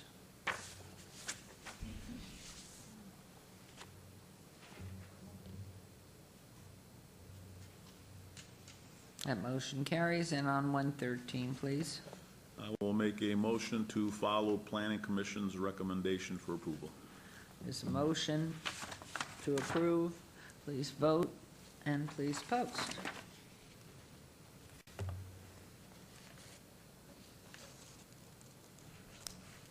And that motion carries. Thank you, Mr. Gronauer. You're welcome. Okay, and now we will move on to agenda items 114 through 117. 114, VAR 58604, and a request for variance to allow no off-site improvements on Ackerman Avenue and Tioga Way where such are required. 115 VAR 58606, and a request to allow 8-foot-tall retaining walls where 4 feet is the maximum allowed. 116 VAR 58683, and a request for a variance to allow no sidewalk, street lights, or gate on a private street where such are required.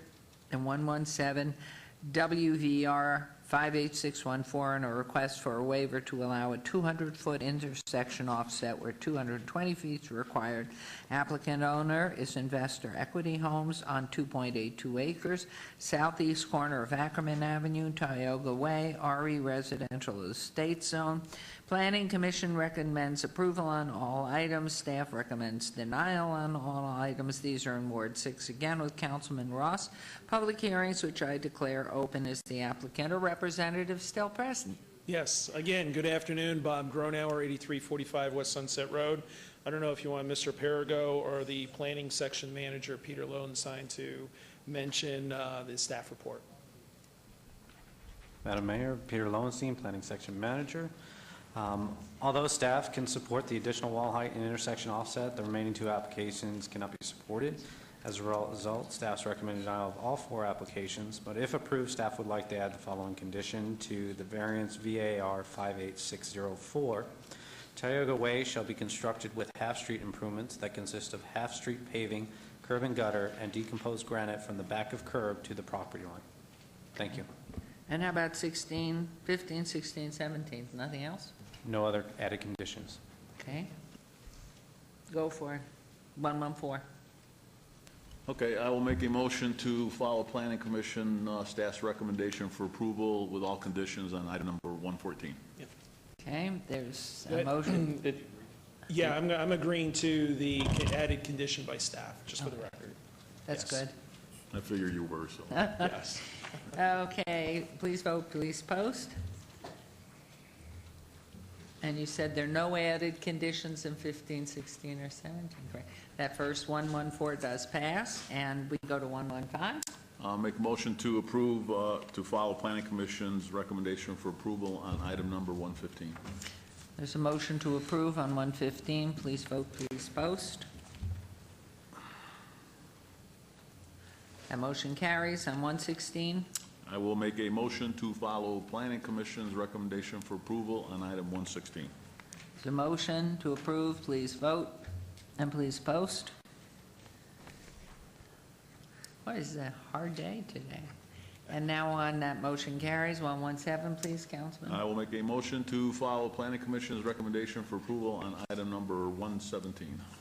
There's a motion to approve on 117. Please vote, please post.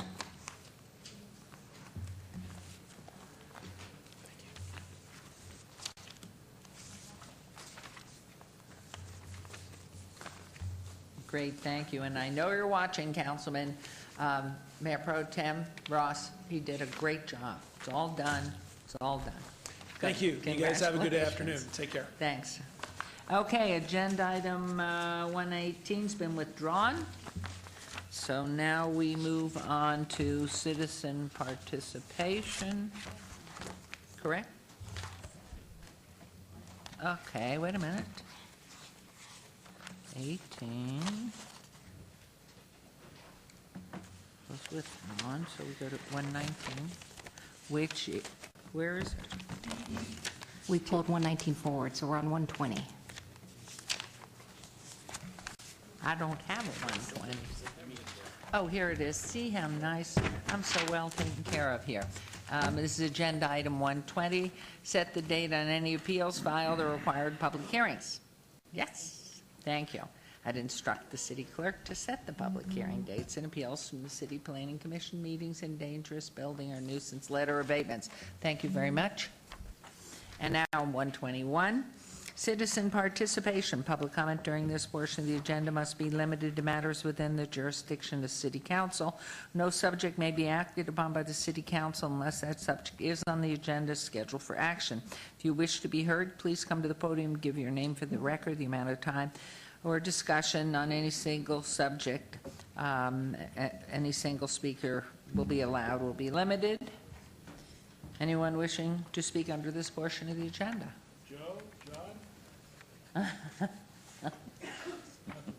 They're too tired. Okay, we'll move on then to agenda item, oh, see, there's my 120 behind my 121. Shame on us. So, and I have no 122. So I know it has to be council member recognition. Any member from the council who wishes to, which way did I start last time? I think doesn't matter. We'll start with Councilman Anthony. Thank you, Mayor. I'd like to, Councilman Ross would like to invite everyone, especially those in Ward 6, to a movie in the park on Friday, June 19th, 7:30 p.m., Centennial Hills Park. The movie is Big Miracle, so please come out and join Councilman Ross on Friday, June 19th, 7:30. The information is on the screen.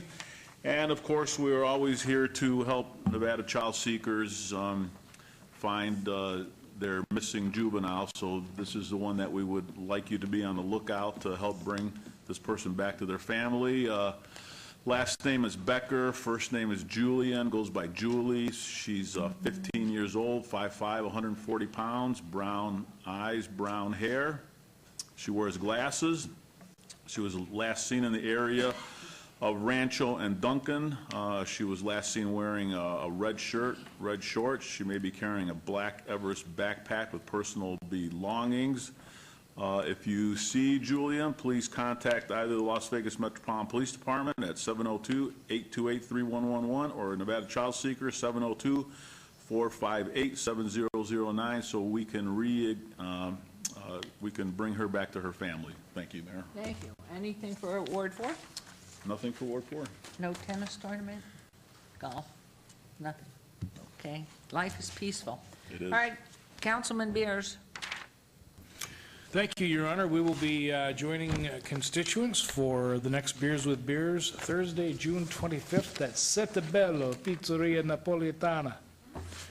That's in Village Square, Sahara and Fort Apache, over kind of on the border of Ward 2. 5:30 till 7:30, Thursday, June 25th. Hope to see some folks out to talk and come share your stories about the city and ask questions, and yes, even bring the occasional light complaint. It is summer, and so we have decided to call off the Ward 2 walkers. This was an informal group that we had gathered and walking the 8/10 of a mile walking path at the Wallapai Canyon Trailhead Park, right on Wallapai, halfway between Alta and the Summerlin Hospital. And we had been doing it at 8 in the morning, and then we started doing it at 7 in the morning, and now even this guy won't come out after 6 in the morning. So we have decided to cancel this program until September 14th, when the groundhog upstairs says the temperatures will once again be palatable. On this day in music history, it was June 17th, 1980. 1980. I'm afraid that's 35 years ago, but I haven't actually done the math. Led Zeppelin began their final tour in Dortmund, Germany. The great Led Zeppelin. It was about 3 weeks into this tour that the third song of the first set came to an end as John Bonham toppled off his drummer stool. The press speculated he was drunk, and the band said no, he'd just overeaten. And within 3 months, he was dead. The North American tour, which was to follow this short tour, canceled, and this bootleg is out there somewhere in the world commemorating the occasion of the start of the tour. What did he die from? This date in 1980. Chronic alcohol poisoning, choking type thing. I'm not saying.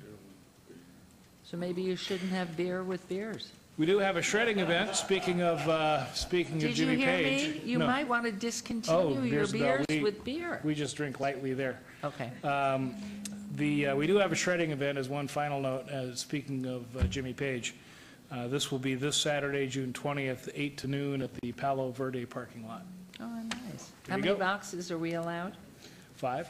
5, standard 5. Okay, thank you. All right, Councilman Barlow. Thank you, Mayor. I like the way you asked that question. That was good. On behalf of Ward 1, we'll start with Councilwoman Lois Tarkanian and her announcement, Friday, June 26, 7:30 p.m., Movie in the Park, the movie in which they will be watching and inviting the entire community to come out in Ward 1 is How to Train Your Dragon 2. This is rated G, and this will take place at the Charleston Neighborhood Preservation Park on Torrey Pines and Hyde Avenue. There will be popcorn while supplies last, so please come out and join your councilwoman in Ward 1 for Movie in the Park, Friday, June 26, 7:30 p.m., How to Train Your Dragon 2.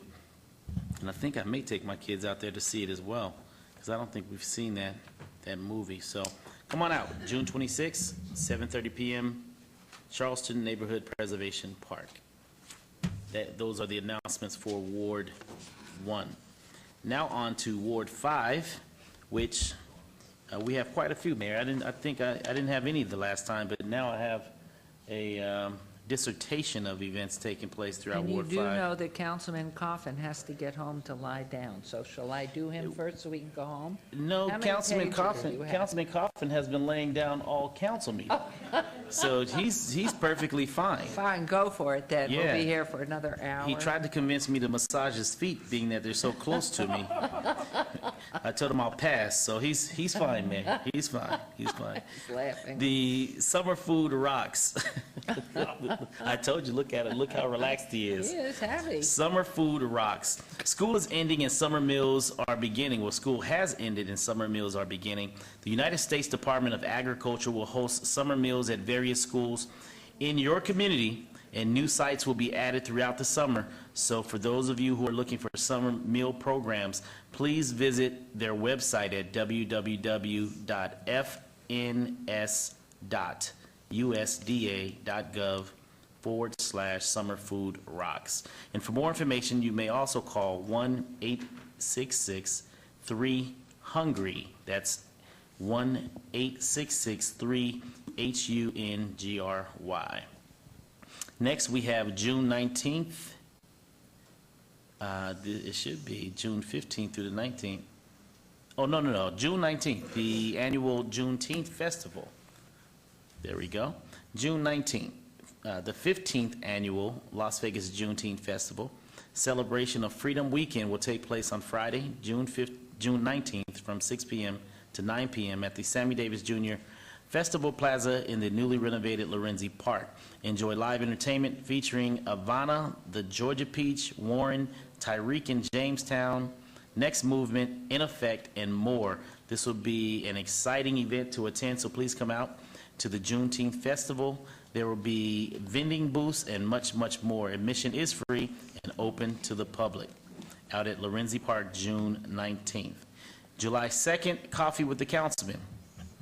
Please join me for the next Coffee with the Councilman on Thursday, July 2nd from 9 a.m. until 10 a.m. for coffee and conversation at Starbucks located at 751 Rancho and Bonanza. So please come out and join me for Coffee with the Councilman the first Thursday of every month.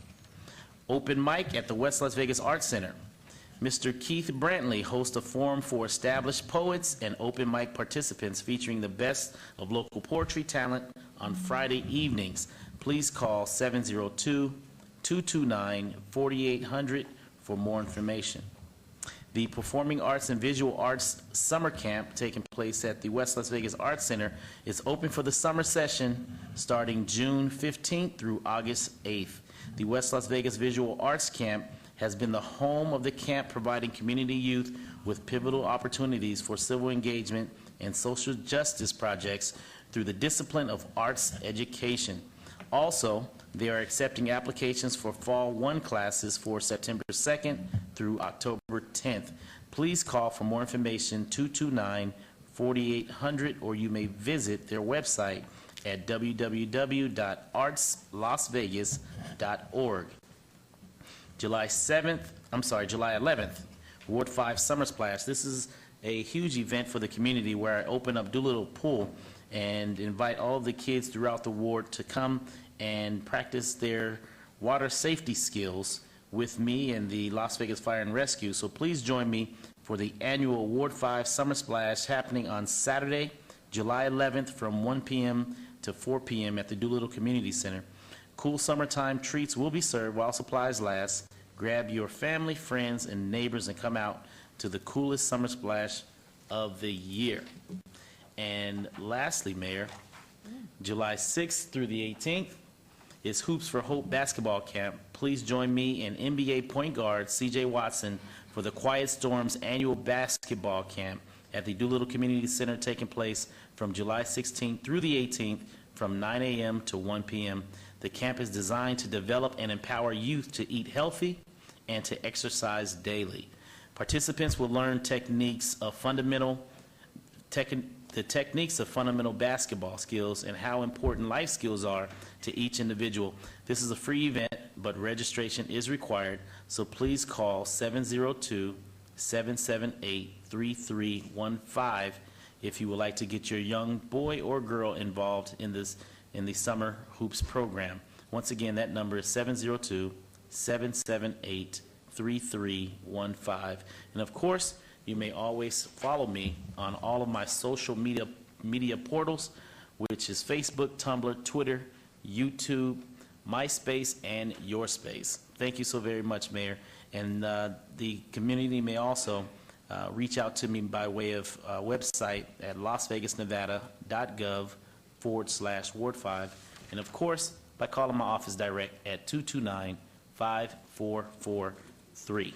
Thank you so very much, and I'm glad that we were able to get through this meeting because there was a bet in the back room that we wouldn't be done prior to 6 o'clock. Yes. But we are done prior to 3 o'clock. And you So have someone another lost a bet. vehicle for yourself, is Periscope. I'm sorry? Periscope. You don't have that. You have all these other little icons. You must find out from our Public Information Office and Communication Periscope? about brand new. Every Wow. day something brand new. It's very All exciting right, time I have to to be check alive. out Periscope. Okay, now laughingly next to you. Laughingly, thank you very much. Laughingly will now speak in his turn. I am delighted to tell you, Mayor, that I do know Periscope. I have it on my phone. I haven't sent anything out via Periscope, but I have watched. It's the darndest thing. Yes. And, of course, that's another story. But anyway, I digressed because Councilman Barlow stopped massaging my feet. He said, don't take your shoes off, and that's the biggest problem. Well, I have a couple of events happening, Your Honor, but I'm not going to bother you with all of that. I just want to say thank you very much to the staff, my staff individually in our office, as well as city staff for all their extra assistance to me over these last few weeks, and to public who are inquiring about my health, and it's getting better. The back isn't hurting quite as much as it was, and I hope to be able to start playing golf again soon. Anyway, I still get tired, and so I appreciate all this tender, loving care. I have gained about 10 pounds because Mary has baked at least one item every day, and our daughter is home now from Reno, and she is also baking, which means that fresh fruit made in a pie is irresistible, and we have a lot of that. And so 10 pounds more I did not need. What else can I say, Your Honor, except I'm delighted to be alive and very much happy to be vertical and walking, and nothing beats it. I can tell you that I've almost been dead a few times in my life, but I can tell you that life is better. Thank you very much. Well, we're delighted you're still with us. And yes, oh, watch out. No, I was just going to offer some of my old suits Oh. for Councilman Coffin. I'm going to reclaim my time. Thank you, Your Honor. Councilman Beers, because he's a movie aficionado and music, will also recall the great 1966 movie starring Walter Matthau and Jack Lemmon called The Fortune Cookie, where the ambulance-chasing brother-in-law lawyer tries to get into Lemon's mind and manages to turn him into a devil for a short period of time. I've been thinking about that. I'm lucky I don't have a brother-in-law like a Willie Gingrich, Walter Matthau, because I could see how your morals decline fast when you're hurt in an accident. You think immediately, my God, maybe it's $1 million claim. And then you start thinking, my God, I have to do that in dark the rest of my life. I have to hide and be in a wheelchair. It's a great movie, but it's a great moral lesson, too. And so I'm doing quite well. I do not plan on holding anybody up on any kind of settlement. We'll see what comes. But in the meantime, I have not engaged an attorney. Thank you. Thank you. It's a ping pong back and forth between the two of the Bobs here. Anyway, I want to thank staff and again, always everybody who works so hard to keep these council meetings on schedule and with beautiful visuals and everything that you do behind the scenes every single day.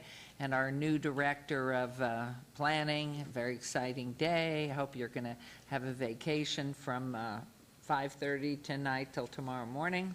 And somebody, maybe Mary or your daughter will bake a pie for Mr. Perigo in celebration. It is. You sound like Oscar. Anyway, I'm off to the U.S. Conference of Mayors in San Francisco. Hopefully there's no earthquake up there. And talking, obviously, on a lot of committees, but really trying to look to the support keeping Yucca Mountain Nuclear Waste Depository closed, and because people and everybody in every state across this country has to realize we've got very weak infrastructure, and we just know what happened with anthrax just a couple of weeks ago. Live anthrax is out there in several states, and so that wasn't supposed to happen. So we just want to make sure that our state of Nevada remains healthy and safe and all that it can be. So I'm going to be talking about that up there, working on Small Business Council, education, and just doing everything we can. People are looking to the city of Las Vegas in particular in part because of our climate and sustainability, but because of so many things in here. Our city managers managed to balance our budget and keep us out of harm's way. So we just, in the infrastructure of what we're doing, because we're a young town, what is our rating, Mr. Cervantes, as far as infrastructure, would you say, in the country? Mayor, we actually have a report that we were going to give today, but we postponed to next week. But we're actually in pretty good shape, and part of it is, if you look at our community based on other communities around the country, we're a relatively young community. And so a lot of our infrastructure we've built over the last 20, 30 years. I would say more than 50% of our infrastructure is less than 30 years old. So it puts us in a good position compared to, say, the East Coast, where their infrastructure is 100, 150 years old. We're in pretty good shape, and the presentation we'll give next council meeting, you'll see that information. And the other thing, because I know everybody is just like up to here, because it's 108 degrees, 111, 112, and I had a wonderful a moment of learning something the other day, as Mr. Cervantes assured us all about why all these roads are closed. And so if you would just comment to that little window and what you're doing, as this means even out on Warm Springs Road, Flamingo, it's all over this entire community we are rebuilding. Certainly, Mayor. As you know, a couple of years ago, as the economy turned down, a lot of the funding we get for roadway construction comes out of the revenue through gas tax or through sales tax. Because the economy was where it was, there wasn't a whole lot of money to do a lot of infrastructure improvement. While we had a need, we just didn't have the funds. Back in 2014, we got authorization to adjust the gas tax based on consumer price index, and because of it, we were able to bond against that revenue source to a level of about $700 million. And so all the construction you see underway right now is based on that funding that became available. Now, part of the condition was we had to get those projects out the door and completed by 2016. And so that's why you see construction all over the valley, because all the jurisdictions are taking advantage of that funding source and trying to get those projects completed in time. And so in 2016, there'll be a ballot put out to the community to see if they support continuing the indexing of the gas tax to continue doing those type of improvements. So that's why there's so much construction going on right now. So bear with us. Everything is going to get better in the city, but it's going to be beautiful and fabulous. But it's all because of the gas tax and this little window that has been authorized, unless we continue it. But at this point, that's why. So just be patient. It will get better. I know we get so many emails in our council offices and in the mayor's office. So anyway, with that, our next meeting is Wednesday, July 1st. At 9 a.m. here in City Council. Have a safe and wonderful rest of week and weekend. And what do they say? Hydrate. Drink lots of water. Water, water, water. And keep your children and your pets hydrated, too. Thank you all very much, and staff, thank you. Director Perigo, congratulations for the last of the 15 times. Thank you. Thank you all.